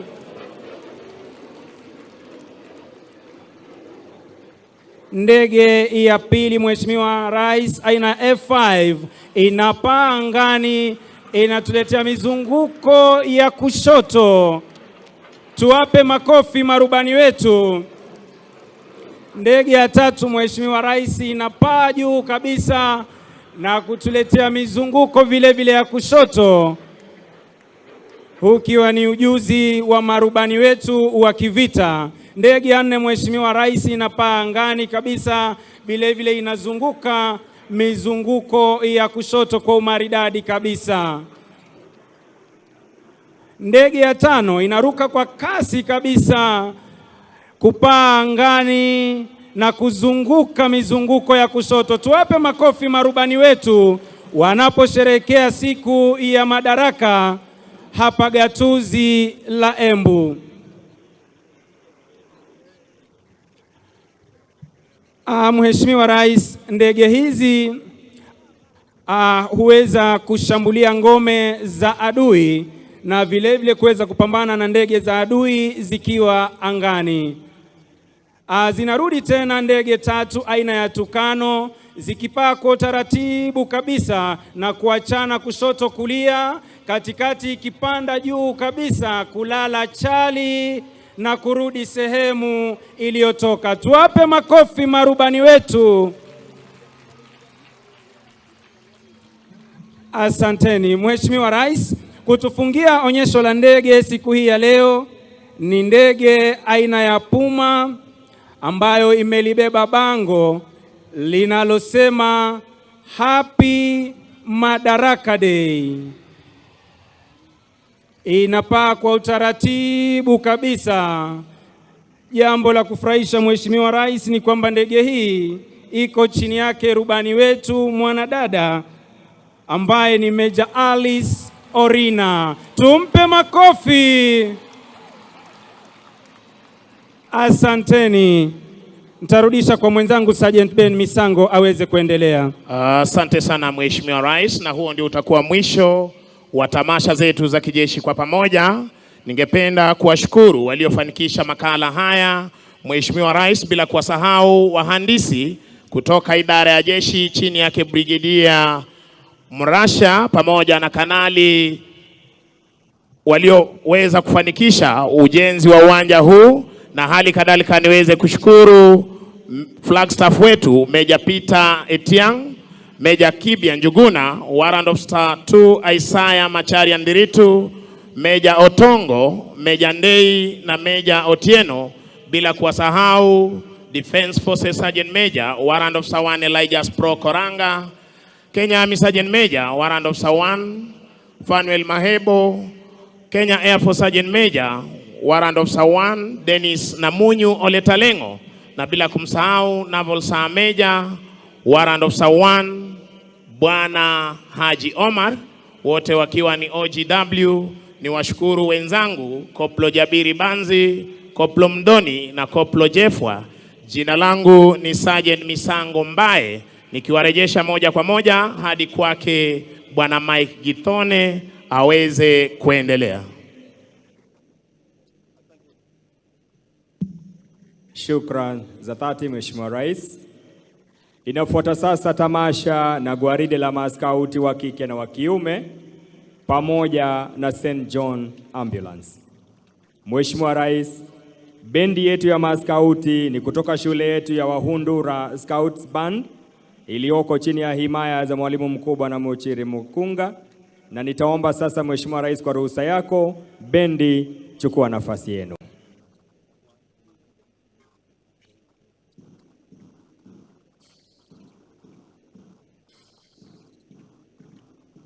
Ni bendi iliyobuniwa mwaka wa 1965 kwa minajili ya kuwafunza wanafunzi wetu masuala ya muziki.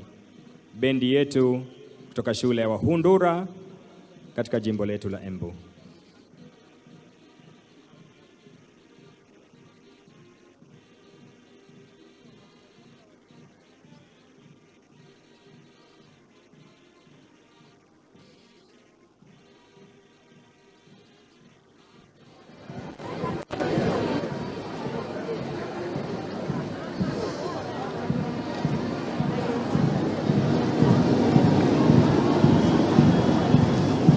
Ni vyema kukumbuka kwamba mlezi mkuu wa maskauti wote nchini Kenya, the patron, si mwingine mbali ni Mheshimiwa Daktari William Samoei Ruto, Rais wa Jamhuri ya Kenya na Amiri Jeshi Mkuu wa Majenzi.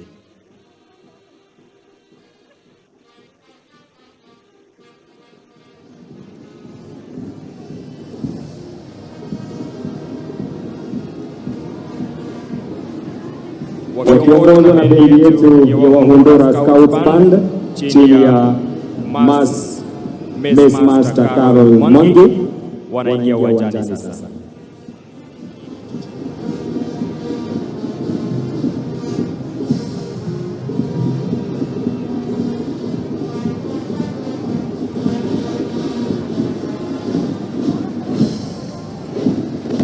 bendi yetu ya Wahundura wakisema kongoi Jehova.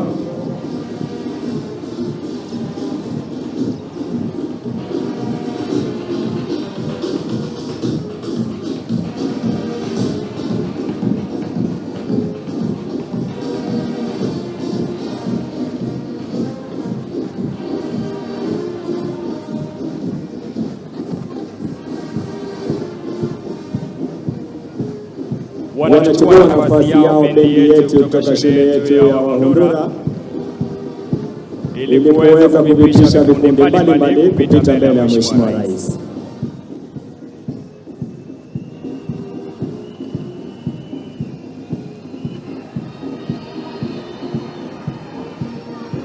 Wanaopita hivi sasa mbele ya Mheshimiwa Rais ni watoto wetu wadogo wanaojulikana kama sungura. Tuwapigie sungura hawa makofi,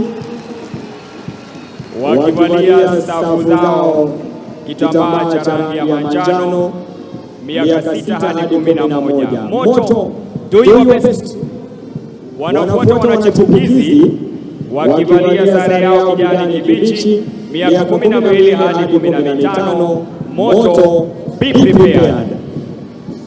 Wanafuata wanamwamba Scouts ambao wamevalia maroon, miaka 16 hadi 18. Moto, look wide. Mheshimiwa Rais wanafuata jasiri waliovalia rangi ya chungwa, miaka 19 hadi 26. Their motto, service.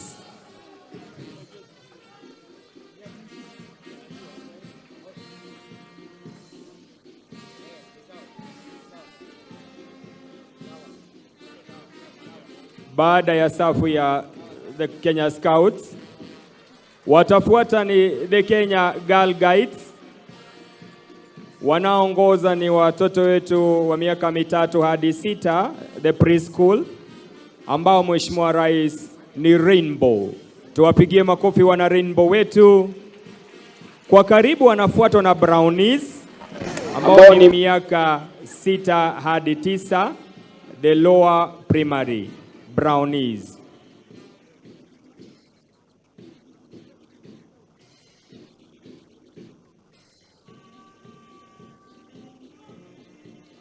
Mheshimiwa Rais, baada ya Brownies wanafuata the Girl Guides ambao ni miaka 10 hadi 14, wakivalia sare zao kitambaa cha rangi ya blue. Wanaofuata Girl Guides, Mheshimiwa Rais, ni Rangers Guides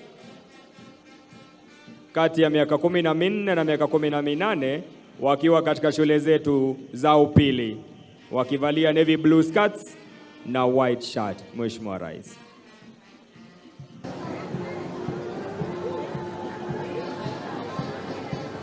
Kwa karibu Mheshimiwa Rais ni St. John Ambulance, shirika la St. John's ambalo lilibuniwa mwaka 1923 kupitia kitengo cha Kenya Police. Majukumu yao Mheshimiwa Rais ikiwa ni kupambana na majanga makuu na hata yale madogo, na kuwafunza vijana kujikimu maishani na kuweza watu kuwa wazalendo. The St. John Ambulance, Mheshimiwa Rais wakipita mbele ya jukwaa lako.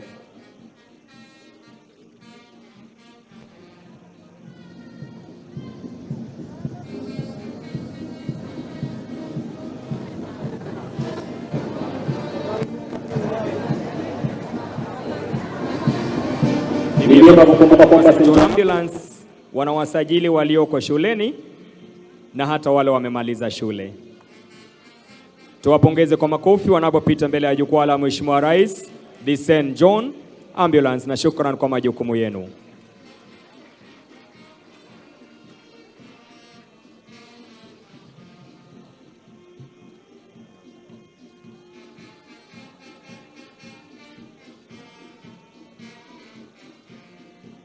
Dolphins ambao ni watoto wetu wanapita mbele ya Mheshimiwa Rais, the Harvard Junior School.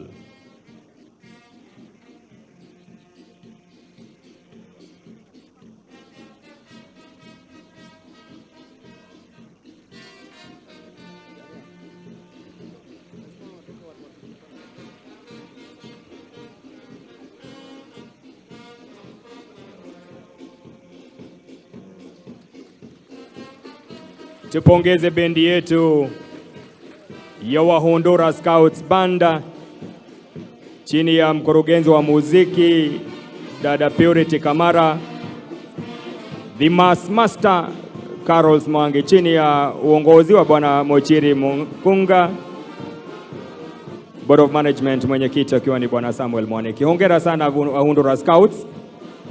Tuwapongeze tena mabibi na mabwana wana skauti wetu wanaporikuja jamvi hilo la tamasha yetu ya siku ya leo.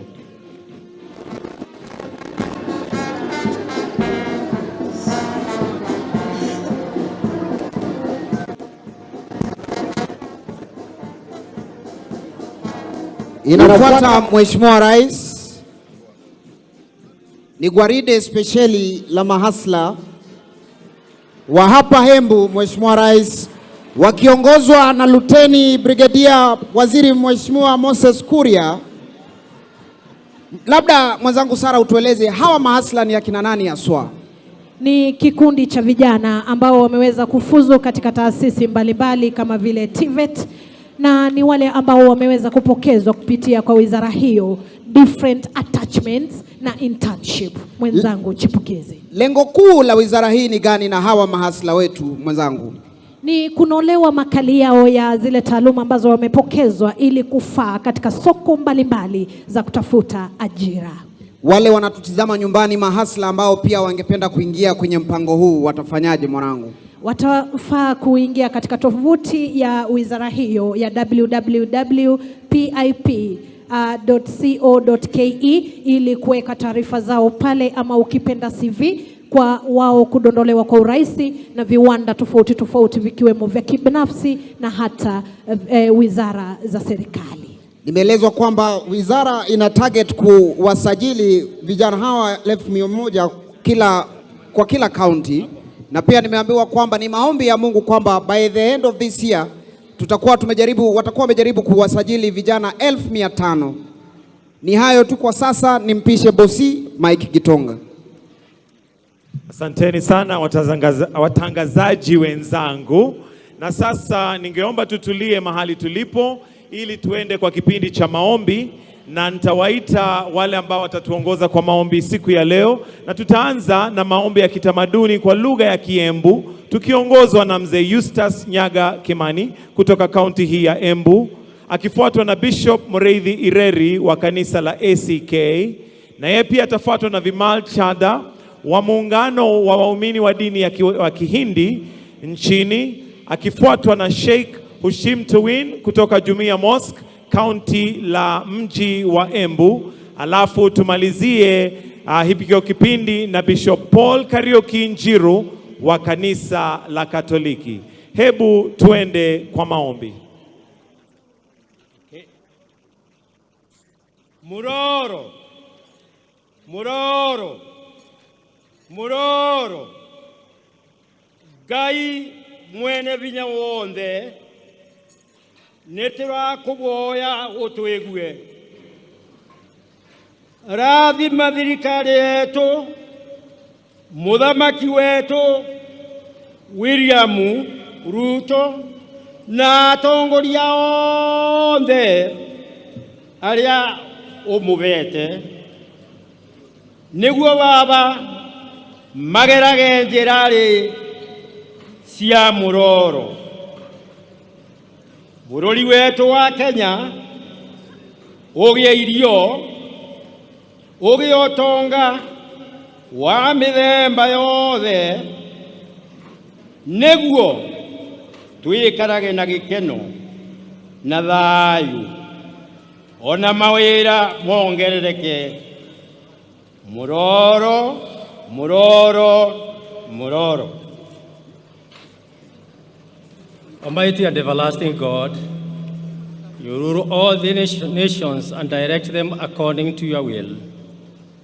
We thank you for our beautiful country, Kenya, and the opportunity to celebrate this year's Madaraka Day here in Embu. We pray that you will protect and guide our beloved President, His Excellency Dr. William Ruto, the Deputy President, His Excellency Rigathi Gachagua, all the cabinet secretaries, the principal secretaries, and all in authority under him.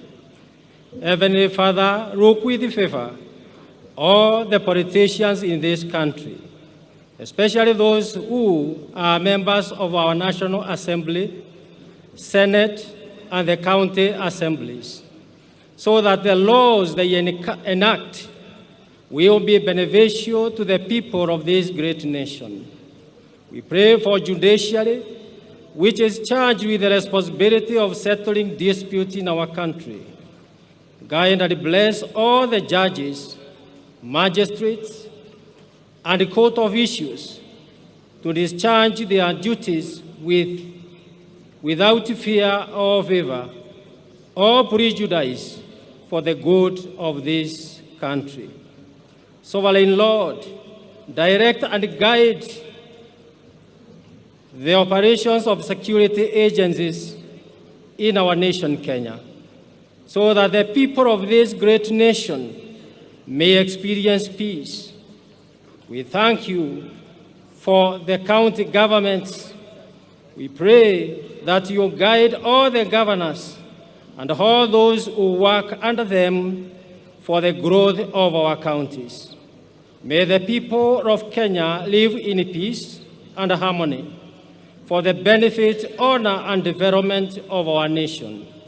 We pray this in the name of God the Father, the Son, and the Holy Spirit. Amen. Om Bhurvua Swaha Tatsaviturvareniyam Bhargo Devasya Dhimahi. Dear Lord, as Kenya celebrates 60th Madaraka Day, we pray to you, Lord, give strength, courage to His Excellency the President William Samoei Ruto and his cabinet ministers, PS, CS, and the county governor, our Madam Cicely Berere. Give them strength, courage, and wisdom to service the Kenyans with diligently. What Kenyans are waiting for is service delivery on the ground, because this government is starting from bottom to top. Let God also bless all our leadership in this country, whether it is a National Assembly, whether it is a Senate, MCAs, and other leadership of this country, which can develop and make a value addition to the life of Kenyans. Because when we serve the Vananchi, it is said the worship of God is worship of humanity. If we worship the humanity, we have the humanity, we are really serving the God in His name. I want to finish my prayer by saying two things. O Almighty God, O Lord, the protector of all, you are the creator of whole universe, hence you are the dearer of anyone. You bestow pleasure after destroying miseries. We meditate on your supreme divinity, which is most auspicious and pure. May you inspire intellect to perform noble needs for the nation. Sarve bhavantu sukhina, sarve santu niramaya, sarve bhadrani pashyantu, mahakashit dukh bhag bhavet. It means, Lord, let all be happy, free from sickness. They dwell in their lifespan, see the prosperity. There should be no miseries. God, we are also very grateful to you. We are having the rains with us now. We went through the severe drought situation since last year. We are grateful to you, Lord, that with this divine intervention of rain, we are going to have a good life for our Kenyans, those who are suffering in various counties in this country. 20 counties were really affected. Embu was one of them. So God, we pray to you with this Om Shanti, Shanti, Shanti. Amen, amen, amen. Kwa jina la Mwenyezi Mungu, mwingi wa rehema, mwenye kurehemu, tunakuomba Mwenyezi Mungu kheri na baraka, amani na usalama katika siku yetu hii ya leo, na tunajilinda na shari ya siku hii ya leo. Sifa njema zote ni za Mwenyezi Mungu, Mola mlezi wa viumbe vyote. Ni wake ufalme wa mbingu na ardhi na vilivyomo ndani yake, naye ni muweza wa kila kitu. Dhamana ya maisha yetu iko mikononi mwake Mwenyezi Mungu. Tunakuomba Mwenyezi Mungu kwa huruma yako utufanyie usahali, uwepesi wa maisha na lidumishe taifa letu katika amani na usalama. Mwenyezi Mungu uliyemiliki ufalme wote, wewe ndiye mpangaji wa mambo, haliwi isipokuwa lile ambalo Mwenyezi Mungu umelipanga liwe.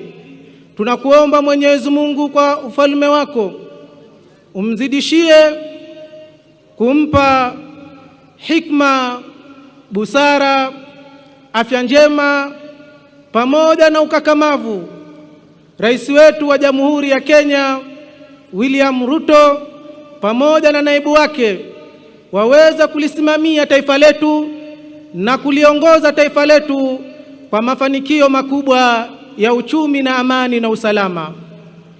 Mwenyezi Mungu, hatuna nguvu wala uwezo isipokuwa ni kutoka kwako. Tunakuomba Mwenyezi Mungu utupe mshirikiano, tushirikiane pamoja, turidhiane na kukubaliana kama Wakenya pasipo na kujali tofauti zetu za kisiasa, ukabila, urangi na udini, kwa maslahi makubwa ya kulijenga taifa letu na kulipeleka mbele. Mwenyezi Mungu, tunakuomba uwabariki wageni wetu wote waliotoka katika mataifa mbalimbali na kujumuika nasi katika maadhimisho haya. Mwenyezi Mungu wahifadhi na warejeshe kwa amani na usalama. Mwenyezi Mungu, ibariki Kenya na wabariki wa Kenya, pamoja na kuyabariki majeshi yetu yote ya ulinzi na kuyazidishia nguvu na ujasiri wa kuweza kupambana na kila yule ambaye atajaribu kuvunja amani katika taifa letu. Amin. In the name of the Father, and of the Son, and of the Holy Spirit. Lord God, we thank you for the gift of our country, Kenya. We pray that you may bless our nation as we celebrate Madaraka Day. We humbly ask you to protect our country from any evil, any enemy, or any division. Grant us peace, unity, and justice. We pray for our fellow Kenyans who fought for the freedom of our country. Grant eternal rest to those who have gone before us. We pray for our President, His Excellency Honorable William Samoei Ruto. Continue to give him wisdom, health of mind, body, and soul, in order that he may continue to govern this country in humility, in love and understanding, in accordance to your holy will. Bless his family abundantly. We pray for our Deputy President, His Excellency Honorable Rigathi Gachagua. Bless him and all the leaders and grant them wisdom and grace. We thank you, Lord, for the gift of the rains in many parts of our country.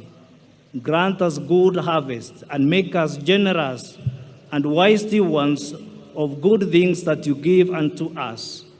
Lord God, continue to bless all Kenyans, and with the help of your grace and providence, help us to fully support our nation to develop and grow.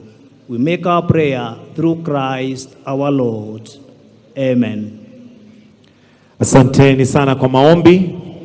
Mheshimiwa Daktari William Samoei Ruto, Rais wa Jamhuri ya Kenya na Amiri Jeshi Mkuu wa Majeshi ya Ulinzi, Mheshimiwa Mama wa Taifa, Mama Rachel Ruto, Your Excellency Azali Assoumani, President of the Republic of Comoros, the former President of Niger, Your Excellency Issoufou Mahamadou, Naibu wa Rais Mheshimiwa Rigathi Gachagua na Pastor Dorcas Rigathi, Mkuu wa Mawaziri Mheshimiwa Musalia Mudavadi na Tesi Musalia, Spika wa Bunge la Kitaifa Mheshimiwa Moses Wetangula, Spika wa Bunge la Seneti Mheshimiwa Amason Kingi, Jaji Mkuu Martha Koome, Mwenyekiti wa Baraza la Magavana na magavana wote mliofika, Gavana wa kaunti hii Mheshimiwa Cecily Mbarire, viongozi wote wa kitaifa na mashinani, mabibi na mabwana, kwa niaba ya kamati ya andalizi ya sherehe hii ya 60 ya sikukuu ya Madaraka, Mheshimiwa Rais, naomba unikubalie tuwaandalie kipindi cha burudani. Nitawaalika wenzangu Sara Mauti na Vincent Mutua almaarufu Chipukizi watuongoze katika kipindi hicho. Sasa Chipu, hebu itakuwaje? Asante bosi. Mheshimiwa Rais, wageni wetu na watu wote wa Embu, itakuwaje? Ishakuwa. Karibu sana Mheshimiwa Rais katika kipindi hichi cha burudani ambacho kitafunguliwa na wanafunzi 1500 wa shule za msingi za kaunti hii ya Embu. Wanafunzi hawa Mheshimiwa Rais wataenda kutuimbia na kuunda miundo mbalimbali ikiwemo ramani ya taifa letu tulipendalo. Sijui dadangu Sara, unafahamu baadhi ya hizi shule? Nimeona kwaya ya Embu College. Na kwaya ya Embu College ni mojawapo ambayo itajumuika na wanafunzi wa shule za County Primary, Iveche Primary, Kamiu Primary, Abani Primary na St. Michael Primary. Mheshimiwa Rais, hawa ni wanafunzi ambao kulingana na utafiti tumeweza kuelezwa wako katika daraja la 4 na 5 mtawalia. Wako tayari kuweza kukutumbisha kwa njia ya kipekee. Sijui Chipukizi, wakati ulikuwa katika grade hizo, uliwaipata nafasi kufanya chochote mbele ya Mheshimiwa Rais? Hawa wana bahati sana. Mimi hata mbele ya chief sikusimama. Mheshimiwa Rais, pia leo tutakuwa na onyesho speciali la tag of war. Waswahili wenzangu wanaita mchezo wa kuvuta na kamba. Mchezo huu Mheshimiwa Rais utakuwa ni kati ya mahasla, mama mboga, wanabodaboda wakivurutana na askari wa Kanjo. Kwa kawaida hawa ni watu wamezoea kulimana, lakini leo wako hapa kwa minajili ya burudani. Sijui Sara, unaona nani watashinda kati ya Kanjo na bodaboda? Naona Kanjo wakishinda. Mbona Kanjo washinde wanabodaboda? Kwa kawaida huwa wao wanakula vizuri, wamejijenga, ukiangalia mili yao ina misuli na hata wana vitambi.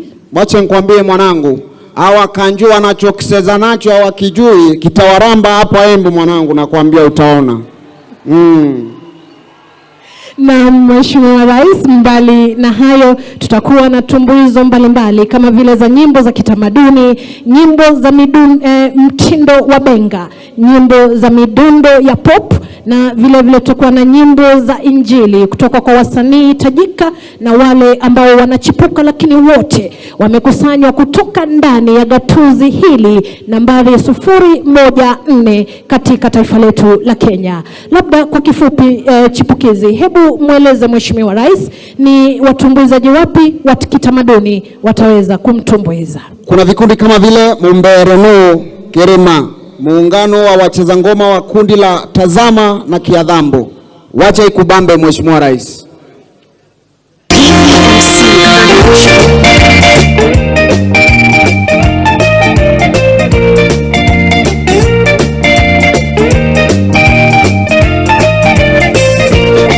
Umoja wetu wa kitaifa ndiyo nguzo ya nchi yetu. Tukiungana sote pamoja, tutaijenga Kenya yetu.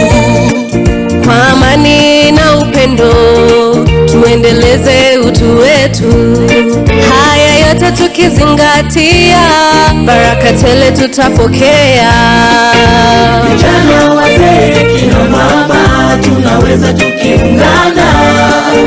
Furaha, usawa na ustawi, Mungu Baba tatujalia. So pull up, njooni wazalendo sote tuimbe. So pull up, njooni wazalendo sote tuimbe. Harambee, pamoja tutafika kilele. Harambee.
haya basi ni Kanjo na mama boga na vijana wa bodaboda. Tazama hapa. 1, 2, 3. Main position. 1, 2, 3. Break up the lobe. Namna hii. 1, 2, 3. Pull. Ndio huyo. Kanjo wewe, Kanjo. Jaza. Ndio wewe mama mboga. Changamuka bwana. Wewe Kanjo. Chunga wewe. Maboga weza nguvu boda. Ndio hii sasa nguvu ya boda.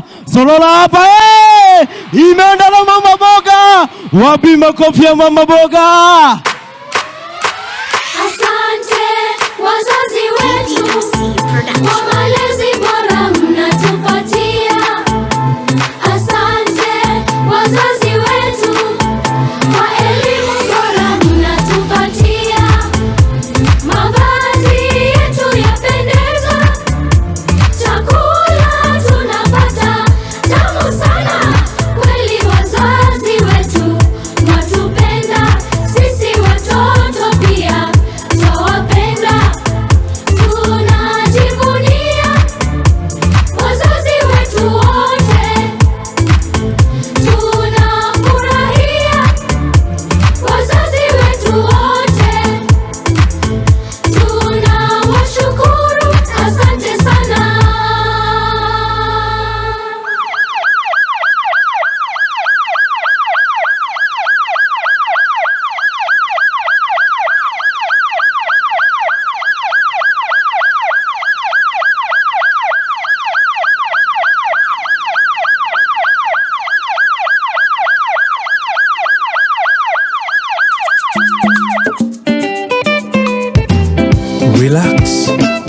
Relax.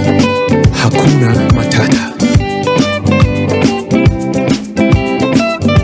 PPMC Production. Wemsalendo wewe, leo ni siku ya furaha. Tulipotoka ni mbali sana na tumefika. Sote tuimbe, tucheze twisti, sote turuke. Sote tuimbe, tucheze twisti, sote turuke.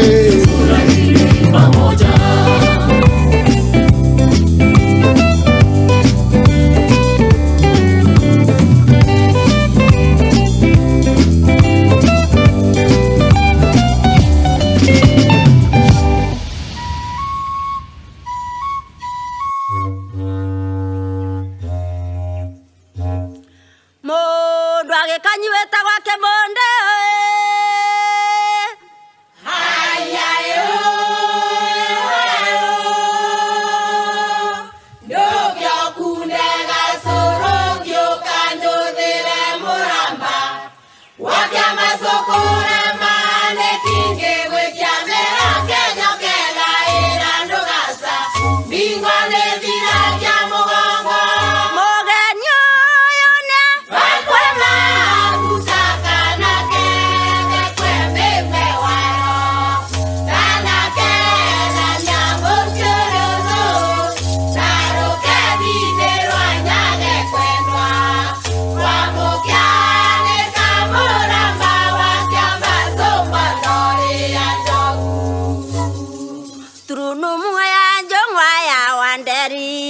Ngukathiengena kuria wisiki nando nese mucio gukagurwa kuria karivagwa na ivoko ithembe irarutiwe nijamundi murakatiambasu wamukera gutesere awandekiweka nadomenye andeki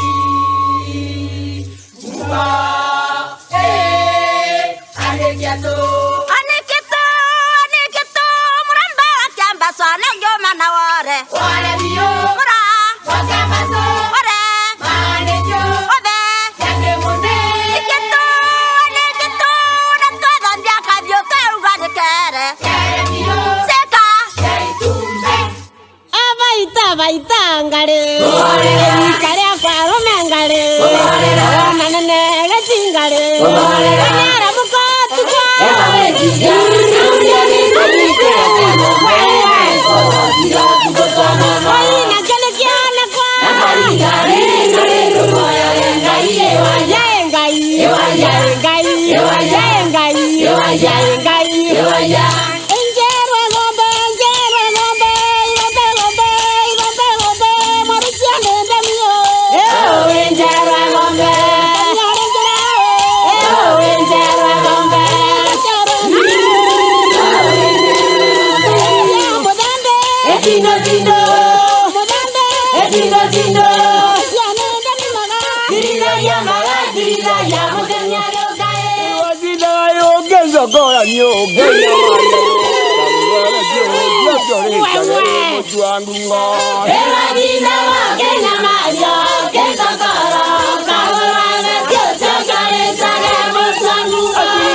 Haraka sana.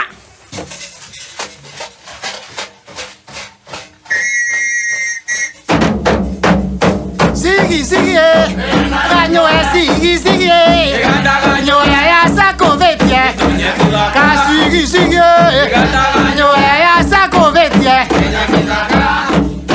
Glorie, tuna kira glorie.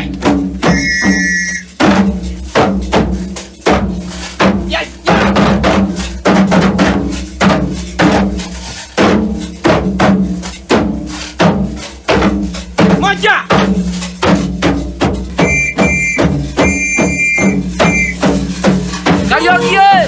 Adiós. Aho, ho, yeah, hey. Graguve, Naja, Java, Gubia, Eja, Guva, Jambo, Ukra Karugua, Umera, Wa, Eja, Oyokavo. Monica, Timbana Monica. Ayaya, we. Gongoda, we. Baba, ita Monica. Suaga. Gongoda. Ayaya. Okay. Kagandoy. Timbana kagandoy. Chama, Biri, Ukawe, Biri, Jambulira, okay, Udiwaya, oh yeah.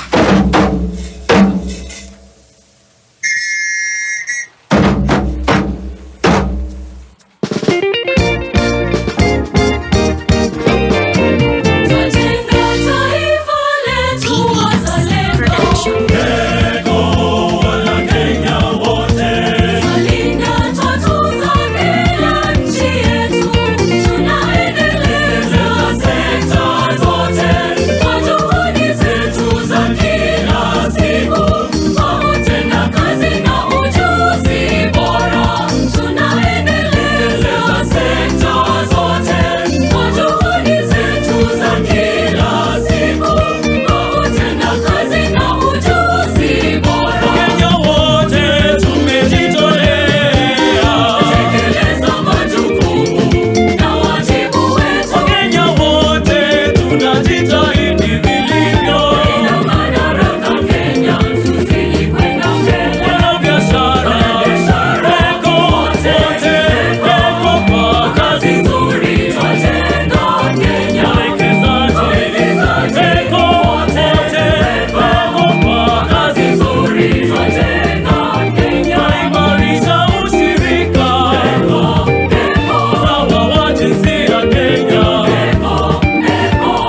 sote pamoja, nchi ya upendo, nchi ya umoja, nchi ya amani, tunachapa kazi. Twajivunia kuwa Wakenya, twafanya kazi kwa bidii na furaha. Kila haso inamata, tunakuza uchumi wetu. PPMC Production. Shangwe, vifijo na nderemo.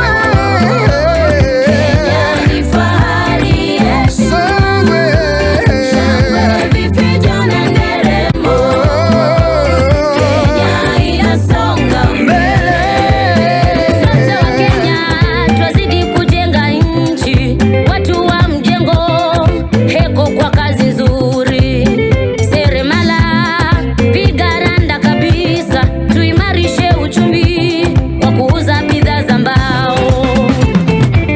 Torutani wera wega migundare yetu, nagwa tokori aremi wa majani chai, kawa, avocado, mandizi na maua. Totwara ni ng'ambo, nigwa tokori ya Kenya no yetu. Shangwe, vifijo na nderemo. Kenya ni fahari yetu. Shangwe, vifijo na nderemo. Kenya inasonga mbele. Kenya tumbere mwena wa uchukuzi, Konbuk ndeturaga mondo wa nduthi, madere wa matatu headquarter ya ujuzi. Leo tumekuja kuwapea pongezi, kawe ni konkodi na ujisaulishi change. Leo tumeka mkuku appreciate, shonse mkoko tuna walombo tov na touga lewega nego tova goto. Mama mboga salute, pokea shukuran, kani mboka nyupigadi Jumapili man. Mse wa smoki chomelea na motura, kinyozi na salon, wale wa wadhi na wati heshma. Mayouth man wote tunaopiga mboka, tukwatane tuendane Kenya tuje na mbere. Soma yai tunasema shukuran. Shangwe, vifijo na nderemo. Kenya ni fahari yetu. Shangwe, vifijo na nderemo. Kenya inasonga mbele. Kwa kazi nzuri mnayoifanya, vikundi vyote mitaani, wachapa kazi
Kenya, twaipenda sana taifa tukufu. Aremi yetu na ndoambi hasara, wajitahidi kuboresha Kenya. Masukurure, madivitare, nemega kumate watera viadi, githomo kiega, service mbega, si wananchi twasherekea sote. Nchi yetu sisi watoto wa mama moja, tupeperushe bendera nchi yetu Kenya, tujivunie maendeleo nchi yetu, pamoja pamoja nchi yetu isonge mbele. Wanabiashara tushangilie, wanaojenga nchi tushangilie, anduombe tukenerere wa Kenya, tufurahie na tusherekee, twajivunia kuwa wazalendo wa Kenya, tufurahie na tusherekee, twajivunia kuwa wazalendo. Andweto ukelei na twinei waro, na tweterire bũrũri wetu. Andweto ukelei na twinei waro, na tweterire bũrũri wetu. Tuwapigie makofi, shangwe na vigelegele. Asanteni sana. Asante. Tuwapigie makofi tena wakienda kuondoka. Asante, asante, asante. Na sasa Mheshimiwa Rais, kwa sasa kwa heshima na taadhima kuu, nimwalike gavana wa kaunti ya Embu, Mheshimiwa Cecily Mbarire, akukaribishe rasmi. Tumkaribishe gavana Cecily Mbarire kwa makofi ili aje amkaribishe rais rasmi. Na pale pia tuwaruhusu wananchi waweze kuingia katika uwanja ili waweze kuhudhuria tukiwa pamoja. Asante. Your Excellency, the President of the Republic of Kenya, Dr. William Samoei Ruto, the First Lady of the Republic of Kenya, Your Excellency Mama Rachel Ruto, the visiting Head of State, His Excellency the President of the Republic of Comoros and your spouse, former President of Niger and his spouse, Your Excellency the Deputy President of the Republic of Kenya, Honorable Rigathi Gachagua, Your Excellency Pastor Dorcas Gachagua, Your Excellency Prime Cabinet Secretary, Honorable Musalia Mudavadi, Mrs. Tessie Musalia Mudavadi, Attorney General of the Republic of Kenya, Honorable Justin Bidan Muturi, the Chief Justice of the Republic of Kenya, Lady Justice Martha Koome,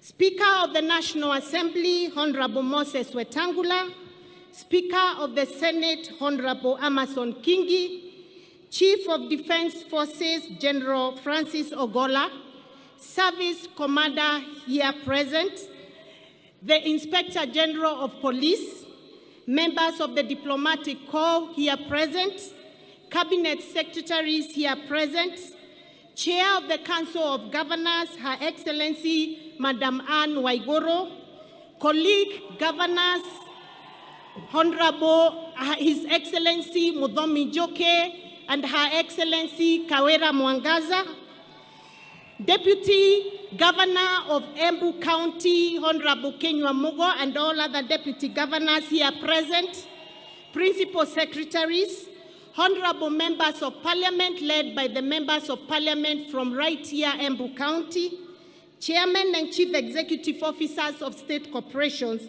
Honorable Members of the County Assembly of Embu led by the Speaker, Honorable Viriko, and the Majority Leader, dignitaries, all visitors, clergy, the great people of Embu, fellow Kenyans, and Embu Moyaro, Gethia isiarerare Bwana asifiwe.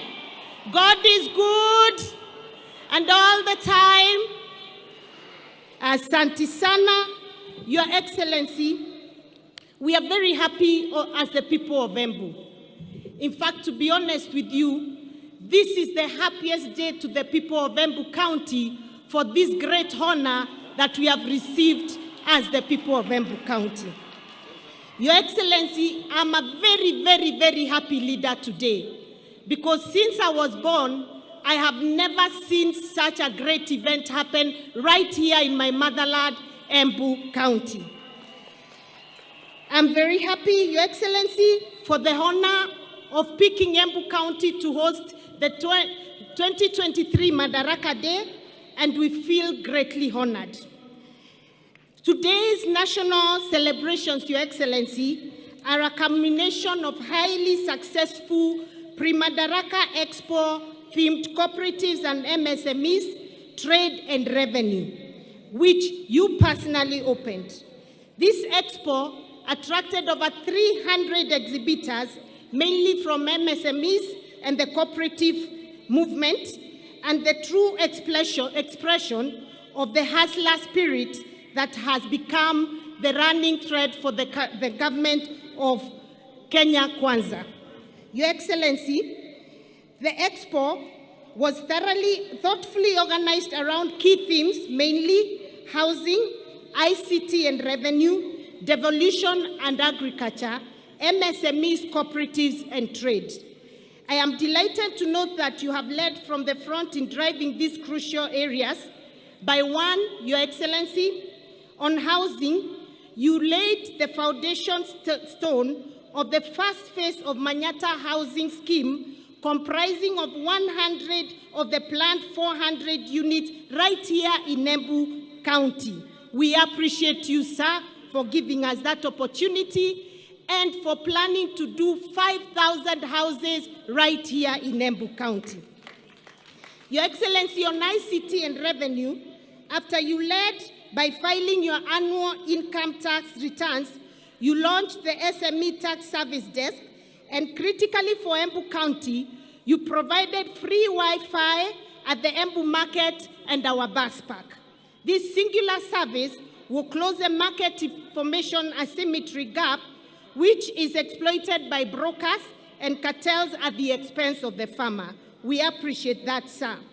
Further, Your Excellency, through the Cabinet Secretary for ICT and Digital Economy, yesterday we launched 2 digital laboratories in Ronyenje's Technical Institute and Vocational College and Jeremiah Nyaga Technical Institute under the Jitume program.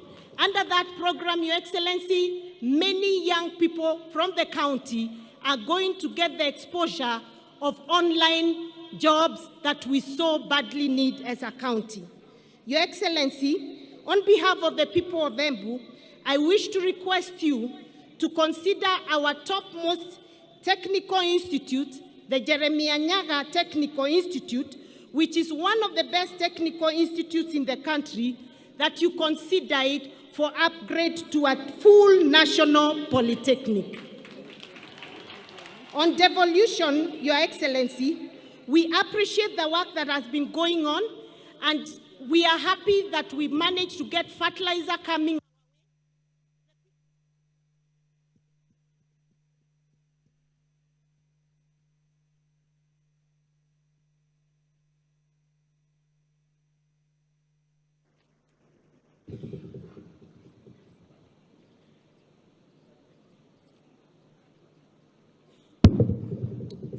Sorry about that. We appreciate the work that is happening between the national government and the county government. We got fertilizer beginning of this rainy season, and we are glad that we've been able to plant our crops, Your Excellency, and we will be having a bounty harvest because the rains have been very kind to us, Your Excellency. We look forward to working closely with your government in ensuring that agriculture empowers the farmers in this county, and that we improve on the prices of our major crops, namely coffee, tea, dairy, macadamia, honey, and many other value chains within Embu County, and we look forward to working with you, Your Excellency. Your Excellency, today as we gather in the spirit of unity, I stand before you to express profound gratitude on behalf of the people of Embu County for your esteemed government that has been extremely valuable in supporting a lot of development projects in this county. Sir, through the Ministry of Medical Services, we've been able to do renovation of our maternity, post and antenatal wards, pediatric unit, and our newborn unit at the Embu Level 5 Hospital, an initiative that you inaugurated only last week. We appreciate the work that you've done for us, sir. On the area of infrastructure, Your Excellency, we've been able to get the magnificent stadium that we are in today that has been built in a record 15 weeks, Your Excellency.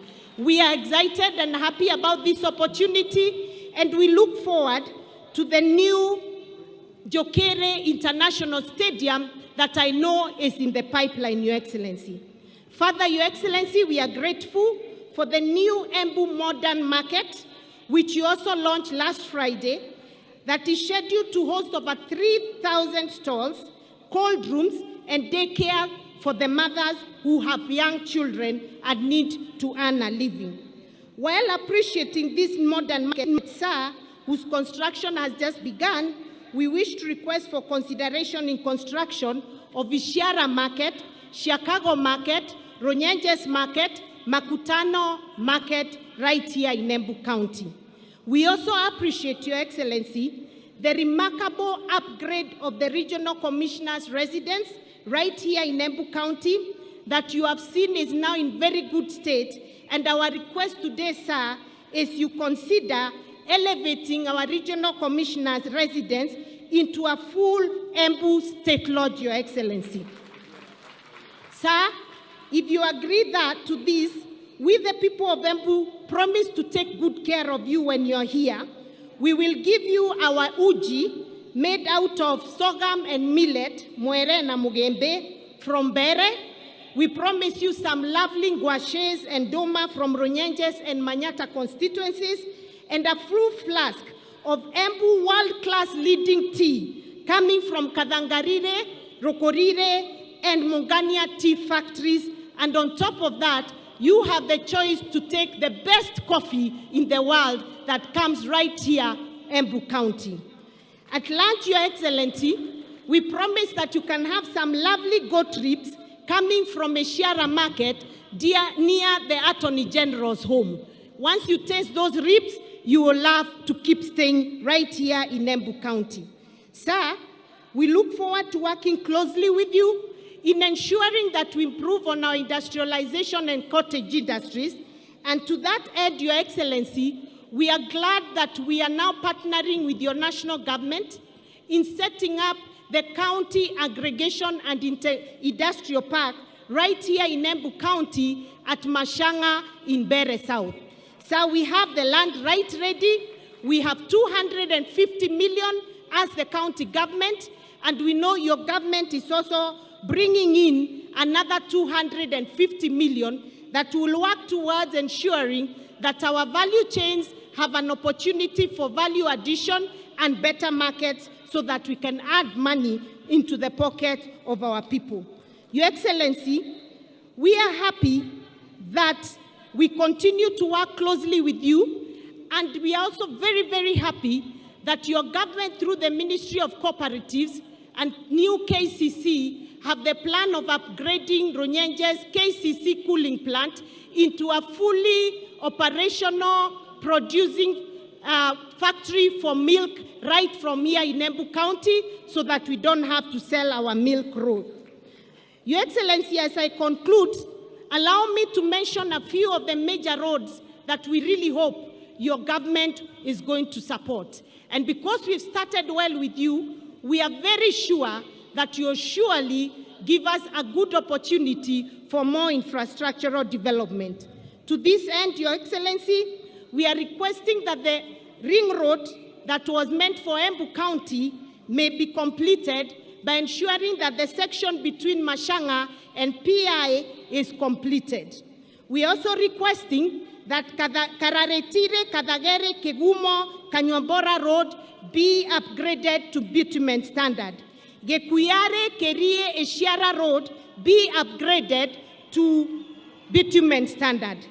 Kevote, Kebwe, Kedemo, Ena Road be upgraded to bitumen standard. Keretire, Kiambere Road that you are very aware of, Your Excellency, we are also requesting that you consider that. Kepogo, Dondore, Kadangarire, Mukore, Kadande, Kamugere, among others that are very key for this county. And we are going to work closely with you, Your Excellency, to make sure that you are able to deliver those roads to us. Sir, allow me to also say we very much appreciate your efforts towards ensuring that we have enough water for domestic and irrigation. And to that end, Your Excellency, we are happy that your government has taken up our 3 mega dams, namely Doshi, Dambana, and Kamomo dams. I'm happy to report to you, Your Excellency, that Doshi has been advertised. Kamomo is at very advanced stage, and you are aware of it, sir. And we are looking forward to having Dambana in the next round of dams that will be advertised, sir. Your Excellency, I want to thank you most sincerely because for the first time, as the people of Embu County, we've seen you really recognize the leadership of Embu County. I want to appreciate that you have given me a chance to chair and become the chairman or the chairperson of the ruling party, UDA, and we feel very much honored as the people of Embu County and as the women of this country. Thank you, sir. Sir, thank you for giving us Attorney General of the Republic of Kenya who comes right here in Embu County. We appreciate the Embu County's contributions to the many judges that are here in this country. We appreciate the ambassadors from Embu County. We appreciate the Principal Secretary and Cabinet Administrative Secretary who you have picked right here in Embu, and the many chairmen and directors from the various state corporations who come from here in Embu County. Sir, to be honest with you, the people of Embu have never felt a government like they have felt yours, and we forever remain grateful. May I add, Your Excellency, by saying that we, the people of Embu, will continue to support you. We are fully behind your government and the plan that you have for this country, the bottom-up economic transformation. We believe in you. We believe in the plan that you have for us, and we have seen it start to work right here in Embu County. Watu wa Embu mumeshukuru. Mumeshukuru. Tafadhali pigieni Mheshimiwa Rais makofi ya kumkaribisha hapa Embu County. Thank you, sir. May God bless you and God bless the great Republic of Kenya. Asanteni sana. Thank you. Hebu tumpongeze tena Gavana Cecily Mbarire. Thank you very much. Your Excellency, with your permission at this point, allow me to now call upon the Deputy President, His Excellency Honorable Rigathi Gachagua, to make his remarks.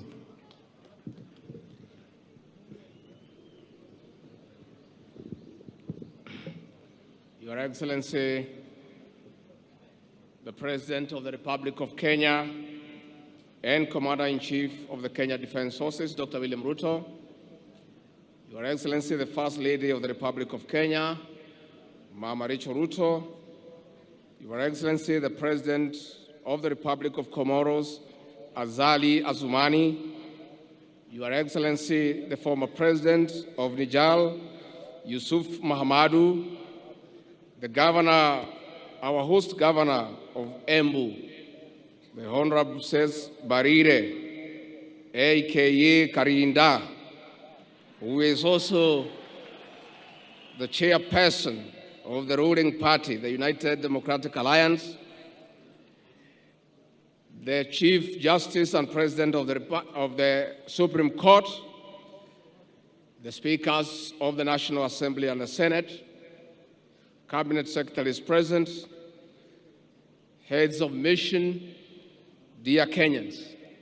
60 years ago, Kenya attained internal self-rule after an armed struggle led by our gallant men and women. Our great nation has been on a prosperity trajectory despite challenges. Our future is promising, and for this, Your Excellency, we honor our freedom heroes and heroines. On this day, we honor Kenyans whose hard work continues to drive our nation towards a life of dignity. Our resolve to attain this dignity is unwavered. We celebrate this day, Your Excellency, under the theme, Empowering Sustainable National Development through Cooperatives and Micro and Small Businesses. It also happens when public reforms, especially in the coffee, tea, and dairy subsectors, are on top gear. The structural reforms aim at restoring the dignity of our farmers in line with the bottom-up economic transformation agenda. It is in this regard, Your Excellency, that we have convened a special summit of all coffee stakeholders in the neighboring county of Meru next week to come up with practical interventions to put money into the pockets of our farmers. There shortly, there will be another conference for tea, followed by macadamia, avocado, miraa, and muguka. Your Excellency, for sustainable reforms in these subsectors, cooperatives are central components in uplifting our small-scale farmers to economic independence and prosperity. To this effect, the cooperative movement must roar back to life by instituting necessary reforms. Your Excellency, if you allow me, before I invite you to address the nation, let me make an observation on the significance of hosting Madaraka Day celebrations this year in Embu County. Your Excellency, the venue of this celebration is on the edge of Mount Kenya Forest, where gallant men and women took arms, crude as they were, to drive the British colonialists from this land, reclaim their freedom, and get back their land. Your Excellency, our gallant men and women, despite being limited, were facing a very difficult situation.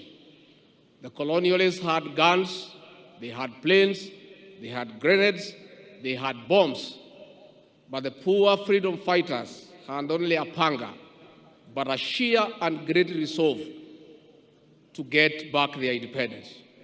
Your Excellency, your presence here is a reminder of that struggle. Destiny has placed you in a unique position to lead the final and the third liberation of this great country, the economic liberation of our people. Your Excellency, we want to encourage you. The measures that you have come up with to get back the economy of this country on track through prudent and pragmatic interventions is what will bring about the third liberation. Your Excellency, we want to encourage you that millions of Kenyans desirous of economic prosperity are fully behind you. We want to encourage you that many Kenyans, though quiet, have confidence that the measures you have come up with will improve the welfare of the Kenyan people. We want to urge all Kenyans to allow our president an opportunity to steer this country back to economic prosperity.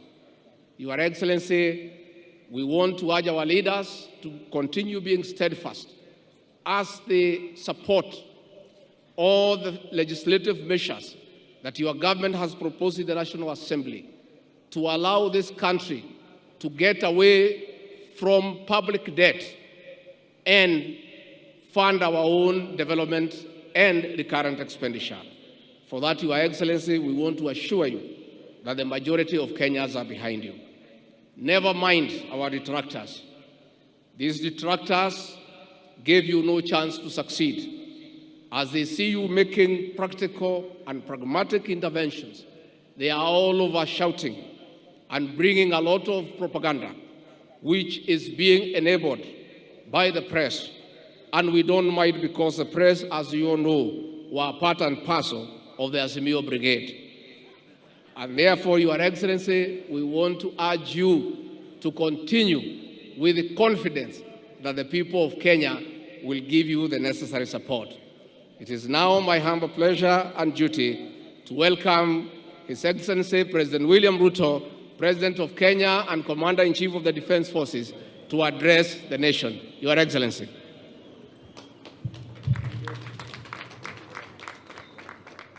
Asanteni sana, tafadhali tuketi chini.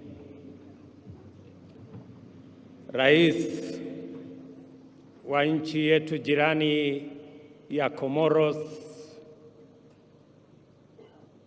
na mke wako, rais wa zamani wa nchi ya Niger na mama wa kutoka kule Niger, ndugu viongozi wote, wananchi wa Embu, hamjambo? Embu muriaro. Bwana Yesu asifiwe. Hebu mnisalimie hewani hivi nione watu wa Embu, hamjambo? Kwanza, kabla sijasema mambo machache niliyo nayo, na waomba tafadhali wale wako milangoni huko, tafadhali mfungue hizo milango, watu ni wengi kule nje, waweze kuingia katika uwanja huu ili tuweze kupata sherehe hii pamoja na wao wengi ambao wako nje kwa sababu ya kiasi ya viti ambazo ziko hapa. Let me ask the people at the gate, please open for all the other people who are outside so that they can come and participate in this great moment of celebration in Embu County. Ya pili, kabla sijasema ama sijasoma taarifa yangu, vile vile tuko na marafiki, and we want to be truly grateful for our friends, the former president of Niger, the current champion of the Africa Continental Free Trade Area, my good friend Isofu Mahamadou, to make some brief remarks. Your Excellency, please, you can make a few remarks, just briefly, just to greet the people of Embu and the people of Kenya. Merci, Monsieur le Président. Thank you very much, Mr. President. Monsieur le Président des Comores. The President of the Comoros, here present. Président de l'Union africaine. The President, Chairman of the African Union. Monsieur le Président Ruto, je suis heureux. I'm very happy today de partager to come and share cet événement important this great moment pour le peuple kenyan, for the people of Kenya. Son 60e anniversaire. And I'm also very happy on my own behalf here. Je souhaite au peuple kenyan, I know that the people of Kenya un heureux et joyeux are very generous people and very happy people. Le Kenya est important. Kenya is a very important country pour notre continent. For many reasons. Il est important pour l'intégration africaine. It is very important for the African Union. Et il se trouve que ce 60e anniversaire and it happens that Kenya de is l'indépendance favorable. de votre pays It's a good, beautiful country. Coïncide avec le 60e anniversaire de la création de l'Organisation de l'Unité africaine. In the African Union, Kenya plays a very critical role. Je sais à quel point, Monsieur le Président, I know, Your Excellency, vous êtes attaché you are very, à l'unité du continent. You are very committed to the continent. Comme le disait Kwame Nkrumah, like it was said earlier on, l'Afrique doit s'unir.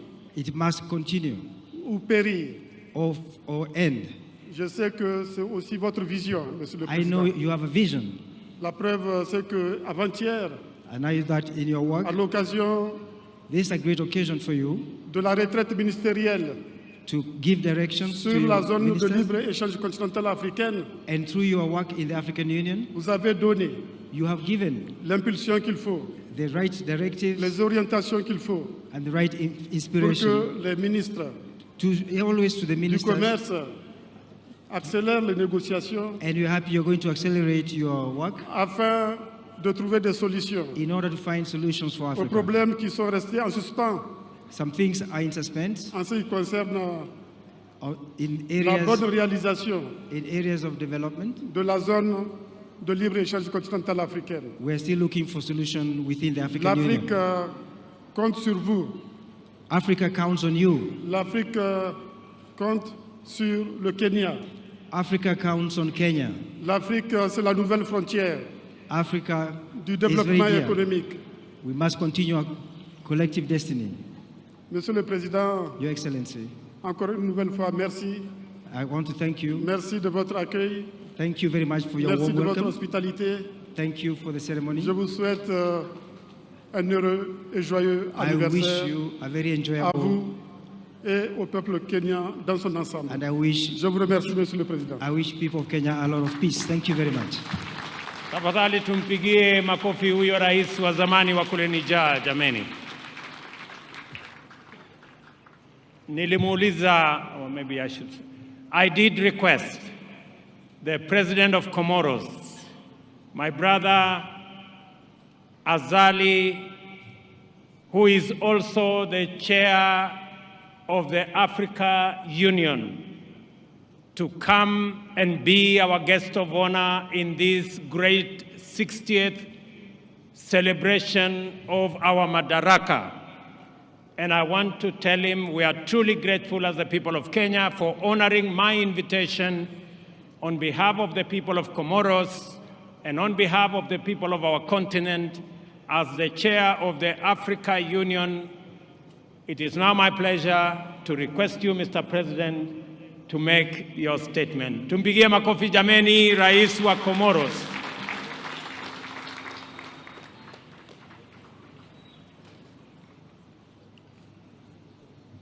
Excellences, Your Excellency, Monsieur le Président de la République du Kenya, the President of the Republic of Kenya, très cher frère William Ruto, Dr. William Samoei Ruto, Excellences, Your Excellency, Monsieur l'ancien président du Niger, the former President of Niger, champion de la zone de libre-échange du continent africain, champion of African Free Trade Area, distingué invité en vos rangs et qualités, his vision for the country, cher peuple frère du Kenya, dear people of Kenya, c'est avec une vive émotion, it's with a lot of pleasure and joy, un immense honneur and a great honor for me que je m'adresse à vous that I am speaking to you today en ce jour particulier in this very special occasion pour la République du Kenya. for the Republic of Kenya.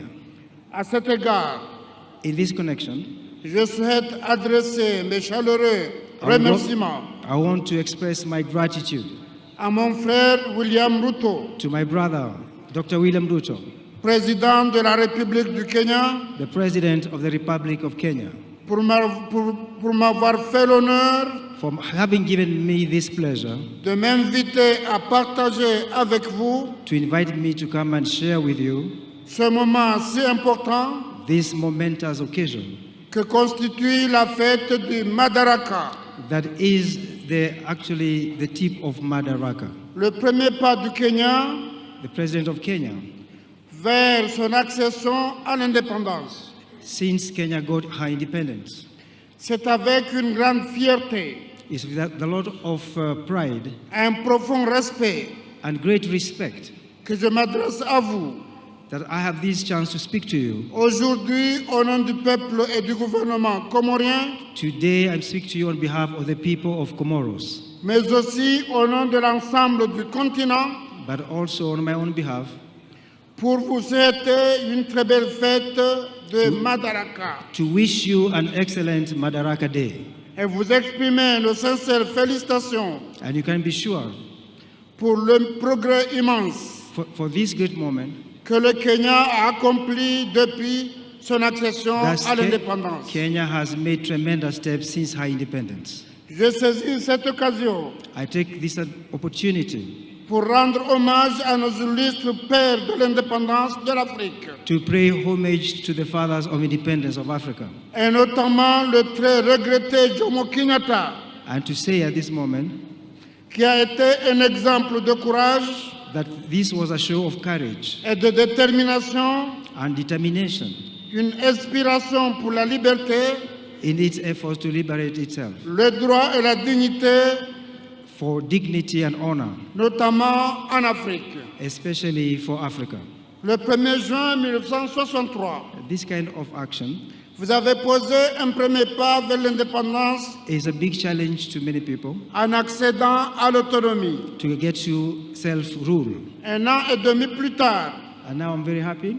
vous avez accédé à l'indépendance pleine et entière. You have accelerated your freedom as a country. Et 60 ans plus tard, And some 50 years later, le Kenya est devenu une nation forte et respectée, Kenya has become a respected nation, une puissance continentale et régionale, which is capable of resolving her problems. qui continue d'inspirer les jeunes nations voisines, Kenya continues to inspire other comme mon people, pays, l'Union des Comores. like my own country.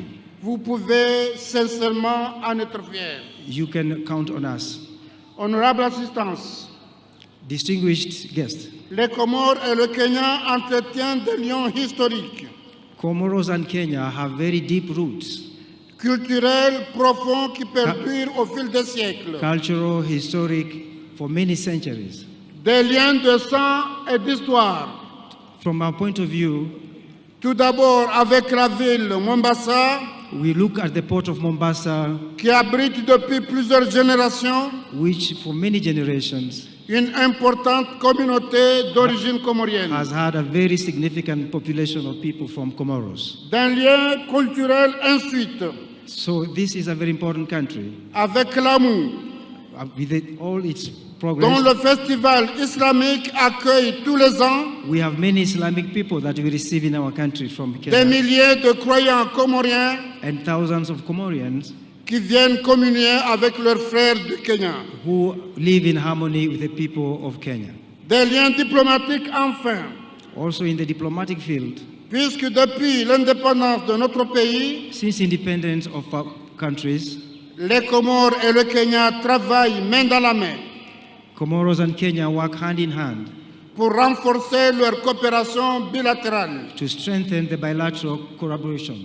C'est fort de la sincérité de ces liens d'ailleurs This sincere initiative qu'en février dernier, has, for the last years, mon frère, le président William Ruto, created great opportunities a eu l'élégance de retirer la candidature de son pays, le Kenya, in supporting the candidature of Kenya also, pour laisser un pays frère, les Comores, for helping the Comoros présider notre organisation panafricaine to head the African Union pour l'année 2023. for the year 2023. C'est un geste fraternel This is a show of support qui a marqué l'ensemble du peuple comorien that shows that people of Comoro, et qui restera à jamais gravé dans nos mémoires. and they have a lot of confidence and is engraved in their memories. Permettez-moi alors, chers frères, Allow me, my dear brothers and de sisters, vous réitérer ici, to tell you today, de vive voix et devant vos compatriotes, to say before and with an open heart, mes vifs remerciements, to thank you, mais aussi ceux de l'ensemble but du also- peuple comorien à but Santa also, Sana. also the greetings from the people of Comoros. Je suis convaincu I'm convinced que nos deux pays ont encore beaucoup à faire l'un et l'autre. that our two countries can work for a better future.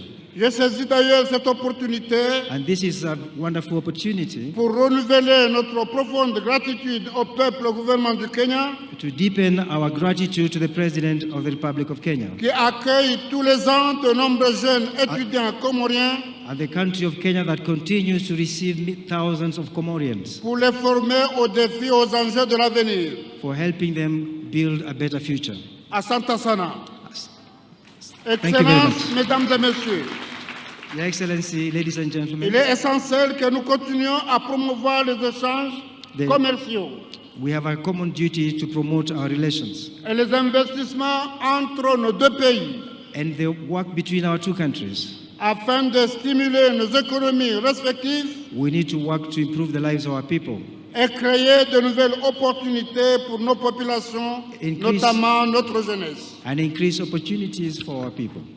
La zone de libre-échange du continent africain The African Union nous offre l'opportunité de le faire et c'est la raison pour laquelle offers opportunities for the rest of Africa. j'ai pris part avec vous avec un grand plaisir à l'ouverture du dialogue public-privé We encourage dialogue for promotion of peace. sur cette zone de libre-échange continentale In this respect, qui s'est tenue à Nairobi le 9 mai dernier. the meeting held in Nairobi looking for peace.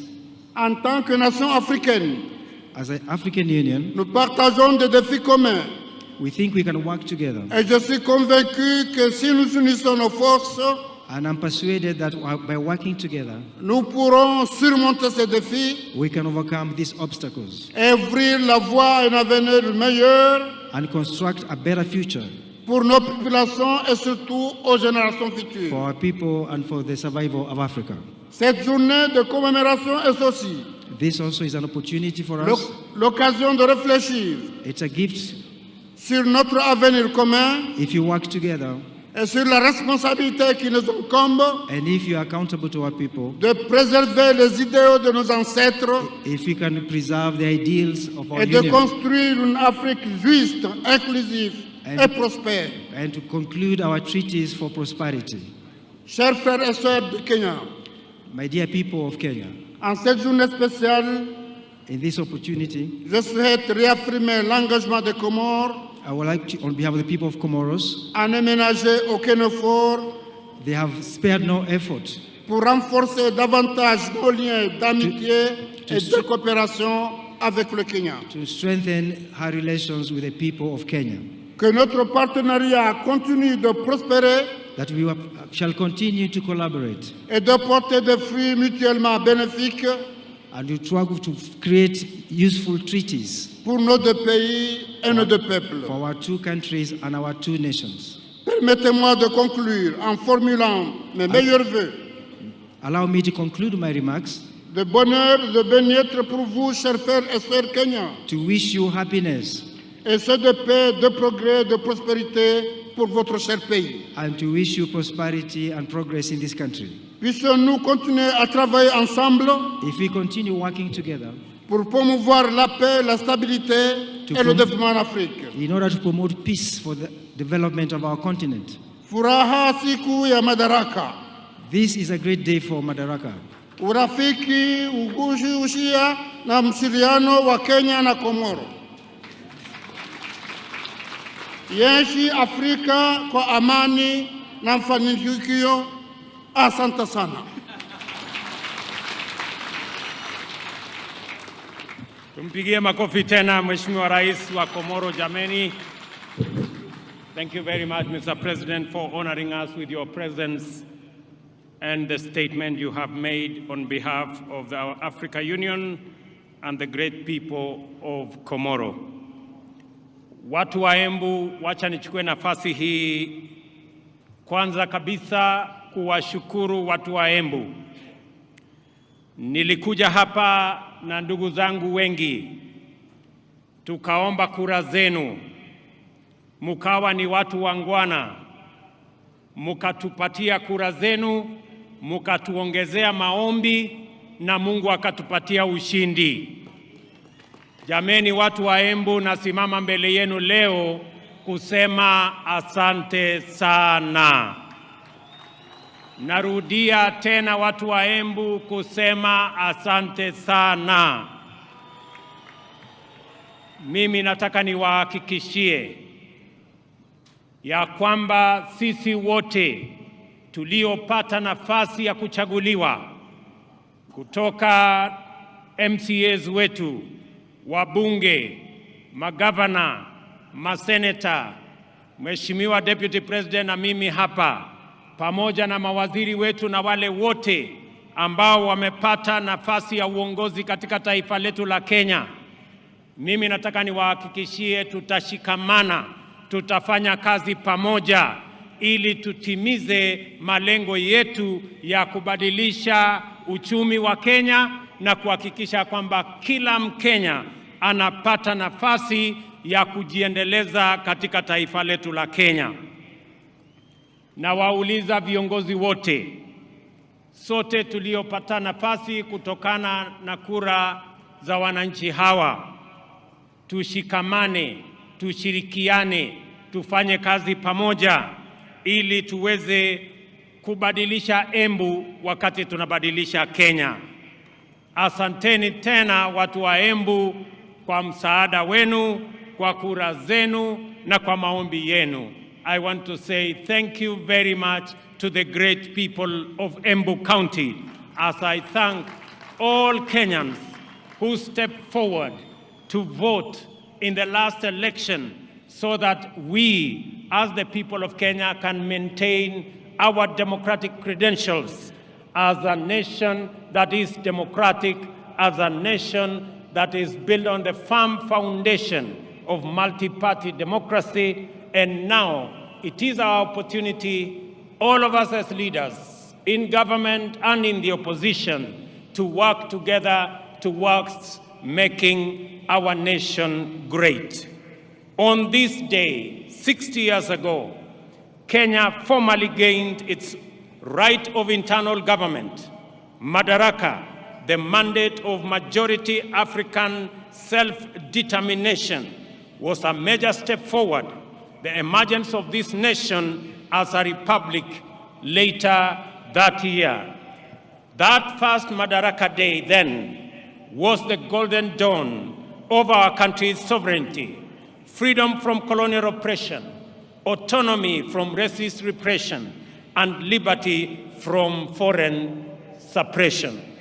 In fighting for our sovereignty, our noble freedom fighters had primarily waged a political struggle to liberate a people divided, humiliated, and impoverished under a predatory system whose institutions were vicious and extractive. So, although the freedom struggle was political and the first Madaraka Day represented political autonomy, every Kenyan African understood it to mean and to be the beginning of the hard and noble work of securing and enhancing social and economic freedom as well. For 6 decades now, the people of Kenya have worked hard with admirable diligence and unwavering determination to perfect the political freedom of their nation through sustained socio-economic progress. In this manner, Kenyans have reiterated their commitment to true freedom by complementing political freedom with freedom from want, freedom from suffering, freedom from ignorance, and freedom from indignity. Our forefathers' historic struggle to vindicate our God-given rights of self-determination entailed tremendous sacrifice and immense determination against a colossal adversary. Ultimately, they triumphed.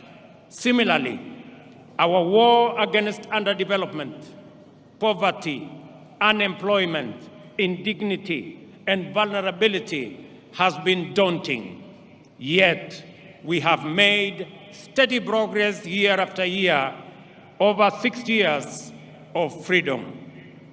At the heart of our struggle for freedom, both before and after independence, is the distinctively Kenyan spirit of determination that is nevertheless flexible, consistency which is innovative, pragmatism that is also hopeful, and faith strong enough to take chances.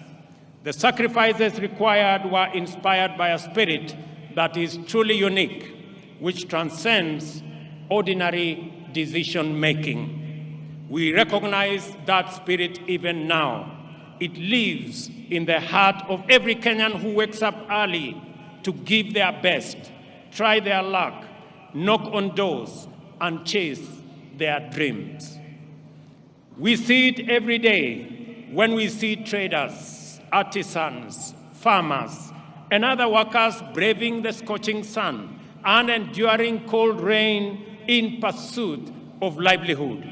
We also witness in teachers, nurses, police officers, extension officers, and technicians who go far from their comfort zone, often beyond the call of duty, to attend to Kenyans in their communities throughout all villages, all corners of our great republic. This noble ethic of willingness to struggle by working hard and embracing risk, and of determination to achieve positive change in great leaps as well as in little installments, has brought us far and will take us beyond the horizon of our destiny. Today, I join all Kenyans to celebrate our magnificent collective achievements and the spirit of brave endeavor which inspired them 60 years ago and sustain us today. This celebration speaks to the sustained effort we have invested in perfecting our national mandate of self-government. I will highlight the wonderful ways in which we have stewarded political freedom into democratic maturity, enhanced economic freedom by empowering enterprise, and expanded social freedom by securing dignity. We must never forget that until fairly recently, our country's politics was divisive, violence, do-or-die affair by which neighbors, colleagues, and even relatives were incited into hatred in the name of political competition. In this dark era, the tribe was the fundamental term of all political engagement and the master variable of democratic contest. Many highly respected experts and eminent persons confidently affirmed that Kenyan politics is inherently tribal, and many leaders designed their political parties, policies, and campaigns on the basis of raw political appeals. Leaders also made sure that political discourse revolved around personalities and the private interests of a few privileged individuals, and not the aspirations of the majority. Some used political parties as political vehicles to access the high table where important decisions were made, and exploited their ethnic constituencies to negotiate a bigger share of public resources as well as positions of power and privilege in the service of private ends. For decades, Kenyans understood that this perverse political culture not only defiled our democracy, but also obstructed the spirit of daring and achievement, arresting our collective progress. The people of Kenya, therefore, yearned for freedom from the tyranny of political personality cults, toxic tribal discourse, and the violence they engendered.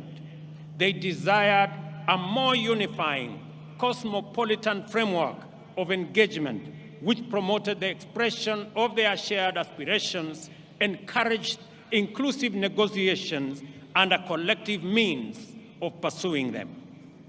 In the last general election, the people of Kenya finally broke free. The campaign was conducted purely on the basis of important national issues, foremost of which were economic issues. Not only did Kenyans reject the old divisive politics of tribe, and tribal chiefs, but they also demanded uninterrogated, well-considered party manifestos with detailed plans for economic transformation. As a result, although the election was closely contested, it was the most peaceful in the multi-party era in Kenya. And I want to congratulate all Kenyans for being participants in this great feat. Our public discourse and political discussion and the agenda of social debate has changed for good. Substantive policy issues continue to define the national conversation well beyond the election. At the moment, there is a robust debate on the finance bill taking place everywhere in this country, in churches, social places, formal and informal workplaces, all media platforms, and busy markets, as well as in urban and rural gatherings. We are truly a trailblazing nation. Many countries struggle in vain to generate a national debate on public financing, taxation, or other policy issues. In Kenya, we have easily sustained intense discourse on the finance bill and the affordable housing policy for weeks now. The debate has remained issue-oriented, and there is no hint of divisive ethnic rhetoric at all. The cost of living is keeping all leaders, including myself, awake, and this is precisely as it should be. Superficially, the intense national debate on housing is not about whether it is a tax or a contribution. The attention sharply focused on the housing contributions is an implicit expression of ownership. People desire better information and stronger assurance regarding the custody, security, investment, and return on their money. That is phenomenal. People are interested. How will their money be? Will it be safe? Will it be stolen? How is it going to benefit them? And how are they going to get a fair return for their contribution? I want to assure the people of Kenya that those questions will be answered. More encouragingly, the discourse on public finances and housing fund has opened our eyes to our emergence as a stakeholder republic. Kenyans today, more than ever, are fully involved citizens in shaping public policies and making institutions accountable in the manner in which they run national affairs. This is the vision of Madaraka expressed in the first article of our Constitution: all sovereign power belongs to the people of Kenya. We have crossed a fundamental decisive threshold in the history of our political freedom and democratic maturity. Today, Kenyans of this generation honor patriots who went before us in this celebration of a noble and historic achievement. Kenya also set a new high in election management by deploying a secure, freely accessible public portal which accurately and faithfully relayed vote tallies in the last election, enabling Kenyans, and indeed anyone else, to compare and verify tallies and ascertain results. This enabled the IEBC to credibly declare and certify the winners of elections and to establish before court, in response to petition by the certified candidates, that the elections met the constitutional threshold as simple, accurate, verifiable, secure, accountable, and transparent. In fact, the openness and credibility of the 2022 election are affirmed by the fewer petitions filed, 124 petitions compared to 303 petitions in 2017. The economy was the most important issue on which the last election was canvassed. The people of Kenya, in their multitudes, made their voices heard, their ideas clear, and their desires known. From Busia to Banisa, Lokichogio to Lamu, Magadi to Moyale, Mandera to Migori, and everywhere in between, the people said they wanted to transform our economic system, democratize opportunity, enhance inclusion, and reduce exploitation.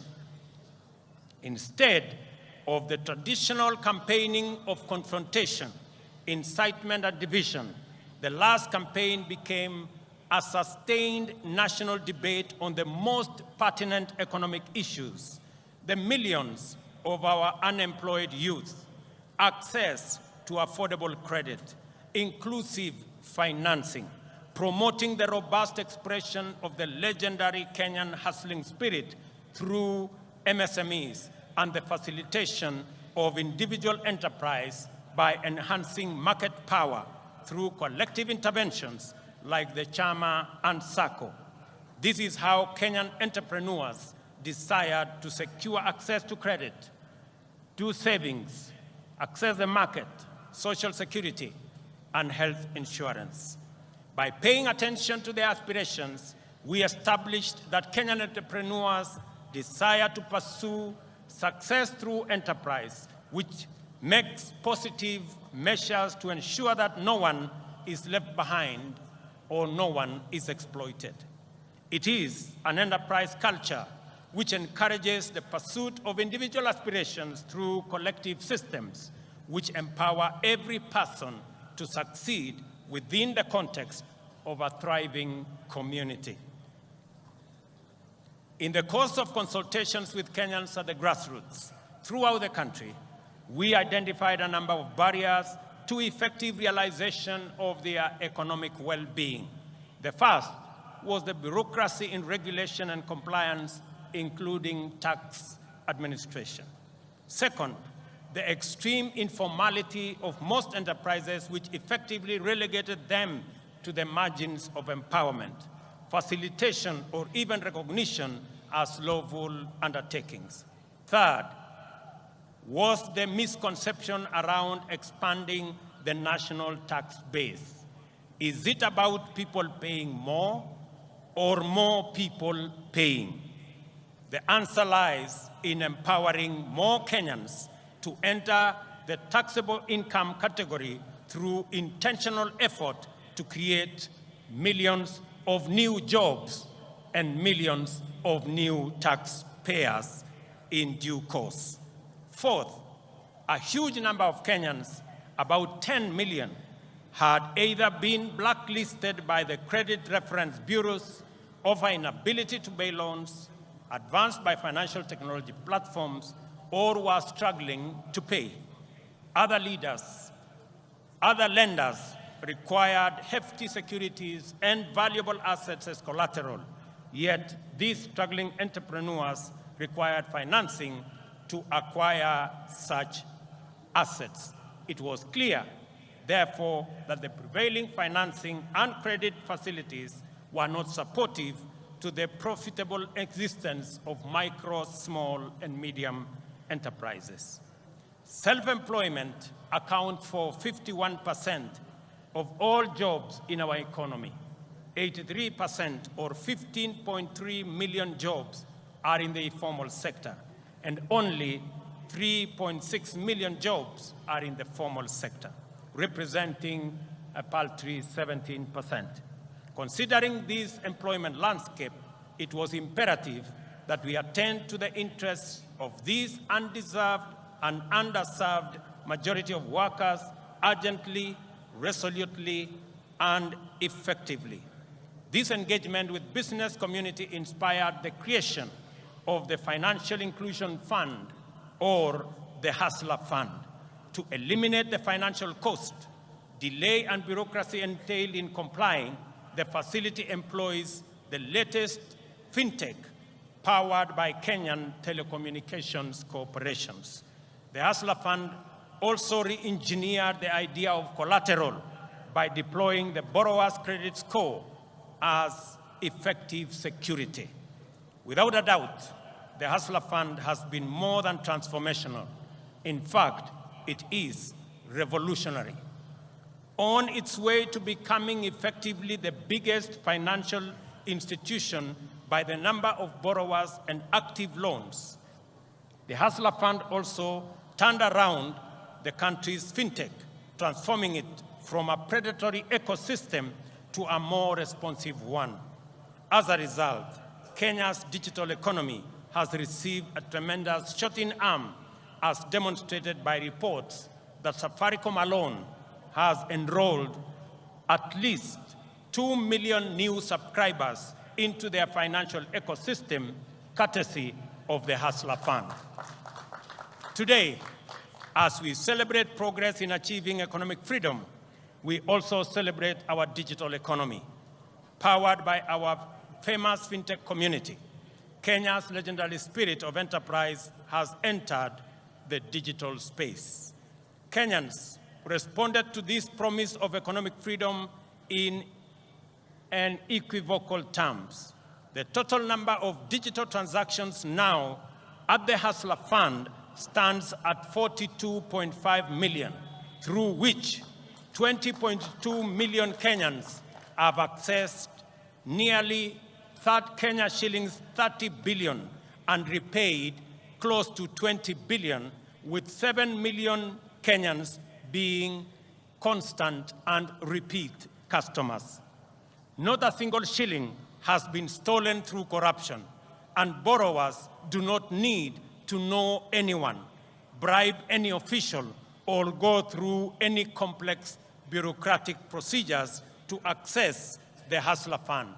They only need a device, a little airtime, and a few minutes, and they are all able to get money wherever they are. The second product of the Hustler Fund will usher our unique collective-driven competitive market enterprise to the online domain. To promote inclusion, the Hustler Fund is going to deploy groups such as chamas and SACCOs, overcome exclusion and barriers to participate in credit savings, social security, health insurance, and other socioeconomic amenities. This is how we will use policy and technology innovation to mainstream our way of life. We are committed to leveraging fintech in ensuring that no one is left behind in the financial and entrepreneurial inclusivity revolution. I am delighted to announce that today, during this celebration, I shall be launching the second product of the Hustler Fund, which is aimed at facilitating people access funding through groups.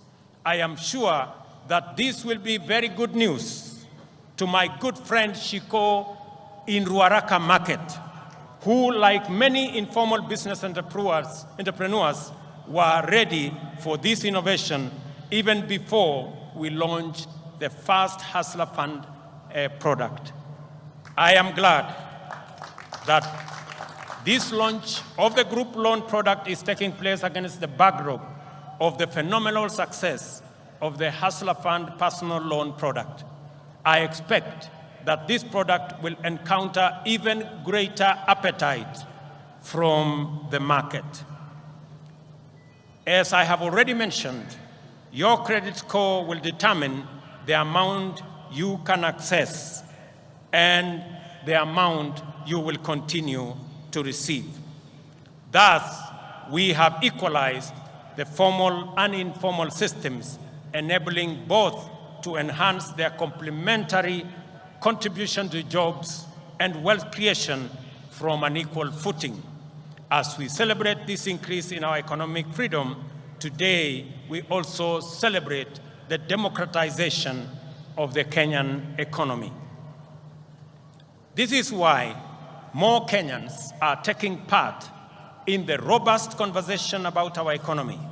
The conversation is inclusive, focusing on the proposals to raise revenues, to discourage imported goods that can be manufactured locally, so as to grow local manufacturing and enhance export competitiveness. In this debate, Kenyans are interested in how government will create the 1 million jobs it has committed to provide through the affordable housing program.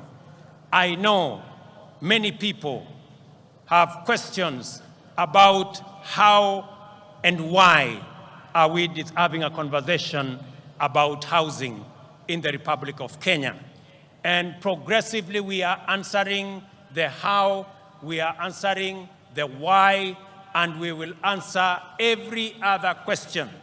Because right here in Embu, and as we do in every part of Kenya, we have our own citizens, millions of young people who do not have a job.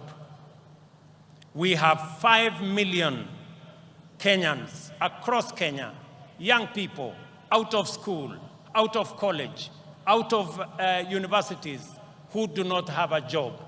It is our collective responsibility to think about the 5 million young people in Kenya who today walk our streets, walk our villages, in our townships, in our markets, and yet they do not have an opportunity to deploy their energy, their knowledge, their education in making a difference in their lives and making a difference in our nation. And I want to encourage all of us as the people of Kenya, as we look into this opportunity. I know many people are asking, how is it my business? How is it my responsibility? I have had many ask me, Mr. President, how is it my responsibility to think about those who do not have jobs? How is it my responsibility to think about the people who live in slums? 7 million Kenyans who live in slums, in indignity, without toilet, without running water, without roads. How is it my business? Let me ask the people of Kenya, if our freedom fighters, the people who made the ultimate sacrifice and lost their lives in liberating our nation, if they had asked the question that how is it their business, today we would continue to have been slaves of our masters if they asked themselves that question. It is our opportunity, as they did, to liberate our country. They went beyond the call of duty. They did not ask, how is it their business to make the ultimate sacrifice to liberate our country? I want to ask every citizen, it is our responsibility collectively to think, to plan, and to ensure that the 5 million young people in our country who today do not have jobs, have jobs. It is our responsibility to ensure the people, 7 million of them, who live in our slums, including Shauri Yako here in Embu. I was here last week and I was informed about Shauri Yako. The people who live in Shauri Yako deserve a decent house, and it is our responsibility as we implement the housing plan, not just to create jobs, at least 1 million jobs every year.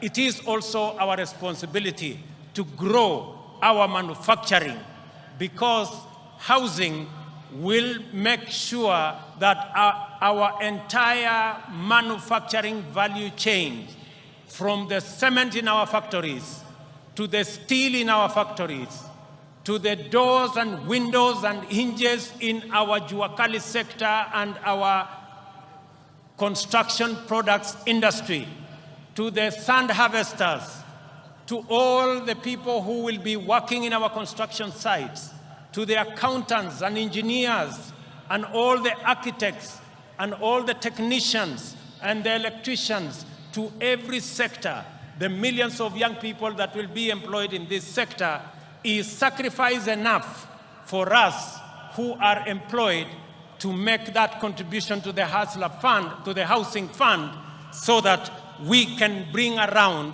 the change that is going to take our country forward.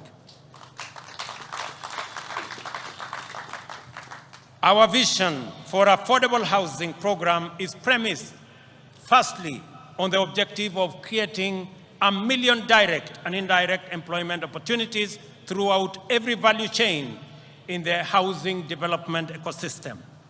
A single housing unit is capable of employing 3 to 5 workers directly and an additional 8 workers indirectly in the manufacturing of construction products, in transport, in logistics, and in all other sectors that contribute to the housing and construction industry.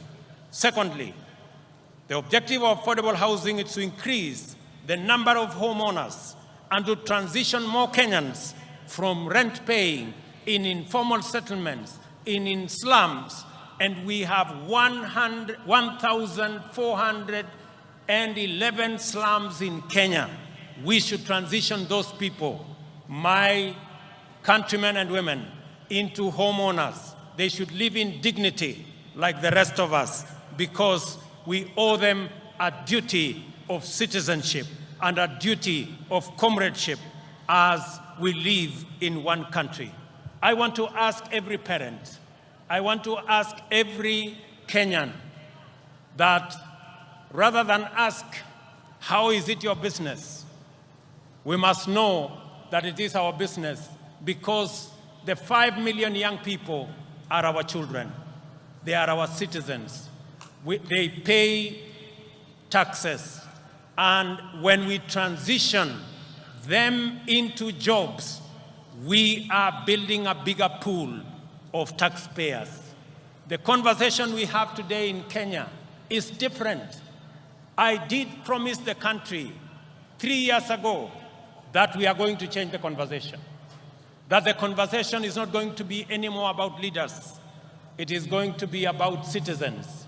It is going to be about those who do not have jobs.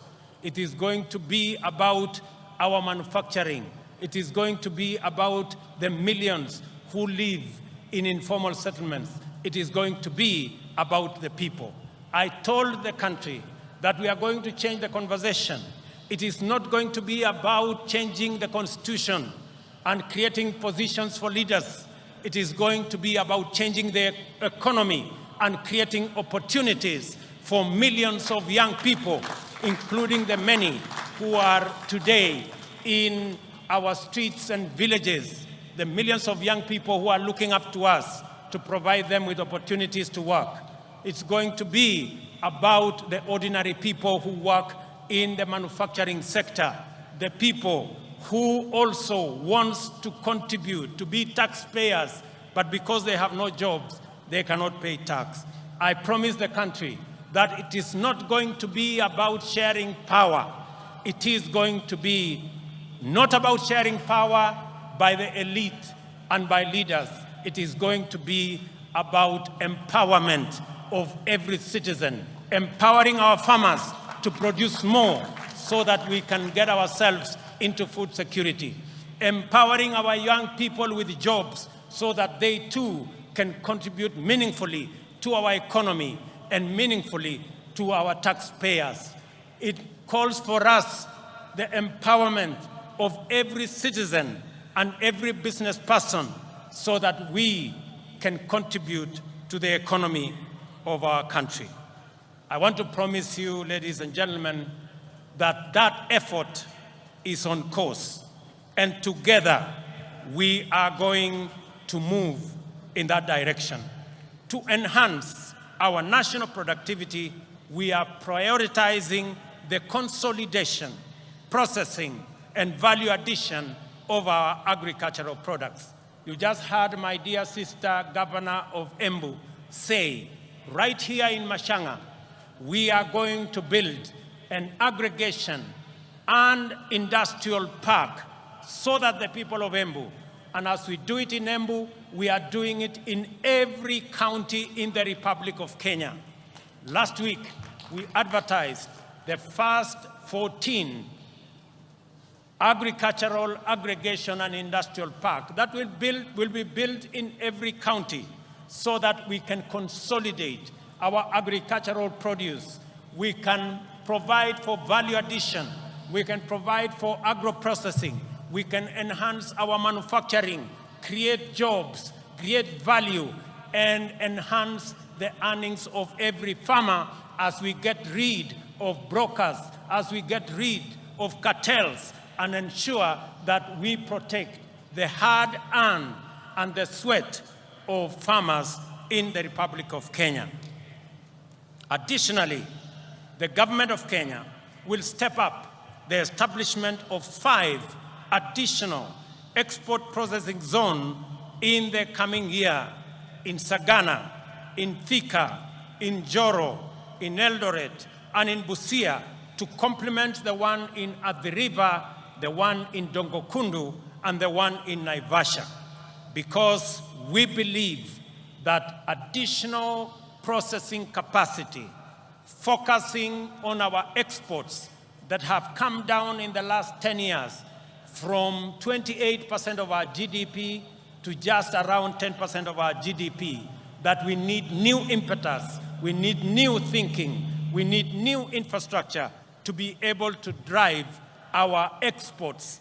And that is why we are expanding our processing capacity in our export processing zones, in our special economic zones, and at the same time, we remain firmly committed to the Continental Free Trade Area and the effective implementation of the Africa Continental Free Trade Area. Just this week, we concluded a working retreat for trade ministers of the Continental Free Trade Area with the private sector.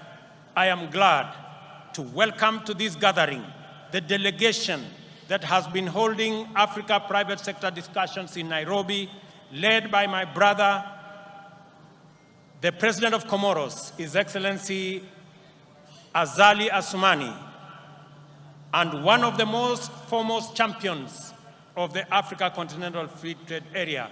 It is also gratifying to note that the champion, the former president of Niger, is right in our midst. It's also gratifying to note that 11 trade ministers are here today from different countries in our continent.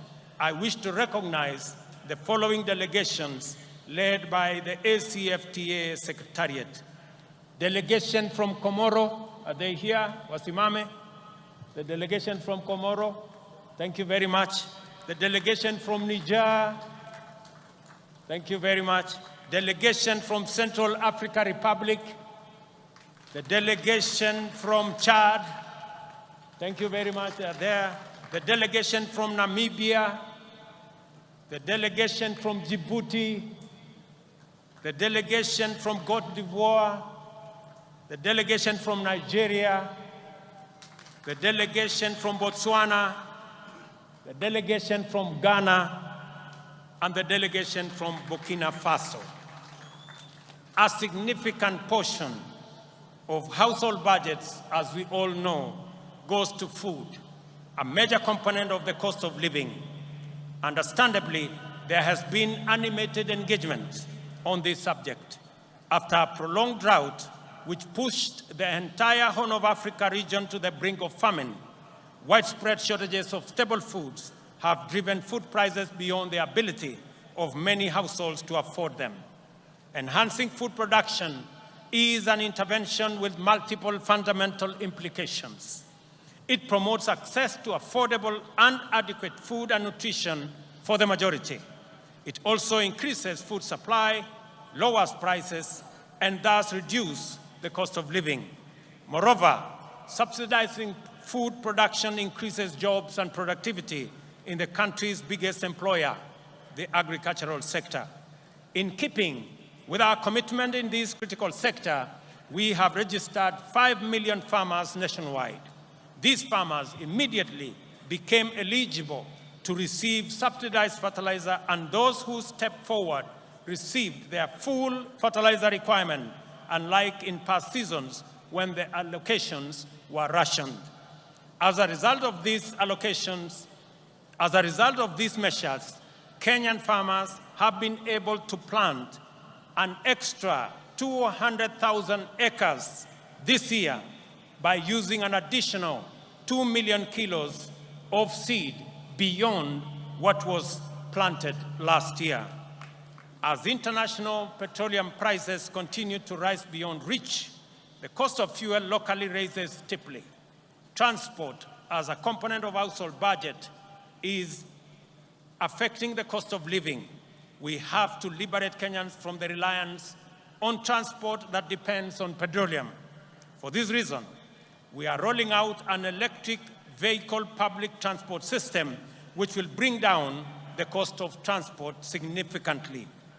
Our border industry is about to experience inclusive transformation through the introduction of more efficient, affordable, and clean motor vehicles. With this intervention, owning and operating a border will become affordable, secure, and profitable. I am eager that this information reaches the seconder of my presidential nomination, Mr. Calvin Ochieng, who operates in Kilimani, so that he can escalate his hustle to the next level. I have some good news for my border friends. When I went around the country, they stepped forward and they told me they are victims of an exploitative financing system. I want to tell them, my good friends, I have some good news for you. We are developing, and by September this year, we will have a mechanism where you can get your border that does not need petrol, that will be run on electricity, one that is financed by not a predatory system, but one that respects the interests of those who purchase the borders. A healthy nation is liberated from human suffering and empowered to pursue their livelihoods and dreams without the hindrance and underperformance associated with ill health. A healthy nation is a happy nation. Freedom from disease is therefore a primary plank of our agenda to perfect self-government. We are committed to do affordably, inclusively, and in a manner that enables Kenyans to receive quality medical attention from the comfort of their homes. Towards this end, we are reforming the National Health Insurance Fund to meet the urgent needs of Kenyans at the bottom of the socio-economic structure by actualizing its purpose as a social medical insurance facility. Secondly, we have committed to deliver universal health coverage that enables every Kenyan attain dignified health care at the minimum cost of subscription fee. Thirdly, we have collaborated with county governments, whom we support wholeheartedly, and I want to commend all county governments for the exemplary work they are doing around health as a devolved function. We have collaborating with the county governments to recruit community health workers, promoters throughout the country. 100,000 of them will be recruited under this program, and this number will make every one promoter available for 100 households. This means that each promoter will be tasked with visiting Kenyans at their homes to determine whether any condition need to be managed through healthier lifestyle or basic medical attention. They will also be tasked with enabling patients with chronic conditions manage their medication, diet, and general well-being in a manner that makes hospitalization sometimes unnecessary. Finally, the promoters will facilitate early detection of conditions for referral to comprehensive attention in the spirit of effective healthcare management. Ladies and gentlemen, the imperative of Madaraka mandates us to build a strong, democratic, prosperous nation through the successful pursuit of high productivity and competitiveness. Industrialization and technology innovation is one such movement. All these things require people who are all empowered with knowledge, skills, and understanding not only to effectively participate as informed citizens of our democracy, but also to pursue meaningful livelihoods and perform their share of economic production, and even go further and imagine, create, and build the Kenya of our future. Education, therefore, matters for our freedom and self-reliance, and is the enabler and optimizer of every other undertaking. We have taken all possible measures and pursued every available option to actualize our vision to make education at all levels accessible, affordable, and inclusive, and removed social and economic barriers to the attainment of the highest education by all Kenyans. Beyond subsidizing primary and secondary education in all our public primary and day secondary schools, we have reimagined higher education financing to deliver equity and broader access to all Kenyans, with special attention to enabling the most vulnerable learners to realize their right to education. We have also employed 35,000 teachers in a historic and unprecedented drive to improve the national teacher-pupil ratio and enhance performance. Additionally, we are redesigning the competence-based education curriculum to make it responsive to our education needs at the point of our social, cultural, and economic development. Finally, the National Open University will obtain its charter in the course of this month, and as we speak, courses are being uploaded for commissioning, and later this year, Kenyans will have the opportunity to go to university from the comfort of their homes online. For long, tertiary education in Kenya has been a privilege for the most fortunate, while university education was the exclusive entitlement of the elite. Not anymore. A month ago, I unveiled a new funding model for higher education that will make the universities and technical training fully inclusive, financially robust, and capable of competing with their peers globally, while contributing to our national socio-economic transformation through innovation, research, and development. The model is aimed at financially supporting increasing numbers of students enrolling in these institutions and ensuring that those from households at the bottom of the socio-economic structure enjoy equal education opportunities. The eternal conundrum of Kenya's integrity agenda revolves around the question of who will watch over the trustees of public interest and who will watch over the watchman. These questions do not arise because we have low trust. Rather, they exist because we have high expectations. Given that these expectations are legitimate, in a technologically driven new millennium, we are increasingly resorting to technology as the answer to our transactional efficiency challenges. From the election results portal for our democracy to the Hustler Fund for MSMEs and the means testing instrument for higher education, as well as registration of farmers and distribution of fertilizer, digital technology is enabling the government to deliver services efficiently and to give citizens confidence that the system is fair and incorruptible. We must therefore take a moment today to celebrate technology in general, and in particular, Kenyan fintech and other innovations that are making it possible for us to serve Kenyans to the best possible standard. I remind all Kenyans who work in technology and everyone who uses technology that our forefathers fought with basic technology against a technologically superior superpower and won our freedom.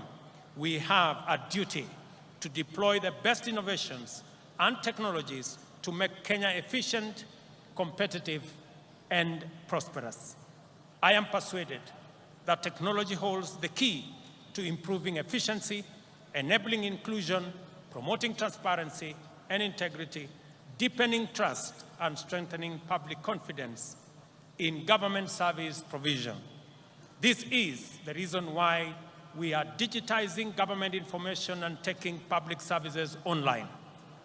On this day, I invite all Kenyans to embrace the new era of e-governance, which empowers people everywhere, including the majority at the bottom of the economic structure, to access government services at their convenience through their mobile devices. Since the advent of e-citizen, government gradually increased the number of services available on the platform from 391. The rate of increase of onboarded services is now shifting to a new radical trajectory. Today, 3,770 services have been onboarded and fully operational. Another 3,000 are on course to being completed.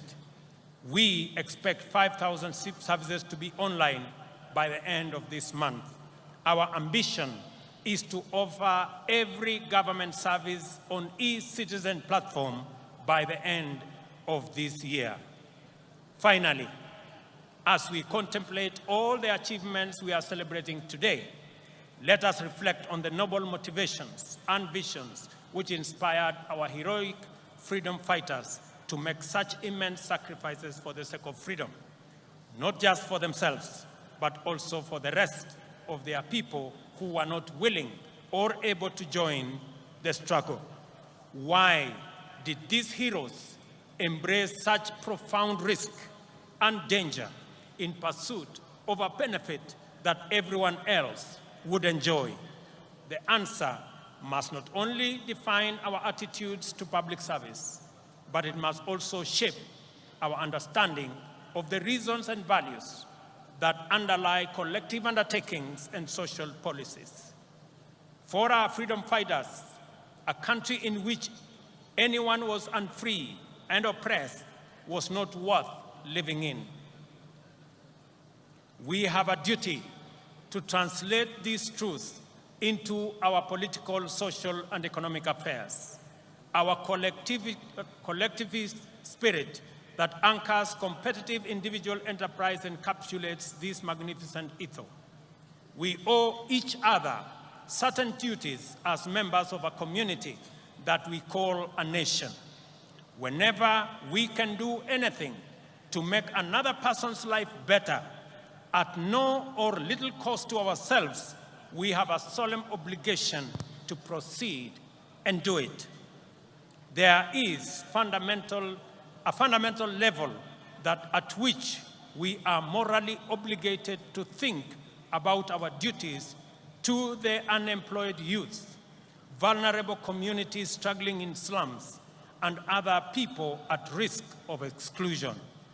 Their struggle for dignity as human beings appeals to our duty of moral consideration. Their complicated pursuit of livelihood can potentially complicate our stable prospects. No human is an island.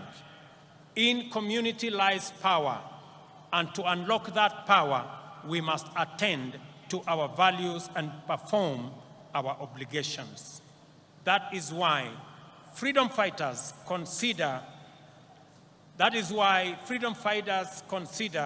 the inherent morality of their cause to be sufficient reward.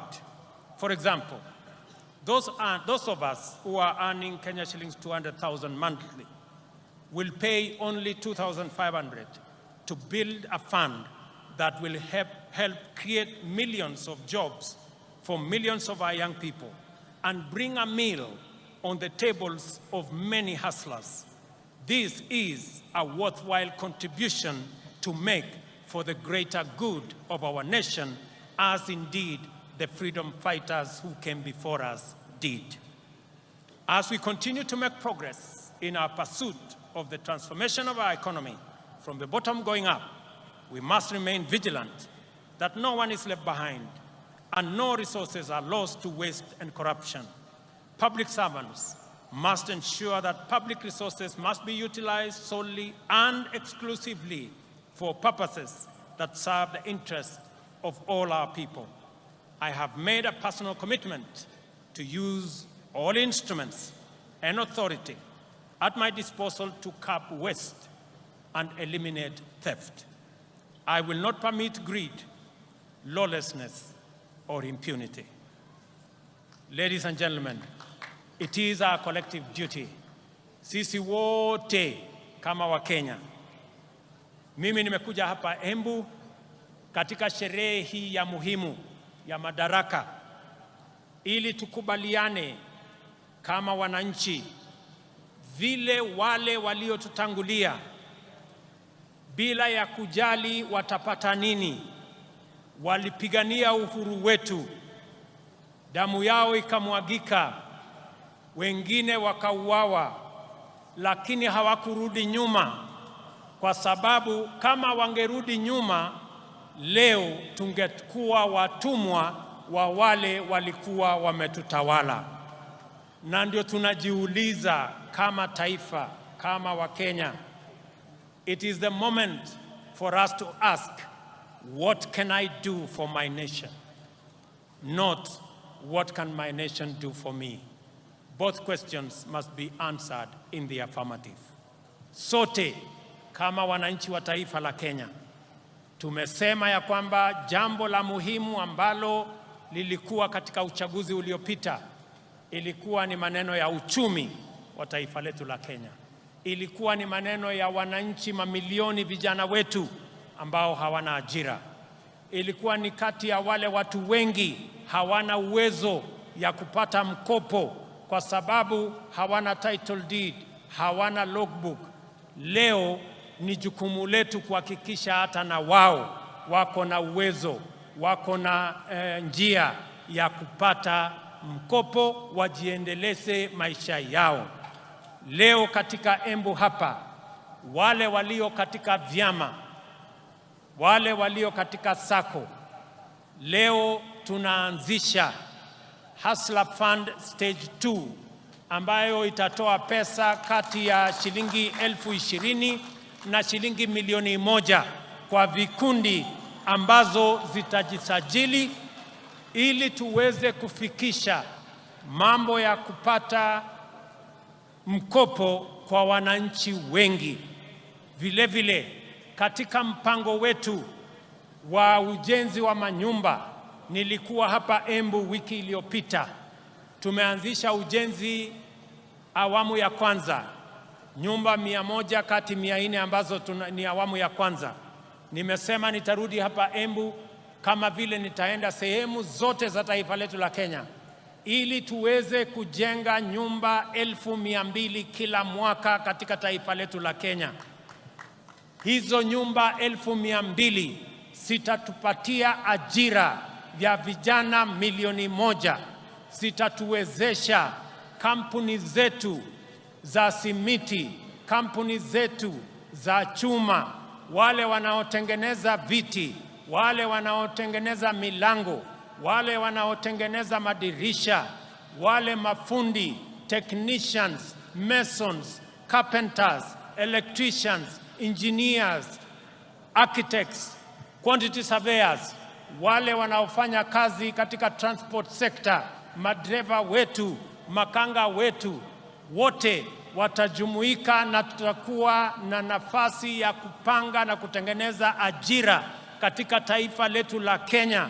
Tuwaondoe vijana wetu ambao wako mitaani, wako masokoni, wako katika vijiji, wamemaliza shule, wamekamilisha college, wamemaliza university, lakini hawana ajira. Ni jukumu letu kama taifa kupanga ili vijana 500,000 wasiokuwa na ajira katika taifa letu la Kenya, na wanaongezeka 800,000 kila mwaka, tuwapangie ajira, wajisimamie na watusaidie kuendesha taifa letu, na pia wao wachangie katika kulipa ushuru, tuweze kujiondoa kama taifa kwa madeni na tujisimamie kama taifa letu la Kenya. Na wauliza Wakenya wote, jameni, bila ya kuulizwa maswali ya kwamba mbona ni jukumu langu vipi, tujue ya kwamba wale watoto ambao wanahangaika madukani, barabarani, vijijini, hawa vijana ni watoto wetu. Hawa vijana ni Wakenya wenzetu. Tujiulize vile vile, wale Wakenya wanaishi katika vitongoji duni, zaidi ya Wakenya milioni 7. Jameni, tuwaokoe pia, hata na wao wanafaa kuwa na makao ya kutosha, makao ambayo inawapatia heshima, na ni jukumu letu sisi zote kama taifa moja, taifa la Kenya. Mimi nawashukuru sana. Mimi nimefurahi kwamba leo katika Kenya mjadala sio ya kabila hii na kabila ile. Mjadala ni moja, ni vipi tutahakikisha ya kwamba watoto wetu wanapata ajira. Mjadala ni vipi kampuni zetu za manufacturing zitaendelea mbele. Ni vipi tutakuwa na mpango wa kila Mkenya kupata mkopo. Ni vipi tutasaidia wakulima wetu watuzalishie chakula, tuondoe aibu ya njaa. That is the conversation of our lifetime, and that is a positive conversation in the Republic of Kenya. Mimi nawashukuru sana kwa kutukaribisha hapa Embu. Nimefurahi sana watu wa Embu. Nimesikia yale kiongozi wenu, wabunge wenu wameniambia kuhusu barabara zenu. Barabara ya kutoka kule Machanga mpaka PI nimesikia. Barabara ya Kiritiri, Kanywambora nimesikia. Barabara ya hapa chini Ena mpaka Kavue nimesikia. Na haya mambo yote tutajipanga, na sote tukiwa na mpango huu, tukipanga vizuri vile tutakuwa na pesa ya ushuru ya kupeleka taifa letu la Kenya mbele, tutajiondoa kwa madeni na tutakamilisha miradi yetu yote. Nimewasikiza vile vile kuhusu mambo yenu ya maji. Najua na mnaelewa ya kwamba tuko na mpango ya mambo ya maji. Hapa Embu tuko na dam ambayo tutajenga pale Kamumu. Tuko na dam ya Dhambana. Tuko na dam ya Dhoshi. Na tuko na dam zingine ndogo ndogo ambazo tutakubaliana na viongozi wenu, wabunge wenu, pamoja na county government yenu. Iko katika mipango yetu. Haya mipango yote ni kwa manufaa yenu, na ni jukumu letu sote tuungane kama watu wa Embu, kama watu wa Kenya, ndio tuweze kutekeleza haya mambo mazuri yote ambayo yatatupeleka mbele kama taifa letu la Kenya. Najua vile vile mjumbe wa kutoka kule Mbere aliniambia kuhusu barabara ya Kikunyari, Karii, Ishara. Pia hiyo barabara tutaishughulikia, na zile zingine zote ambazo hazijatajwa hapa. Mimi nataka niwaambie ya kwamba tuko pamoja, tutashirikiana pamoja. Watu wa Embu tumekubaliana? Embu tumekubaliana? Mimi nataka nisikie sauti yenu. Tumekubaliana watu wa Embu? Hebu nisikie sauti yenu tena watu wa Embu kama tumekubaliana. Asanteni sana. It is now my honor and pleasure to introduce and officially launch the second product of Hustler Fund, the Hustler Group Loan. Akiri tutaangalia pale kwa mtandao kidogo. Sasa vikundi kote nchini vinaweza kujiwezesha kwa kuweka akiba na kupata mikopo ya bei nafuu kupitia simu wakijiunga na Hustler Fund. Kupitia mradi huu wa serikali, vikundi vya watu 10 na zaidi vinaweza kupata mikopo kwa urahisi kwa ajili ya kutimiza mahitaji yao na ya kibiashara. Kikundi kitapokea mkopo wa Hustler Fund moja kwa moja kwenye simu ya aina yoyote, popote alipo, bila kujaza fomu au kutozwa dhamana. Maelezo ya credit score yatatumwa kwa wanachama wote. Vikundi vinaweza pata kiwango chochote cha pesa hadi milioni 1 kwa riba ya 7% kwa mwaka. Kila mwanachama atachangia kwa credit score. Kwa hivyo, mlipaji mwema ni wa dhamana kubwa kwenye kikundi. Kila wanapolipa haraka, kiwango cha mkopo cha kikundi kinaongezwa. Kusajili kikundi chenyu kwa Hustler Fund, mwenyekiti anafaa kubonyeza *254#. Chagua Hustler Groups. Bonyeza 1 kuchagua kikundi chake na akubali masharti ili aweze kupata mikopo na kuwatumia wanachama wenzake. Hustler Fund, jiinue, jiendeleze. Asante sana. Tunashukuru sana. Thank you very much. God bless you, the great people of Embu. God bless our great Republic of Kenya. Asanteni sana watu wa Embu.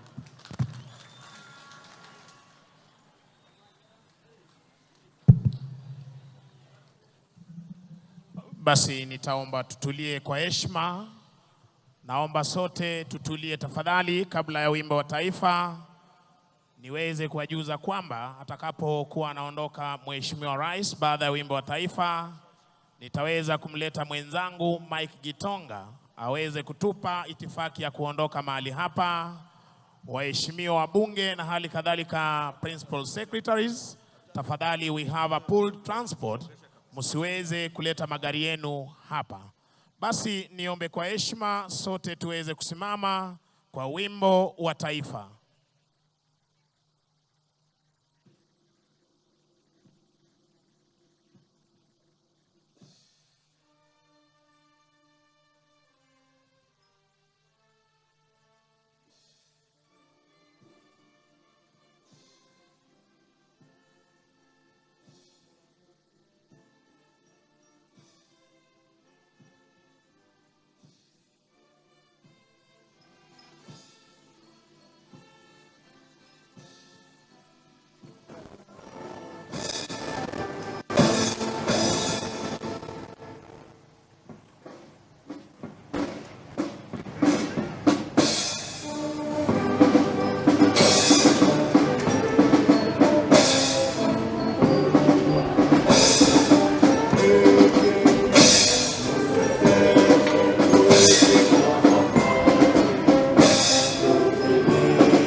Thank you, ladies and gentlemen. We've come to the end part of this particular ceremony, and kindly I request we all remain standing where we are as we now give you the exit protocol, starting with the motorcade for His Excellency the President, followed by that of the CDF and service commanders.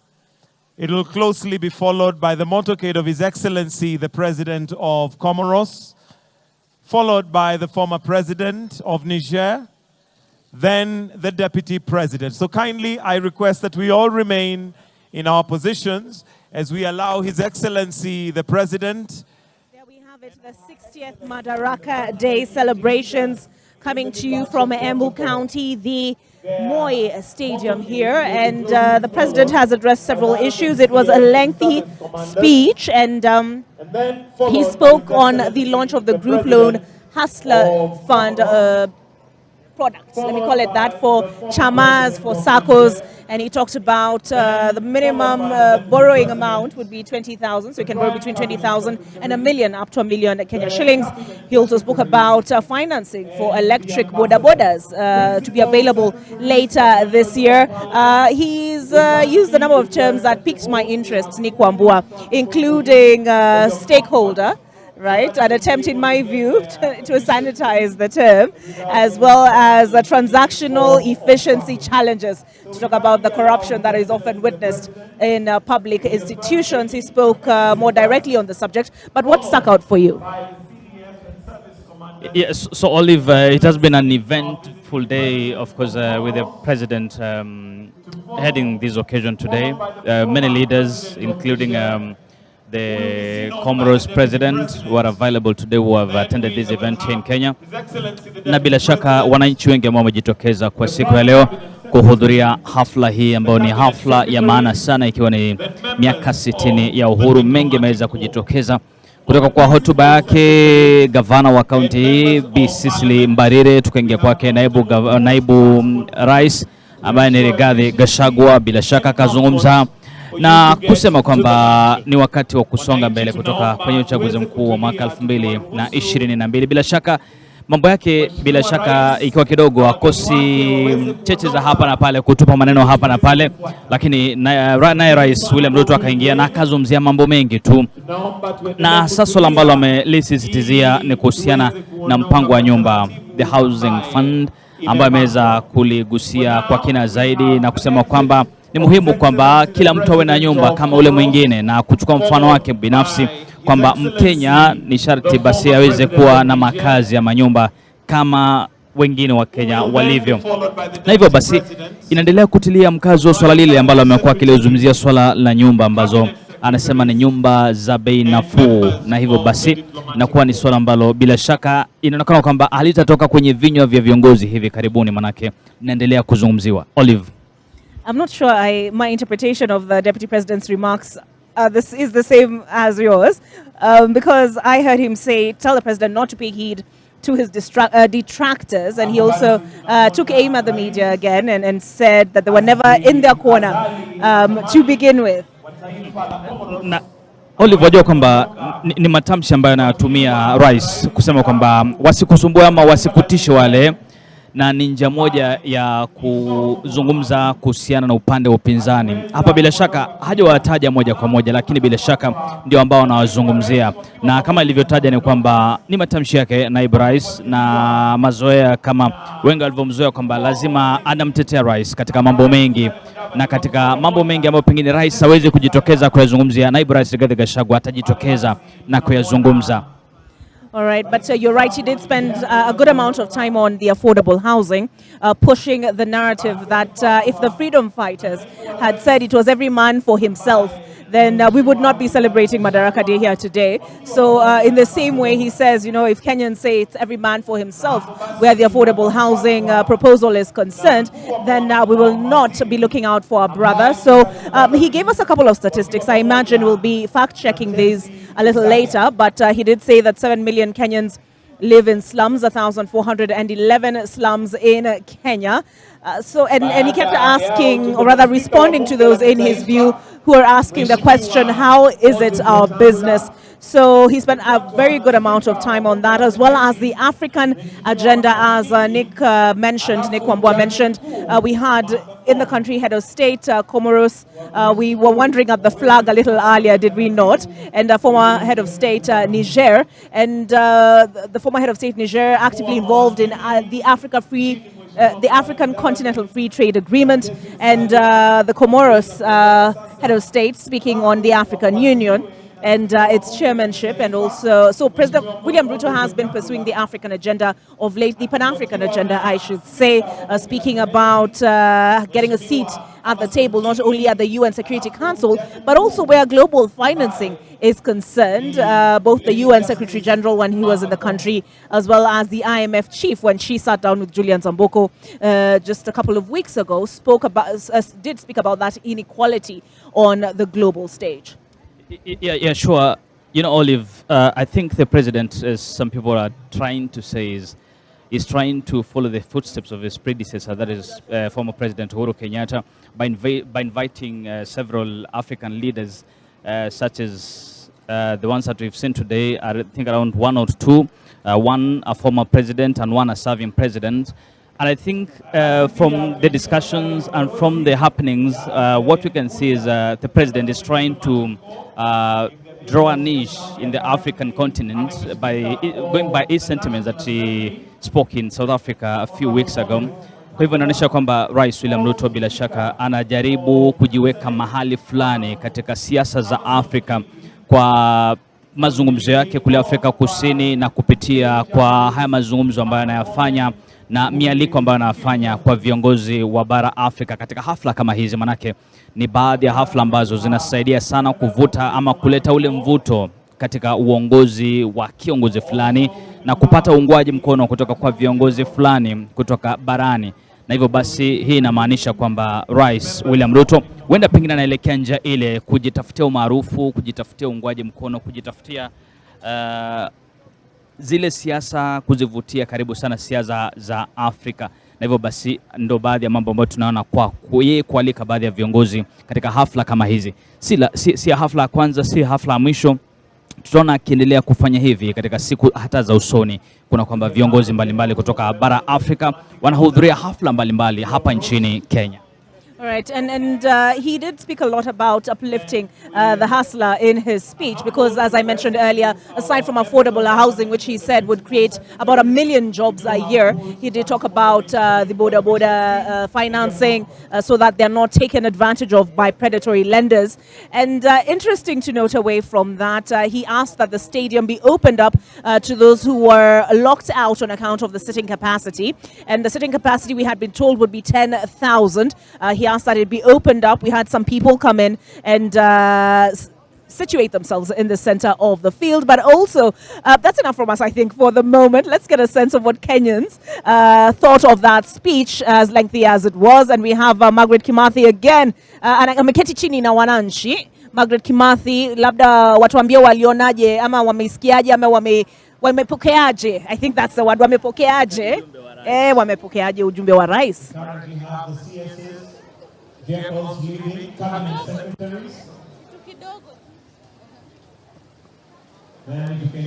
Naam, Rais William Ruto alianza hotuba yake kwa kuwashukuru wakaazi wa eneo hili la Embu wa kumpigia kura hapo mwaka jana, na akaendelea na kusema kwamba ataweza kuongeza ile hazina ya Hustler Fund, kusema kwamba vikundi na chama wataweza kupata 20,000 kufikia 1,000,000. Na moja kwa moja tu ningependa tu kuzungumza na wakaazi katika kaunti ya Embu ili wakaweze kunieleza kwamba kama matarajio yao yameweza kuyafikiwa kutokana na hiyo hotuba ya Rais William Ruto. Hebu tueleze jina lako, alafu tuambie kama Rais William Ruto yale mambo ambayo amezungumzia kama yamekuridhisha.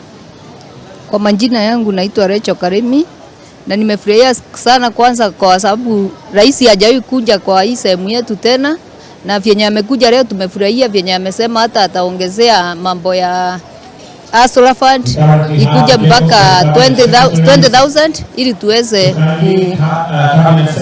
ili tuweze kubadilika kwa hii sehemu yetu. Tena amesema maji atatuwekea kwa zile ndamzi zote tuko nazo kwa hii sehemu yetu ya mbele. Asante sana. Na mambo ya kiuchumi sasa, bei ya chakula iko juu kabisa na gharama ya maisha iko juu. Pengine haujahisi kwamba hajazungumzia hilo swala? Kulingana na vyenye amezungumza juu ya bei ya maisha, ametuambia kwanza kwa zile nyumba zinajengwa, kwanza watoto wetu watapata ajira, na ndio naona watoto wakipata ajira bei ya vitu zitaenda chini na hata tutakuwa na pesa katika mifuko yetu. Na shukrani sana. Pia tumeweza kuona kwamba Rais William Ruto ameweza kuzungumzia sana kuhusu mpango wa nyumba za bei nafuu. Akaweza kusema kwamba lengo kuu ambalo linamfanya akaweza kusukuma project hiyo ni kwa sababu ya kutafutia vijana kazi, kusema kwamba kwa sasa vijana zaidi ya 500,000 hawana kazi, na wakati ule zile affordable housing zitaanza kujengwa, vijana wataweza kupata kazi. Na kutoka hapa nitaweza kupeleka kule Nakuru niweze kuungana naye Bridget Ngana.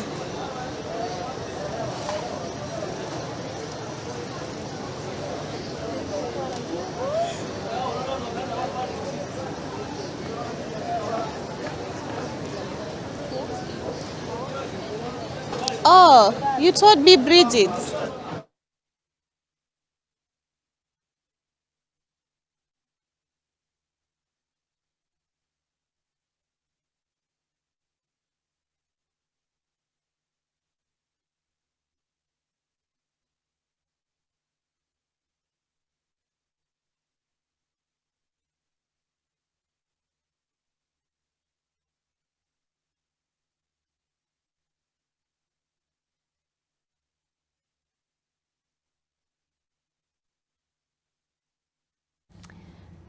It has been a busy morning in the county of Embu as that region celebrated the National Madaraka Day celebrations, with President William Ruto having finished his speech a few moments ago. But of course, the celebrations are happening countrywide. It is now 20-3. No doubt everyone is making their way out of the stadium, as you can see on your screens, and perhaps heading out for a bite to eat. Our team on the ground in the county of Embu have been Olive Burrows and Nick Wambua, plus many others, including Ibrahim Karanja, and our reporters dotted around the country, bringing you different angles of this important day. Kenya today marks 60 years of self-rule. That is what was marked on Madaraka Day, and it has been an interesting speech by President William Ruto. Earlier today, I also spoke with Macharia Gaido, beg your pardon, and also Julia Odhiambo here in our NTV studios in Nairobi, who gave their perspectives about why this is such an important day in Kenya's history. And they spoke about, well, at least Julia did, about what life was like before Kenya attained self-rule. It was not easy, but we certainly have come a long way. We have plenty to celebrate, but at the same time, we still have plenty of work to do.